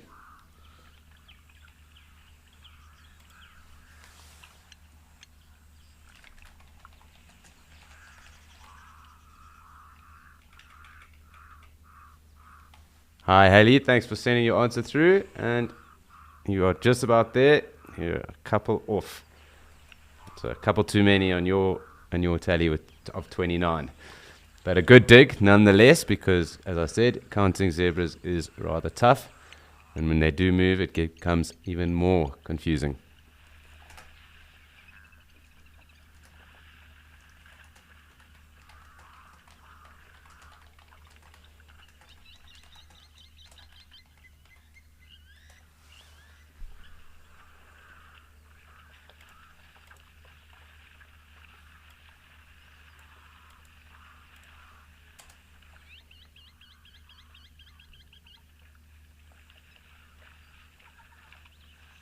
but a good dig nonetheless. Hallie.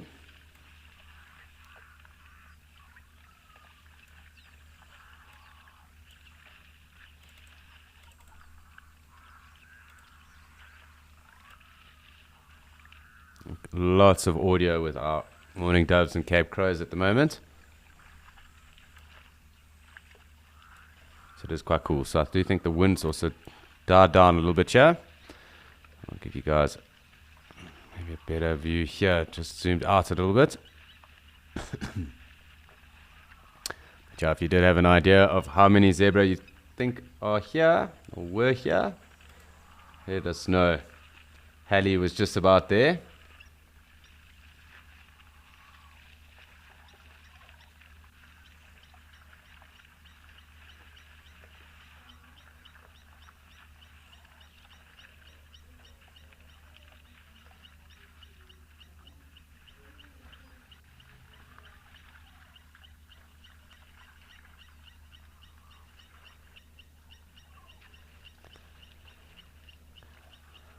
Rain's light, you are also just about there. Just about there. So less than 29, perhaps more than 26. But also another good dig. Thanks for sending through Rain's light.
Yoshi, you are actually spot on. There were 27 zebra here with us.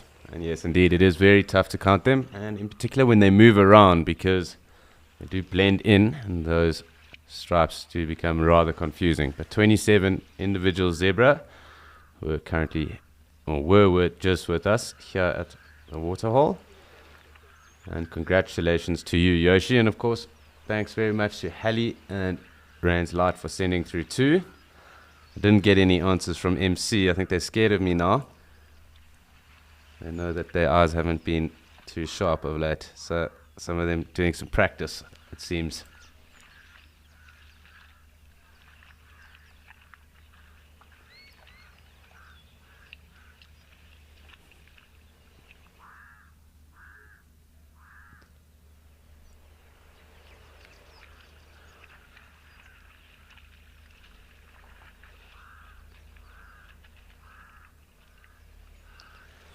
But lovely to see.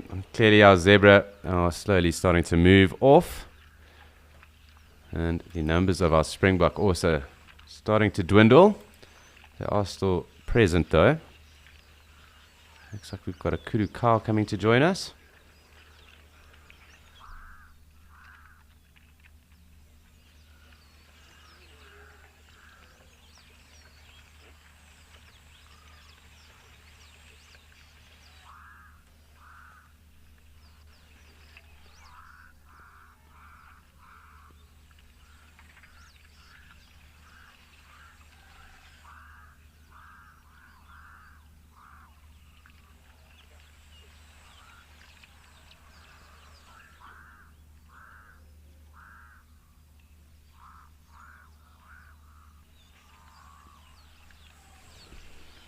Lovely kudu sightings that we've enjoyed throughout the course of our escape to nature today. Of course, lots of zebra again as usual. And getting our count done as well. It looks like our Springbok are starting to push off now as well. But going to spend some time with the kudu once they get down here. A young bull coming down.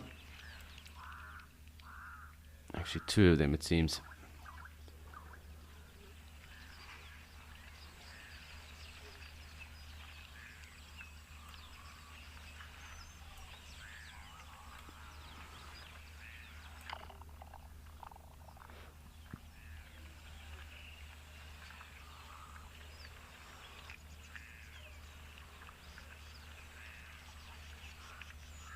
So we'll just wait on the kudu to kind of create a nice little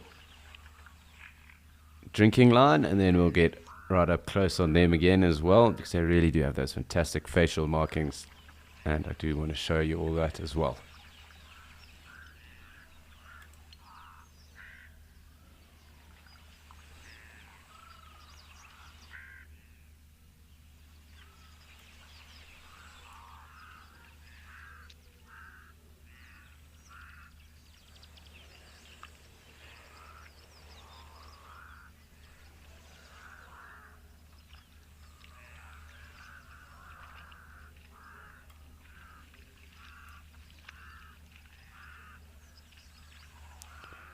Those facial markings, they kind of look like old school cricketers with that zinc, or even I suppose water polo players to some degree as well if they're in the sun. That zinc kind of just underneath their eyes, protect their noses and eyes.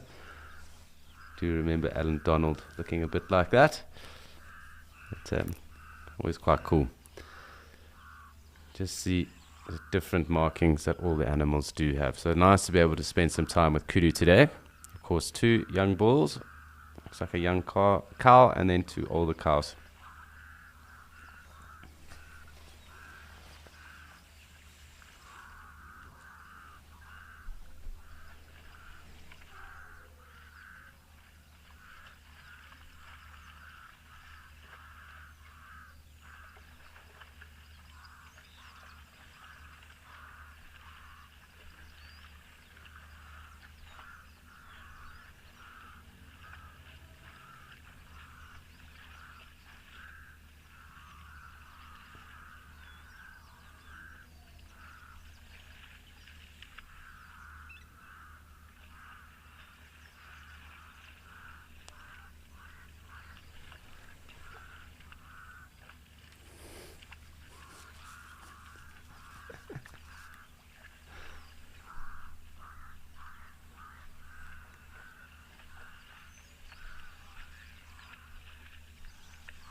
So our Gemsbok have joined us as well.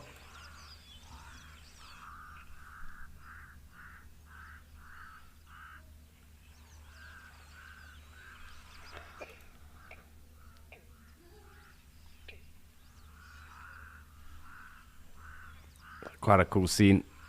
Always lovely with the kudu, but in particular with our wading Gemsbok.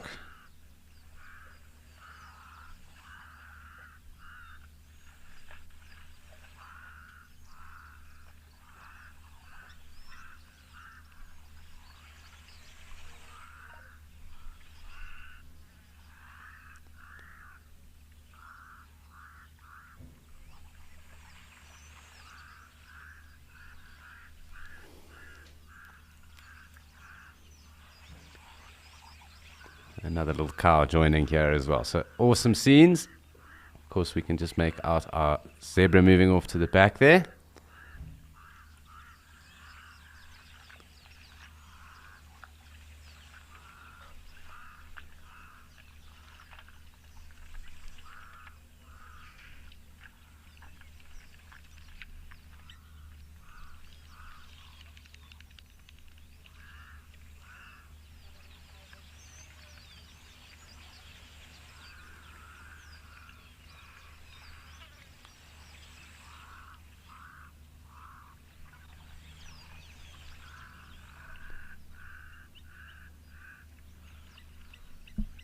And a wildebeest. We haven't had many wildebeests around today, so I'm hoping that we do get one of those. It just seems like one of the lone bulls. Of course, some of the black-faced impala coming to join us, but we have had really good numbers of the wildebeest around of late as well. So we're just waiting on them to come down. Of course, one bull is also fantastic. No complaints.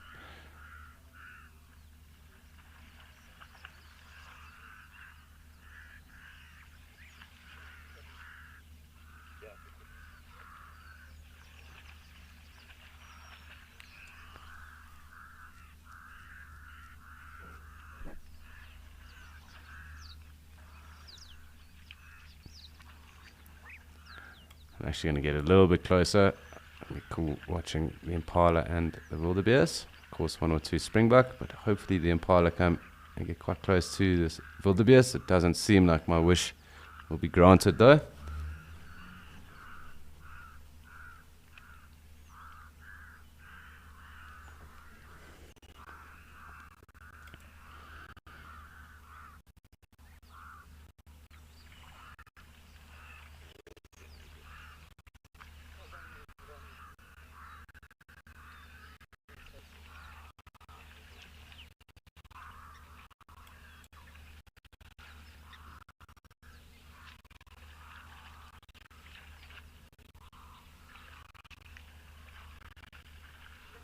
Species in frame currently, and just be 3.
So pretty cool. Interesting to see the path that the impala took. They decided to come pretty much to the south of us. That Egyptian goose has pretty much become a statue. It hasn't really moved too much.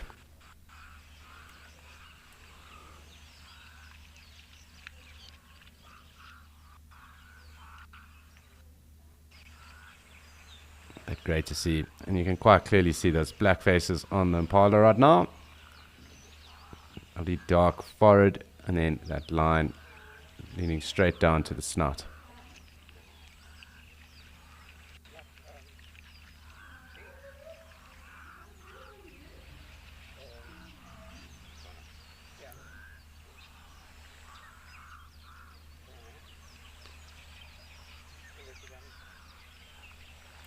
So just watching our impala ewes at the moment. A couple of the springbuck that are still hanging about.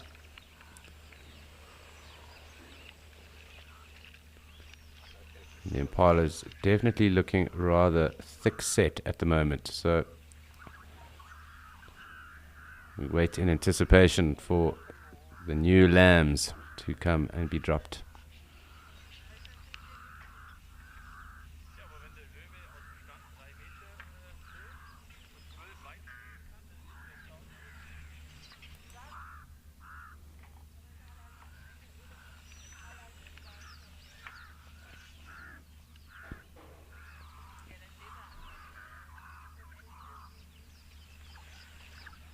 That smaller impala there, one of last year's lambs it seems. And for the ewe, we'll just see those kudu moving off through the thicket there as well. And as I was saying, it does seem that springbuck are also now starting to move off. It's got to that time of the day where they also start to head off into the distance.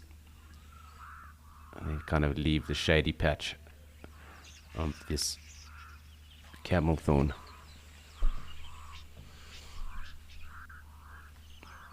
So I'm going to zoom back out and then I'll just position at the center here and we'll await the approach. And we'll actually sit on the elephant for a moment. He got away from us. Clearly having a rest. You can just see that lucid trunk. And very relaxed Ellie over here. Pretty much fast asleep. But that same bull from earlier, he also had a little bit of a splash.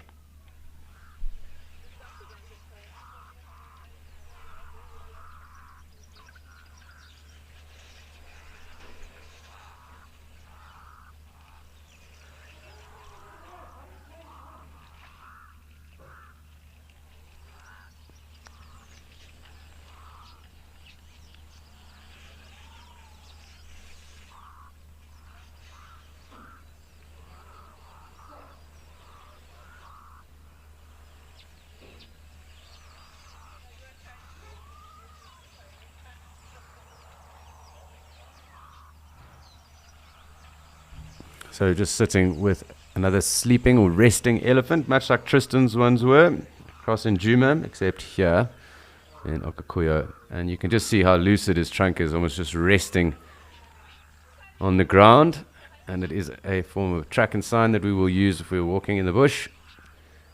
We'll also just pick up if an Ellie has been sleeping, because you will clearly see the indentation of its trunk in the substrate as well. So it is something we'll pick up on. Sometimes you do kind of see it moving a little bit as well. It kind of brushes around too, but definitely the imprint of a trunk is something we would look out for.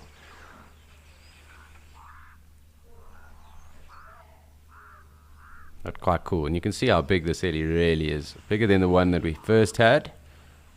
Really thick and wide set trunk base there.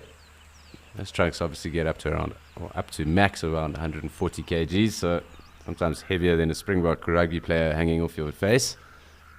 And you can imagine what that would be like carrying around.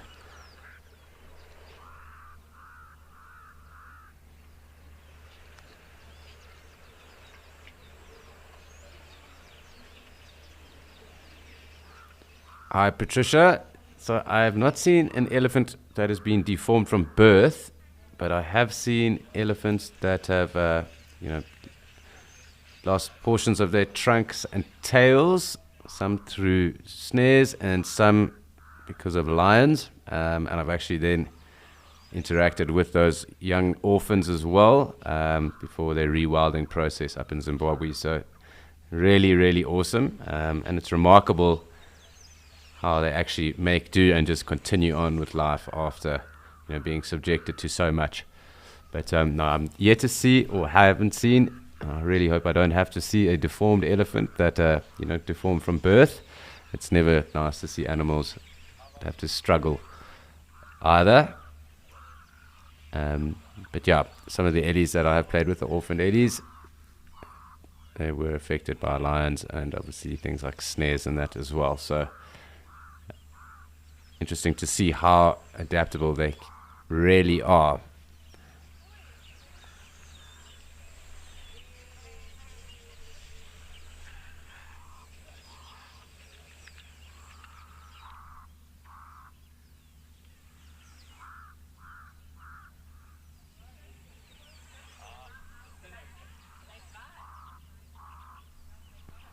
Just watching our sleeping Ellie at the moment. Something different. Not all the time that we do get them just resting up like this. Yeah, they kind of move off quite quickly. So this one clearly quite happy to relax. And he also has a bit of hair on his tail. Not all the elephant bulls that we've seen here have hair on their tails. Definitely a genetic trait of the Ellies around here. Because it's something I pick up on quite regularly.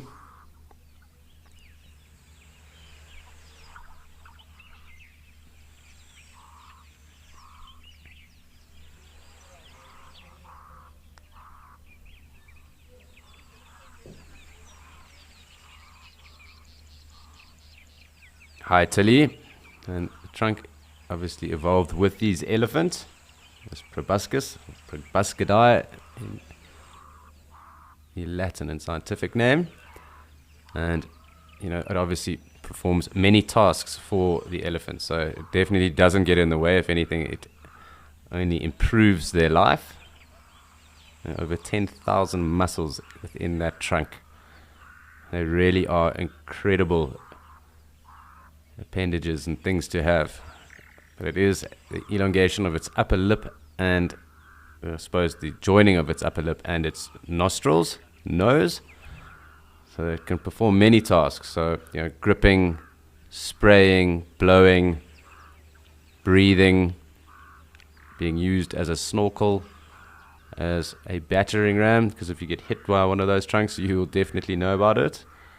And some of the stab adults that I've had to help open up so they can go and explore in the morning when they are super excited, and if you haven't opened up a gate quick enough for them, you get smacked with a trunk and you know about it. It's like getting punched by a heavyweight. They really are cool, and they perform, as I said, a number of different tasks for an elephant throughout their lives, and they really don't get in their way, no.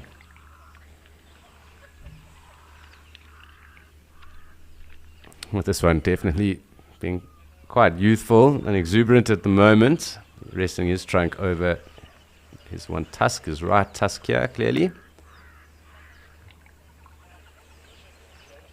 Always funny watching what the elephant get up to.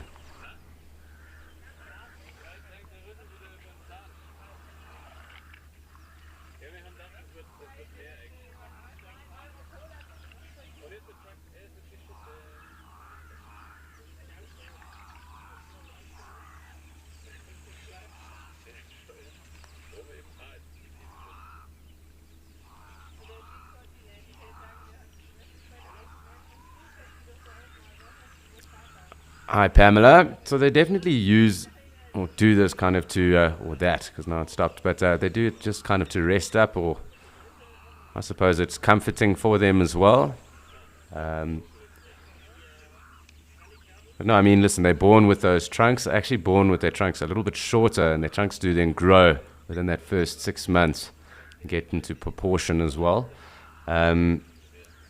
It's much like saying, do you, I don't know, rest your arms because they are heavy to carry around. I don't think that is the case, because we are born obviously with these appendages, and they do obviously hang with us for the rest of our lives unless they are amputated or lost to some degree. So they'll definitely just use it, I suppose, just to rest it up as a form of comfort, not because that their trunk is too heavy for them. I don't think that is the case.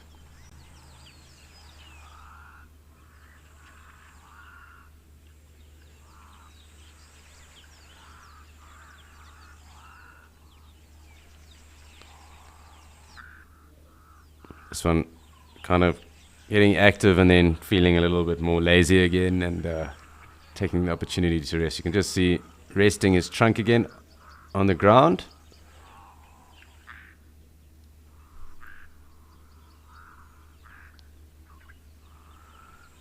So we'll just see how this happens or unfolds. I do think he's slowly starting to wake up and get more active. You're probably going to move off in the next few, but really awesome to sit with one of the white ghosts of Etosha.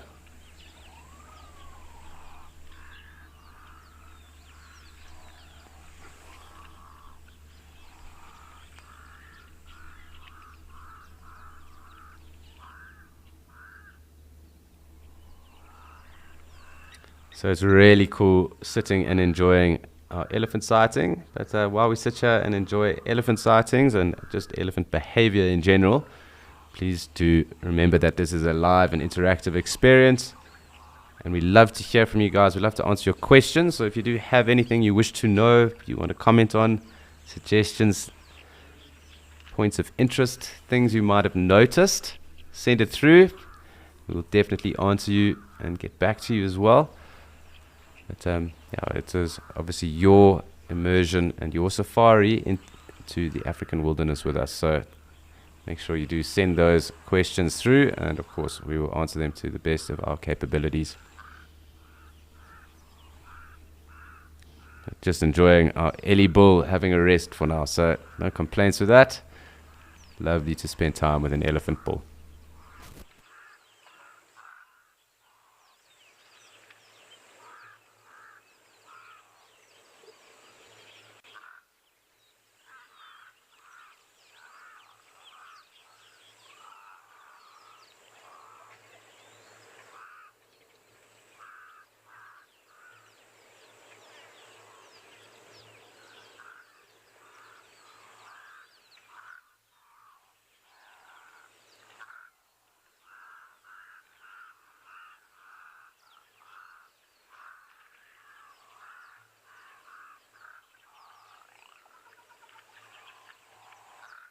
Really is amazing how they'll just sit and literally switch off wherever they please.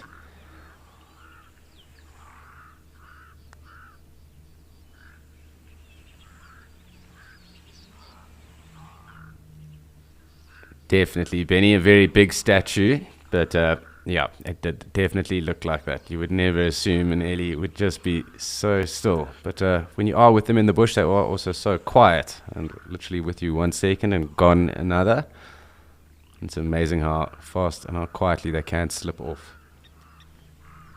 So I'm just going to zoom back out again. I just want to see what else is happening here at the waterhole. Otherwise, we will just sit and enjoy our elephant. Looks like we've got some movement above us. Some more zebra coming through.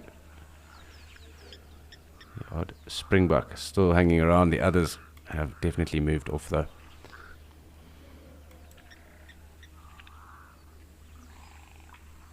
So it looks like a rather big herd of zebra coming to join us. So we're just going to sit here. Oh, I hope I didn't zoom in too much.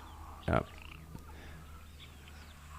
Oh, it's actually a really big herd of gemsbok and zebra. But let me come back. That was not intended. We'll wait for them all to join us and sit with our elephant at the same time.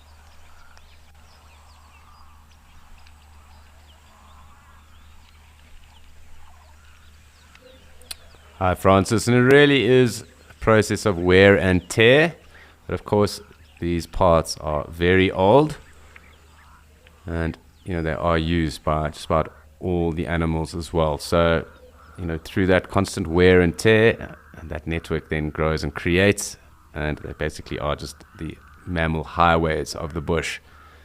So the arterial routes in between water sources and feeding grounds.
So just waiting to see how and when everyone decides to come and join the party. The ellie party, there's a single party though at the moment.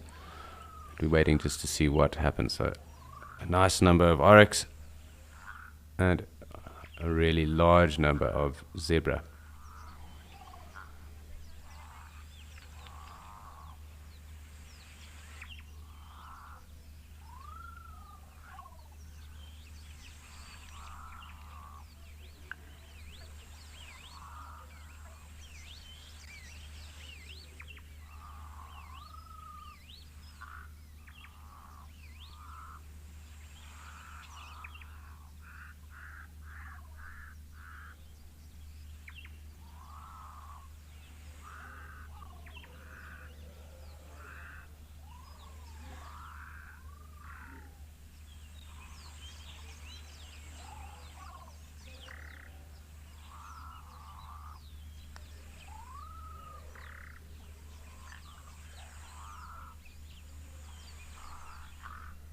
Hi, Trishan. That's an interesting question. And I'm sure if they did overheat, that they could definitely have a heart attack. I do just want to check something here. I actually haven't really done too much reading or really research into that. But, I mean, I'm sure with most things, overexertion could lead to a heart attack.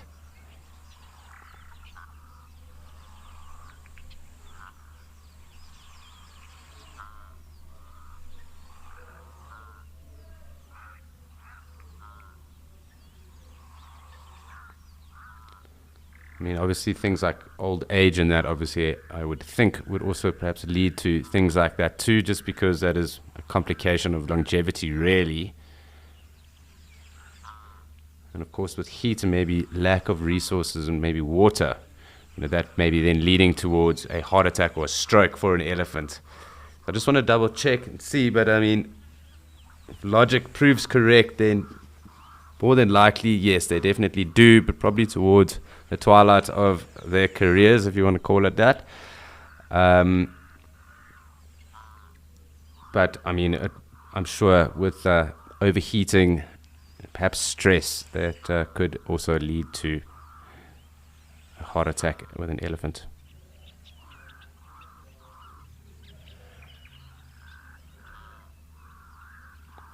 Perhaps maybe even elephants in captivity may be suffering more so from heart attacks than that, just because maybe of, I'm just trying to piece my thoughts together here, but I would think that that would be I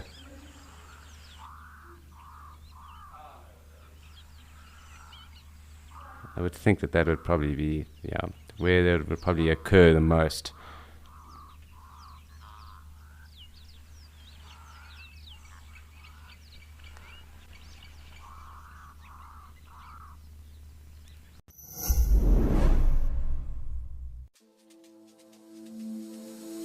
This is unbelievable. Unbelievable. Join me, James Hendry, on an odyssey through the most adorable, fascinating, and heart-stopping moments that we have experienced here on Wild Earth.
So just enjoying our Ellie Bull, Gemsbok in the distance, as well as the zebra that we're anticipating coming to join us. I do just want to have a look at the temple of this bull. He has been spraying himself, but looks like that's just a bit of wet mud. A large number of zebra are going to be joining us momentarily. And I would think probably upwards of 40 individuals at least there in frame now. I haven't counted them just yet, but yeah, we'll have a look to see. This Ellie super relaxed. Looks like the Gemsbok are also going to push on down. It'll be interesting to see what kind of a distance is put between the elephant and the zebra.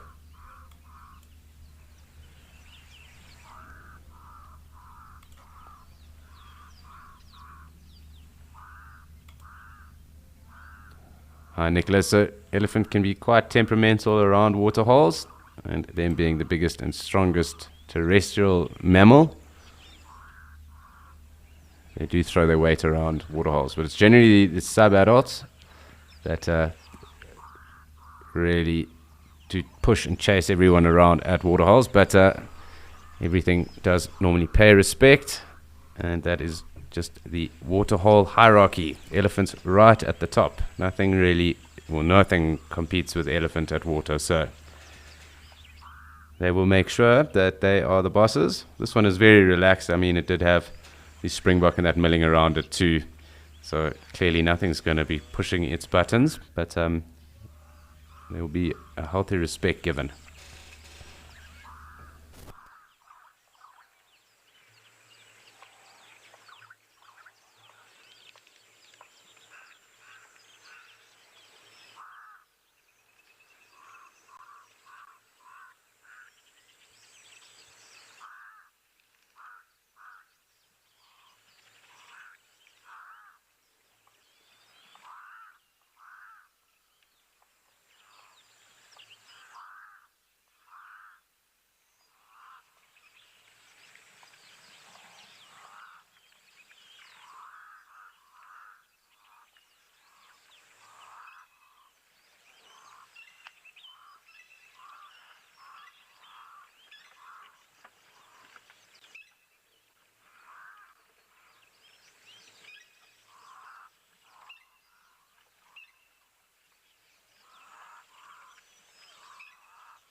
So eventually, the very large herd of zebra coming down to us.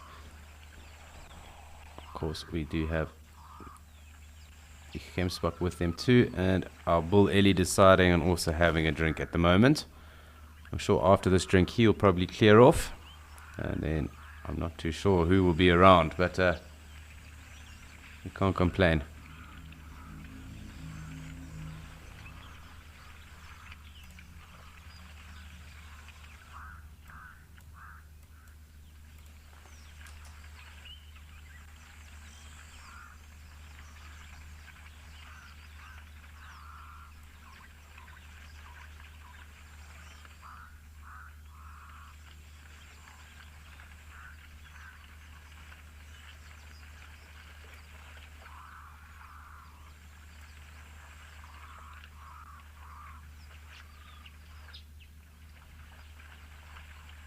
It's always cool watching large numbers of anything really descend upon us like this.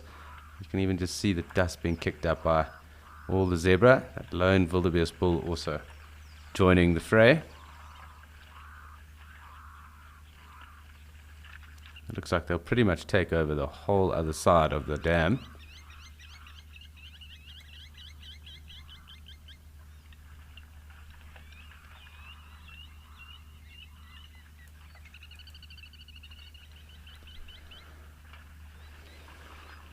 Wowee.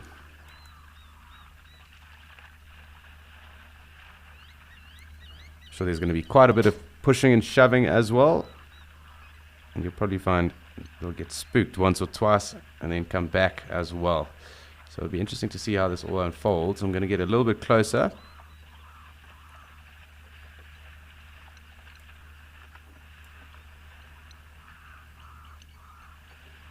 But if you thought that the last counting of zebra was tough, I challenge you to this duel, because this will be rather hard.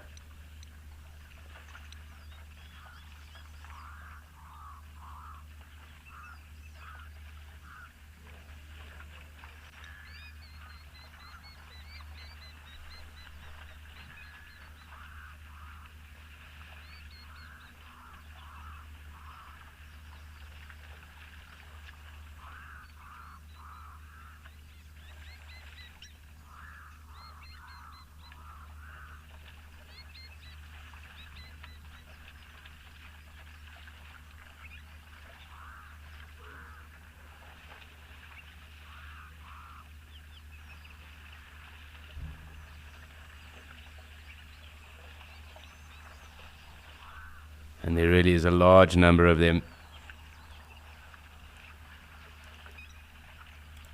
An estimate, there are around 75 odd zebra here at the moment.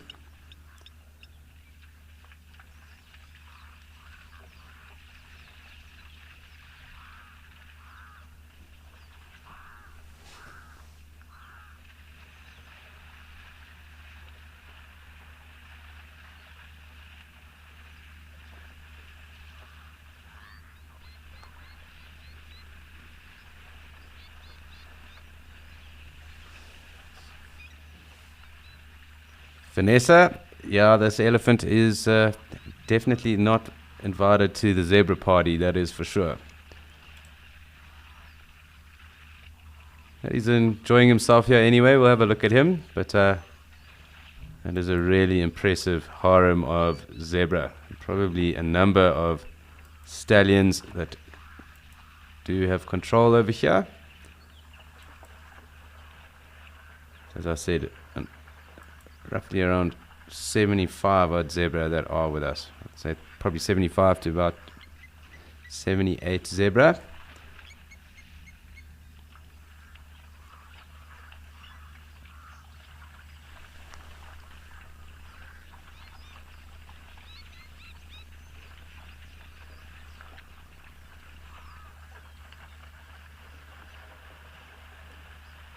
It's amazing how the strength of numbers that the zebra now have, how far they've actually pushed into the dam as well. So something we noted yesterday just with it being overcast, but this is probably one of the bigger herds I've seen, and they definitely have pushed right into the water.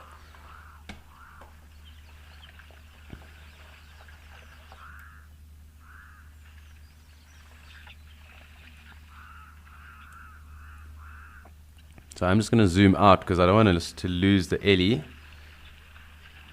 I do just want to be able to make sure we can monitor all the action at the moment.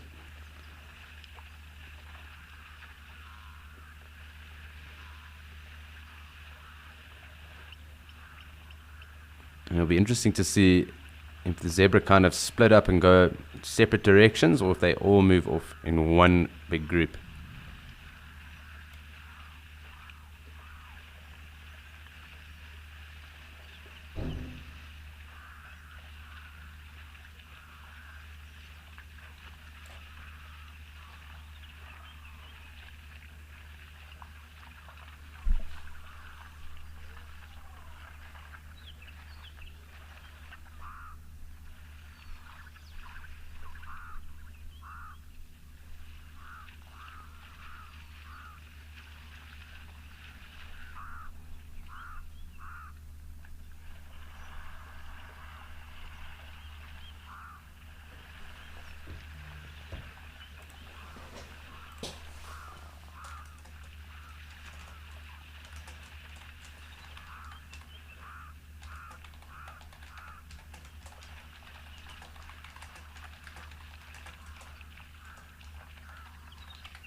So really awesome and a fantastic herd of zebra here, but we have something better in terms of a huge Eddie herd descending upon us in Djuma. So we're going to jump over there and see what's going on.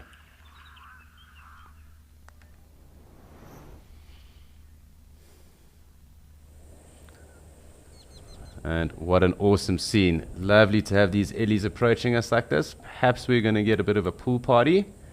I'm not too sure if it's the same herd that Tristan was just watching. I assume it might be. And we'll keep a lookout for his favorite elephant, Fang, if that is the case.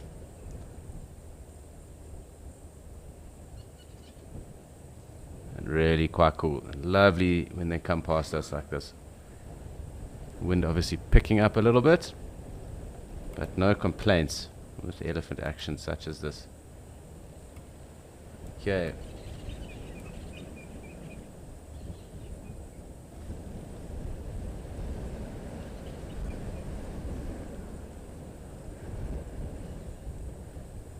Really cool. So I'm going to get in a little closer. And on some of them you'll even be able to make out those huge eyelashes.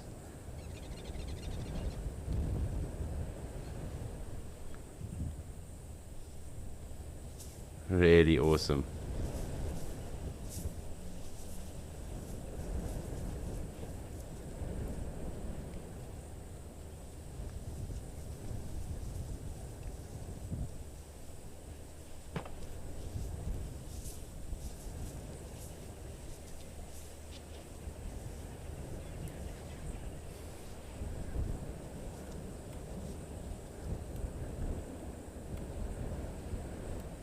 So let's just see where they all go. I'm sure a number of them will even come and go towards the wallow, but while they are here,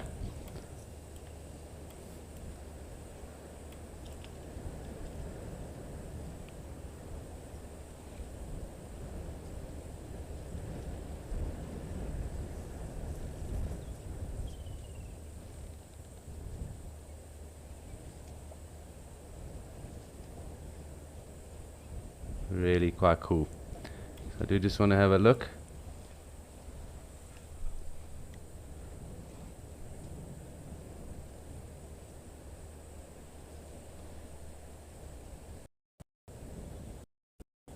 And if you can see and make out those centimeters, really, really long eyelashes on elephants. They really are quite spectacular. Lovely to see. And awesome to have these guys so close to us. It's a pity the wind is shaking our camera around a little bit, but very, very cool and a lovely sighting. Some splashing going on. Maybe just keep us out here for now.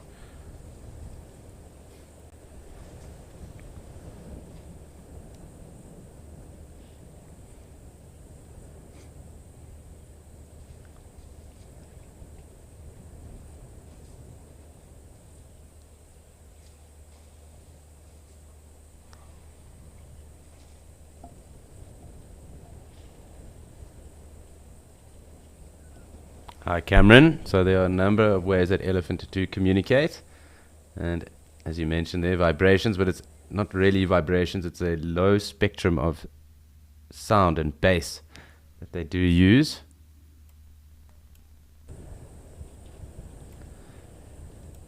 So they use a very low spectrum of bass that they then actually also are able then to pick up within their feet.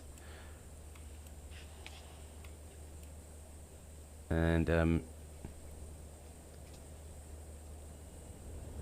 that low level of bass actually can travel very vast distances, around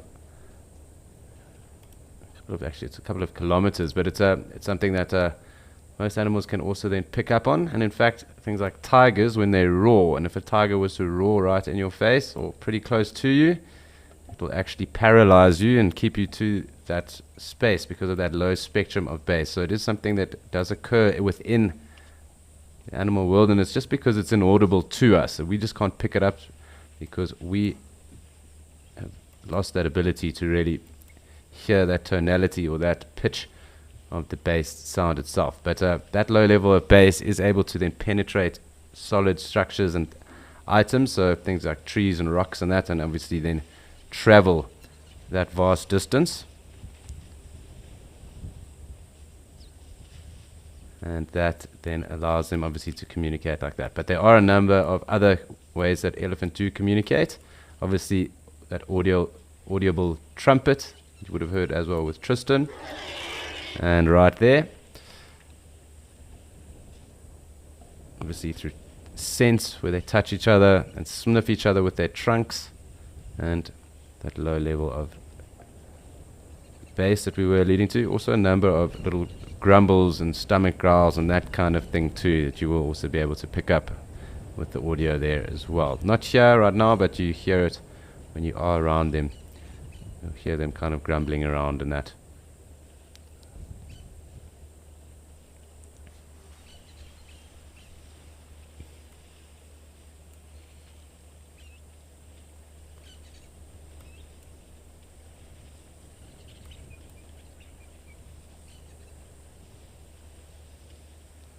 Hi Anna, so from my understanding, I actually think tapirs might be one of the others, of another odd-toed ungulate, see with the 3 toads.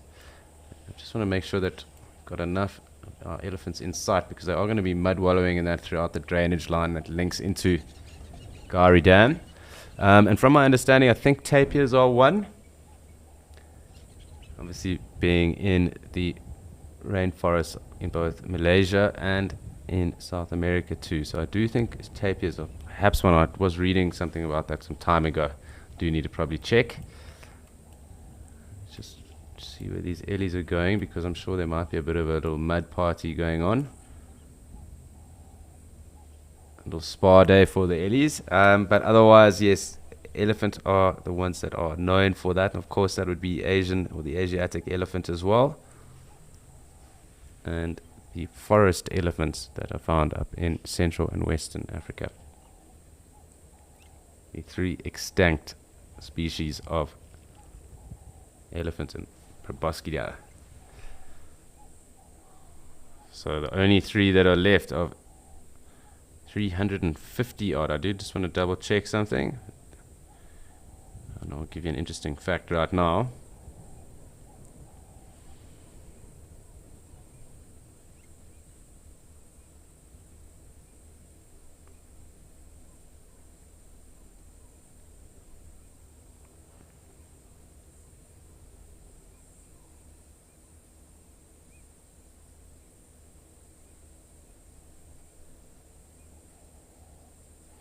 So yeah, it's estimated that there have been around 352 odd species of proboscidans. So those animals with the proboscis, such as the elephant, and the elephants really are the only ones with it. And of those 352, every one of them, barring 3, have died out. So that includes mammoths and the rest. And the 3 elephant species that I did just mention are the last remaining. Although you could perhaps argue that the Sri Lankan elephant has also been separated for some time, as well as the Sumatran, other than the Asian cousins on Asian mainland. But just interesting facts around Proboscidea. Obviously very closely related to aardvarks, elephant shrews, dassies, manatees and dugongs, as well as some of the moles.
Can we stop there, please? Because now we have got some leopards making love. Now, this is not like when a baby human bites your finger. Let's push play on this episode of The Wild Show.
And from what I've seen, this does not seem to be the herd that Tristan was with. This is a different herd of elephants. So clearly a number of ellies around for the day. I'm sure an interesting afternoon to follow. Also, there hasn't been any big bull that's in must either. So it looks like there's a number of elephant on Djuma today. So very cool. I'm sure an interesting afternoon to follow because of that.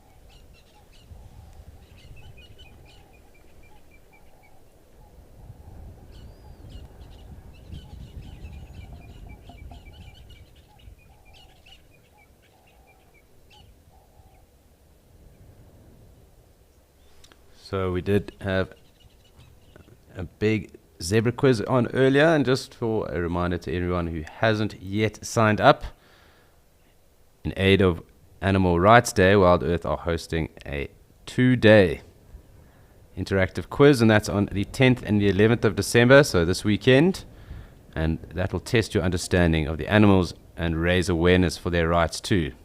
So get your team together and be sure to enter and take part in generating awareness about animal rights, as this becomes a more important focus globally. So entries are open, and they will be open up until tomorrow the 6th. So make sure you get your team and your entries in and take part in Quizmania this weekend coming. It does look like our ellies are going to slowly start making their way down the drainage line.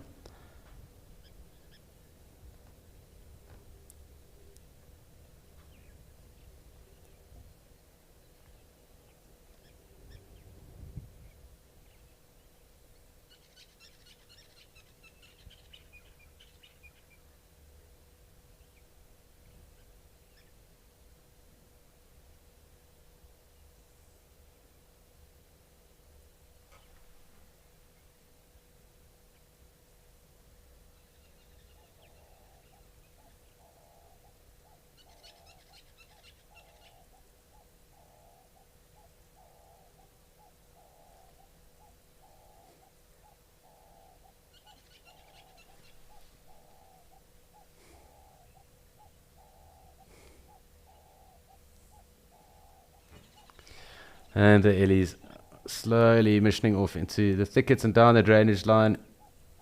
But we'll keep an eye on them. When we do lose all visual, we'll have a pan around and see what else is here.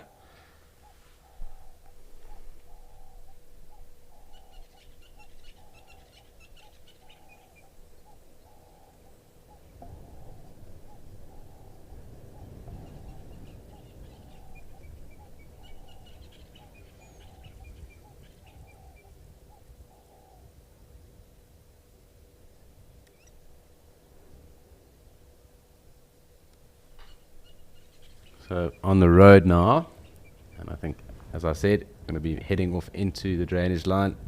But let's just see, a number of them are here, just above us, in the thicket, in that green area. You also just pick up a number of that little bird audio there, the Pete Mayfro, virtual starlings. I haven't heard the red-faced testicular here in a minute. There's also the chagras, various other scrub robins and that do call. But with it being quite windy, I do think that bird audio is probably not going to be around that much at the moment.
Quite a peaceful scene. Of course, the elephants are slowly starting to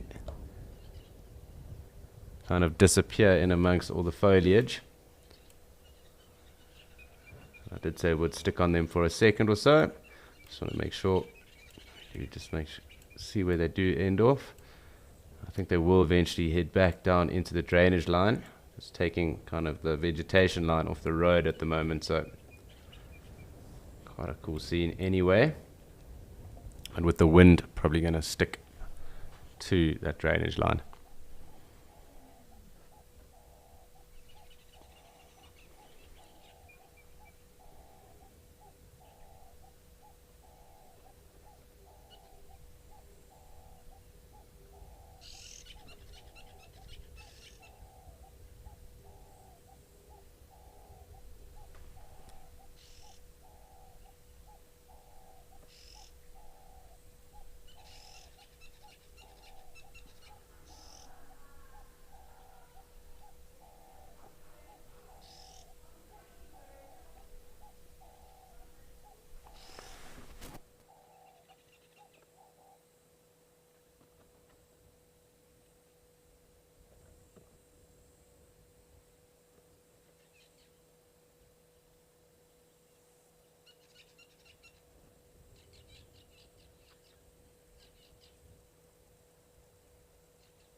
Ellie's definitely, they've actually kind of spread out, considering they were actually quite close bunched together when they did arrive.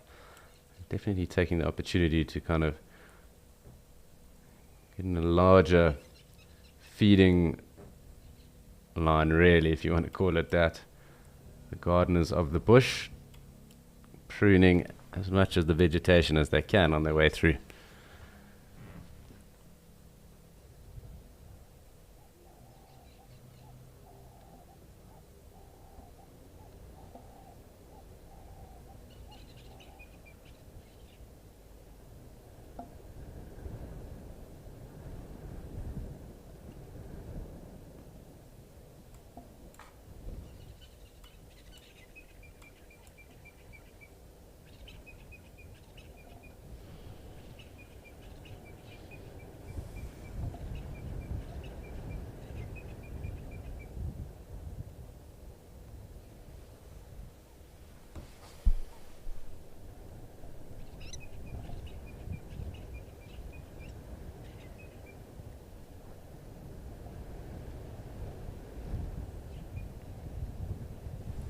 So it seems the wind has picked up and our ellies are definitely dispersing off into the greenery that is around here. And with that, I think let us go and check in with our other ellie who is still with us up in Okakuyo, and he's got some friends.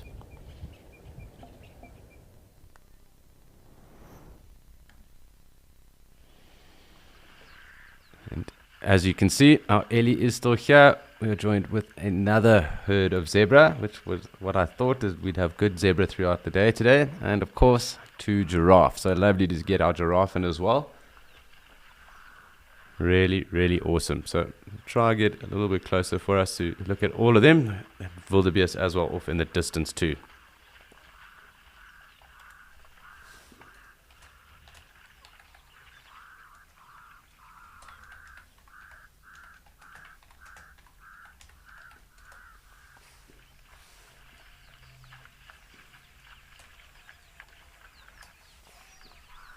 Quite a peaceful scene, very different to what we just experienced across in Djuma in the Lowveld of South Africa. Very green, lovely and thick at that side. Obviously very sparse and barren here in Etosha. Ellie's also looking very different, but that is just because of the substrate. If you were to wash down these elephants, they would all be the exact same color underneath. So it's purely just to do with the substrate that is in the area. And you can see it is rather hot because whatever that elephant did spray on himself earlier has all dried up, and he is that concrete white color. It looks like he's also heading off now. Kind of picked up his energy level after a couple of snoozes and the rest. A second drink, and it seems he is also going to be off.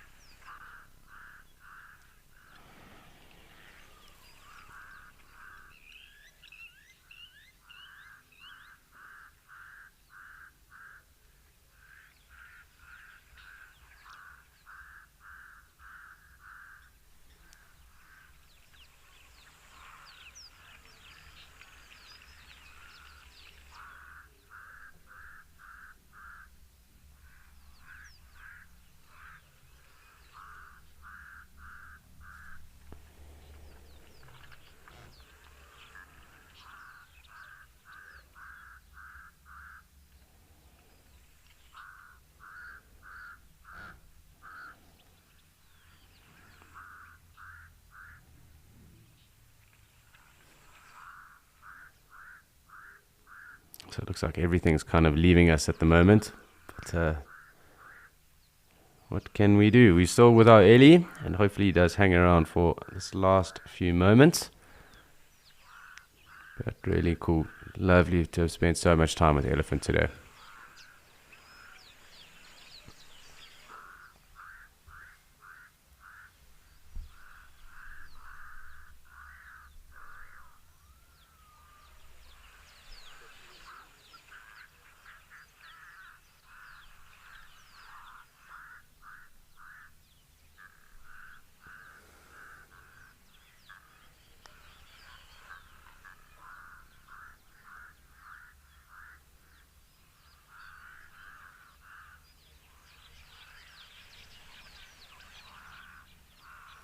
So a few of our Springbok have come back to join us, although the main number of them have all pushed off. But the Seli looks like he's going back to siesta at the moment. Some soft green grass to rest his trunk on right now.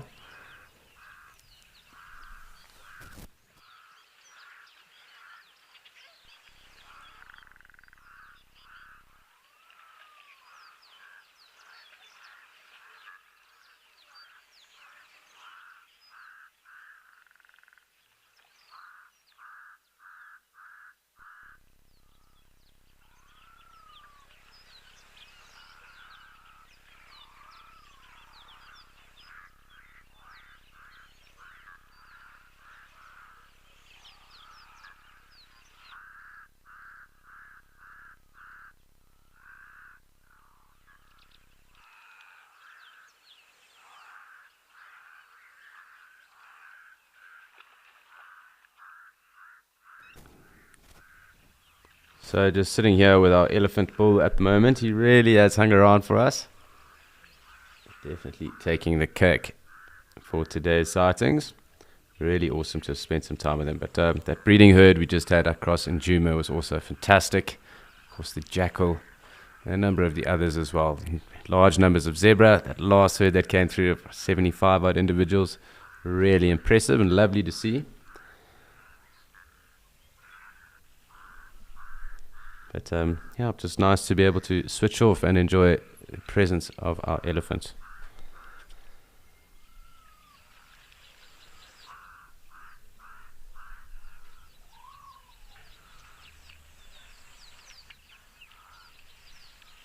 Again, it does look like he's gone back to sleep mode though, so quite cool anyway.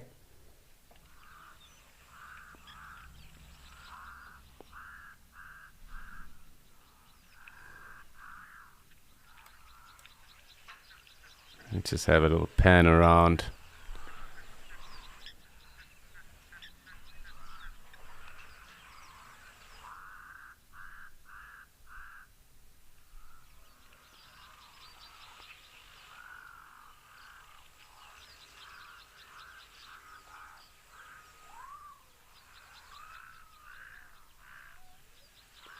So just making sure we don't miss out on anyone.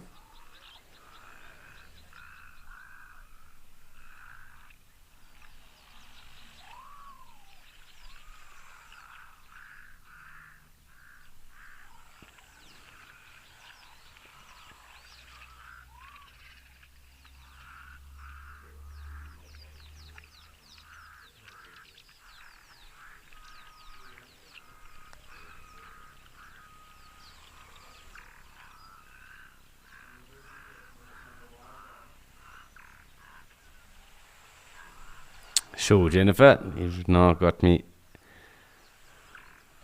I need to check up on that. But clearly, I know that they can jump at around 2 meters or so. Part of their stotting and pronking, which they have adapted to do, and that is also where they also have that scientific name of the Antidorcus marsupialis. And that is also got to do with that white pouchy patch that they do have on their back, that kind of ridgeline. You can't really see it right now, but when they do start and pronk, it is quite clear. It comes up like a hackle, almost like a mane on their back. You'll just be able to see maybe a little bit on that one ram over there as to where that would come from. But they are obviously adapted to that. They obviously are arid adapted as well.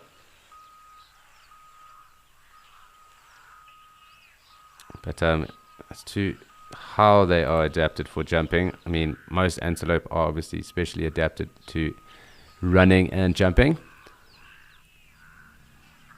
So that is really, to the best of my knowledge, how. It's obviously evolutionary. But yeah, they definitely can't jump as high, so relatively, as kudu and eland. Those two are the two antelope that are known to jump the highest as well. But clearly those long thin legs, obviously the tendons and muscles around it, those would also add to that ability to jump. But we are here with our elephant in Botswana. And you'll even be able to notice just how almost he's covered up with that mud as well. Covered up those ridge lines on it. Kind of those wrinkles. On the peak of those wrinkles, that skin would probably be around 4.5 odd centimeters thick. And in the thinner parts, around 2 centimeters thick. Obviously, there are areas, though, within that area. So, Dark Mane Love, I was just talking about that. Literally on the thicker and obviously on the peaks of those wrinkles on the elephant's skin, we're looking at around 4.5 odd centimeters thick. Let me just make sure I catch him still. 4.5 odd centimeters thick, and then at the basically in the interior of those, 2.5 odd centimeters thick. It looks like I have lost my controls for now, and I have lost the Ellie. So I'll try and pick him up now.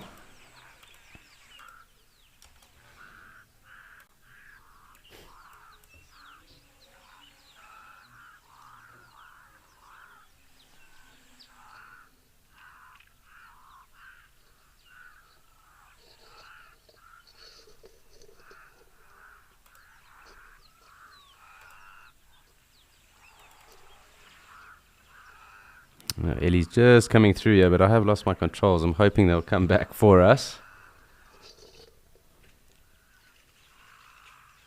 And it looks like I should have them back in a second. So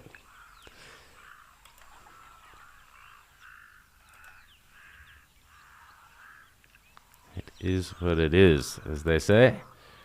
I'll try and get our Ellie, but yeah, it is sadly the end of Escape to Nature for today, Monday the 5th of December, but we will be back with you again tomorrow morning at 8:30 CAT. And of course, it has been a fantastic day. We really have had some awesome sightings. Shout out to Tristan for joining us today as well. Much appreciated. And of course, thanks to everyone in MC, Lauren and Davy across in Madikwe, and of course the Nature and Wildlife. Most importantly to you, the viewers, for joining us as we escaped to nature today. Do stay tuned for Penguin Beach, and of course following Penguin Beach we have the Sunset Safari. So make sure you do stay tuned and you join us for the rest of the afternoon, and of course stick around and join us again for tomorrow morning. But these are the peaceful scenes that we will be leaving you with today. It has, again, as I said, been a fantastic escape to nature. But from myself, Alex, cheerio. Have a wonderful rest of Monday.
Afternoon, Wild Earth fans, and welcome to Penguin Beach. We are just listening to some beautiful leopard vocalizations. It's a territorial display between two male leopards. Good afternoon, everybody. My name is Cedric Dold. Welcome, welcome. What a fantastic, fantastic afternoon, and a week that is absolutely looking forward to so much leopard activity.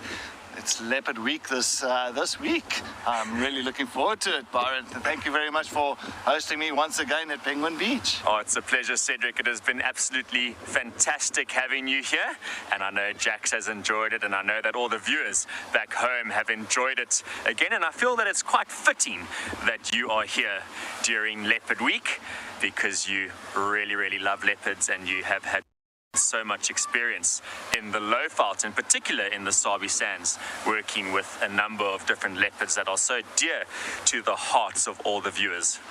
Yes, definitely, Byron. I think it is amazing. I mean, it's not just in the Sabi Sands. I reckon in like the entire South Africa, we've got so many different kinds of leopards around here.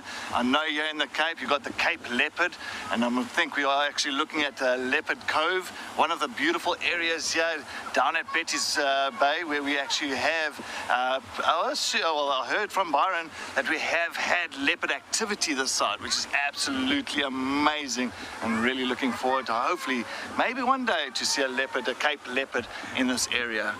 Cedric, we have a comment for you from Victoria, and Victoria has said that she is definitely going to miss you on Penguin Beach. Victoria, good afternoon. Thank you so much for that comment. Yes, definitely I will be missing Penguin Beach. I will be heading back to the Sabi Sands next week, but definitely I'm going to be missing Byron, Jax, and of course Flippy behind the camera this afternoon. And I think just this area is phenomenal, and I'm really looking forward to today's show. There's so much activity once again, and once again, as I said, it is Leopard Week. So yes, thank you very much for that comment. It is a beautiful day down here in Betty's Bay, and I think we can head over to the official weather forecast to see what we can expect for the duration of the show.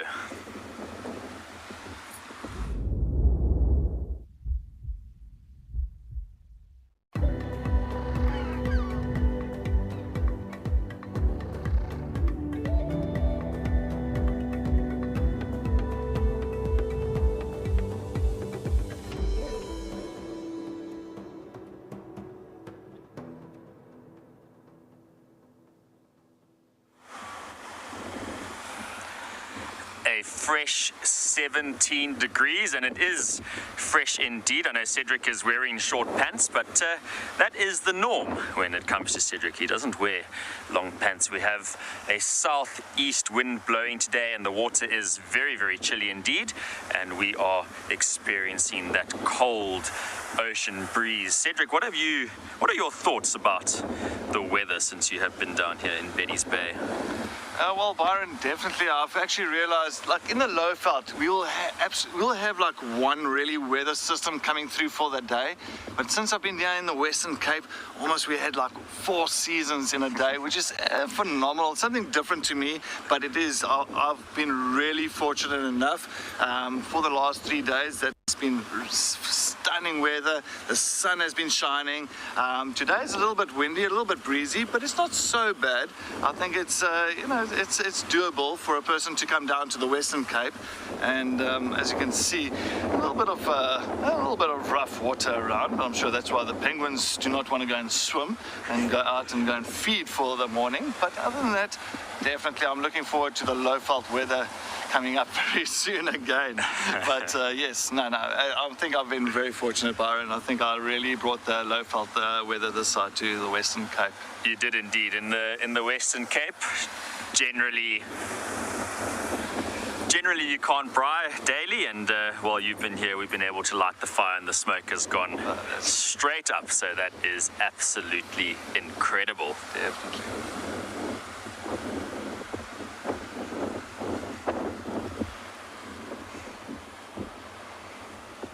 There are a number of adult African penguins hanging out down here at the jacuzzi. You'll notice that the water is quite low at the moment, so the tide is low, and there's a lot of kelp that is exposed along the shoreline, and the jacuzzi pool doesn't have its usual bubbles running through it and noticeable pool. And like Cedric mentioned, a number of the birds are hanging out on the rocks and haven't headed out into the sea. It is quite rough, but they will be going out. Of course, penguins are very well designed to live in this marine environment.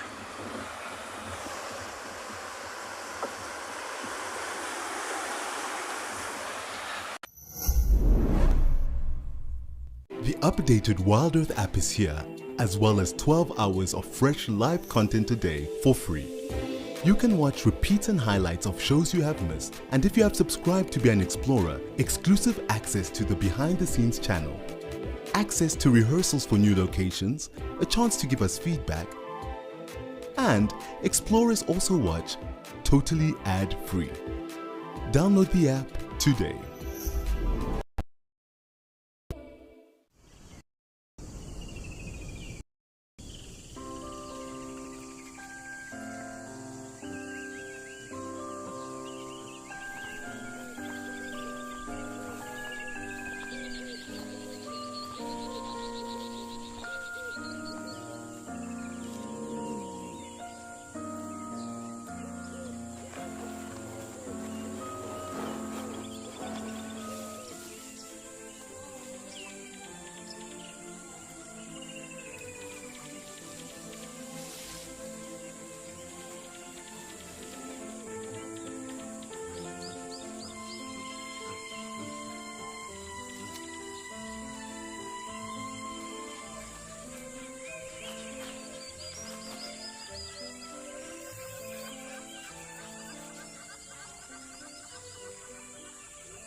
And they generally hang around in Antarctica and around the islands in the Southern Ocean.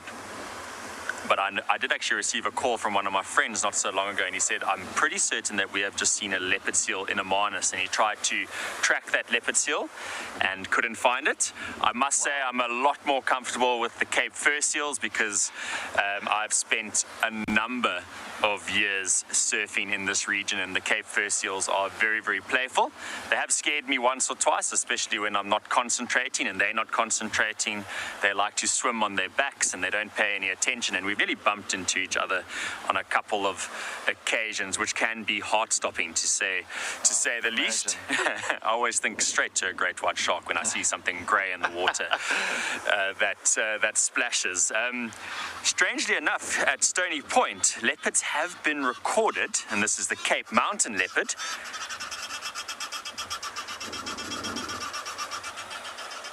We're just listening to some very noisy Egyptian geese. There seems to be a pair down here, and an individual Egyptian goose just flew over them, and they were not too happy about it at all, so they started to vocalize, and that Egyptian goose continued to fly all the way to Cormorant Corner. So they are protecting their territory here at the jacuzzi.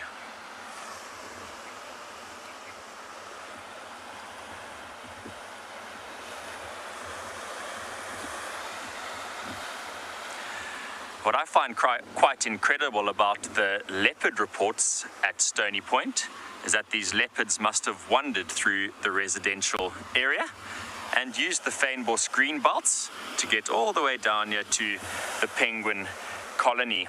And there were reports in the 1980s as well as in the 1990s when leopards actually predated on the African penguin. That is incredible, really, to have those records on date and all that, and even just to think about, like, there's a lot of research happening with those Cape Mountain leopards in this area. And I think Jax was like, I think she was also just explaining something about it, like, first of all, they're very small compared to your normal leopards in the Lowveld.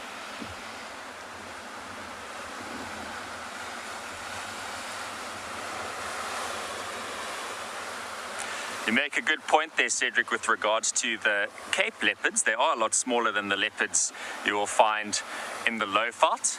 And if we unpack that just a little bit, it goes all the way back to the geology of the region.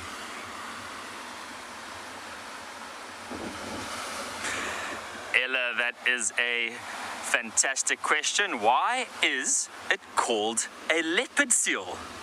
It's a very, very interesting and relevant question that you have asked. So my first thought when it comes to a leopard seal is that it is a ferocious predator, just like a leopard. What are your thoughts, Cedric?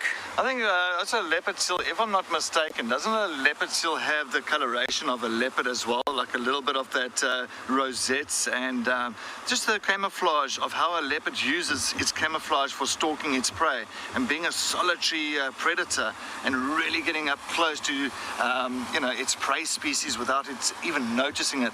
So I think it's maybe like there's a couple of similarities to your normal leopard, your typical leopard on land, where of course your leopard seal utilizes as well. So I think it's a coloration, a solitary, sneaky, and very elusive. And of course, being around here, as Byron says, they've only really seen one around this side in quite some time. So yes, maybe that could be the case as well. I must agree. I know that they are very stealthy when it comes to their hunting techniques, and they often like to hide under the ice sheets and surprise penguins returning from feeding, and the penguins do not even know that they are there. That's interesting. Thank you so much for that question. Yes, definitely fantastic question.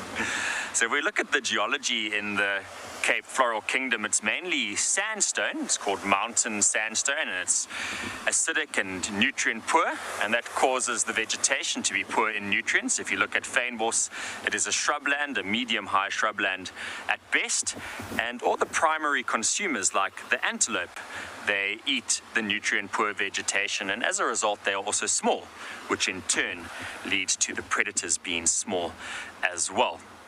So a male Cape Mountain leopard is about the size of a female that Cedric would see in the Lowveld, so a lot smaller than the Bushveld leopards, where there are high nutrients in the soil, and of course you've got plants that are producing a lot of nutrients, as well as these very, very large primary consumers.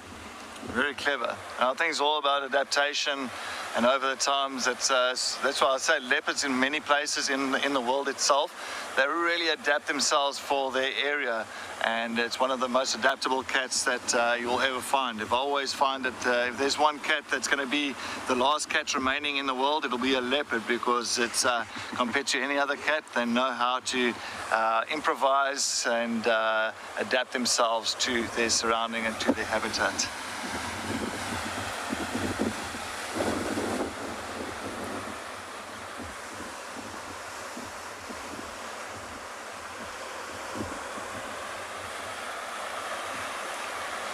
Flippy, let's head over to the Shire and see what is happening at the nest site. We were very fortunate when we arrived. We did see a changeover in parenting duties, and we believe that the male is now guarding the chicks, and we were able to differentiate between the male and the female parents by looking at the size of the bill. And this individual in picture has a larger, deeper bill than the individual that was previously sitting on the nest and has headed out into the ocean to go and forage for herself.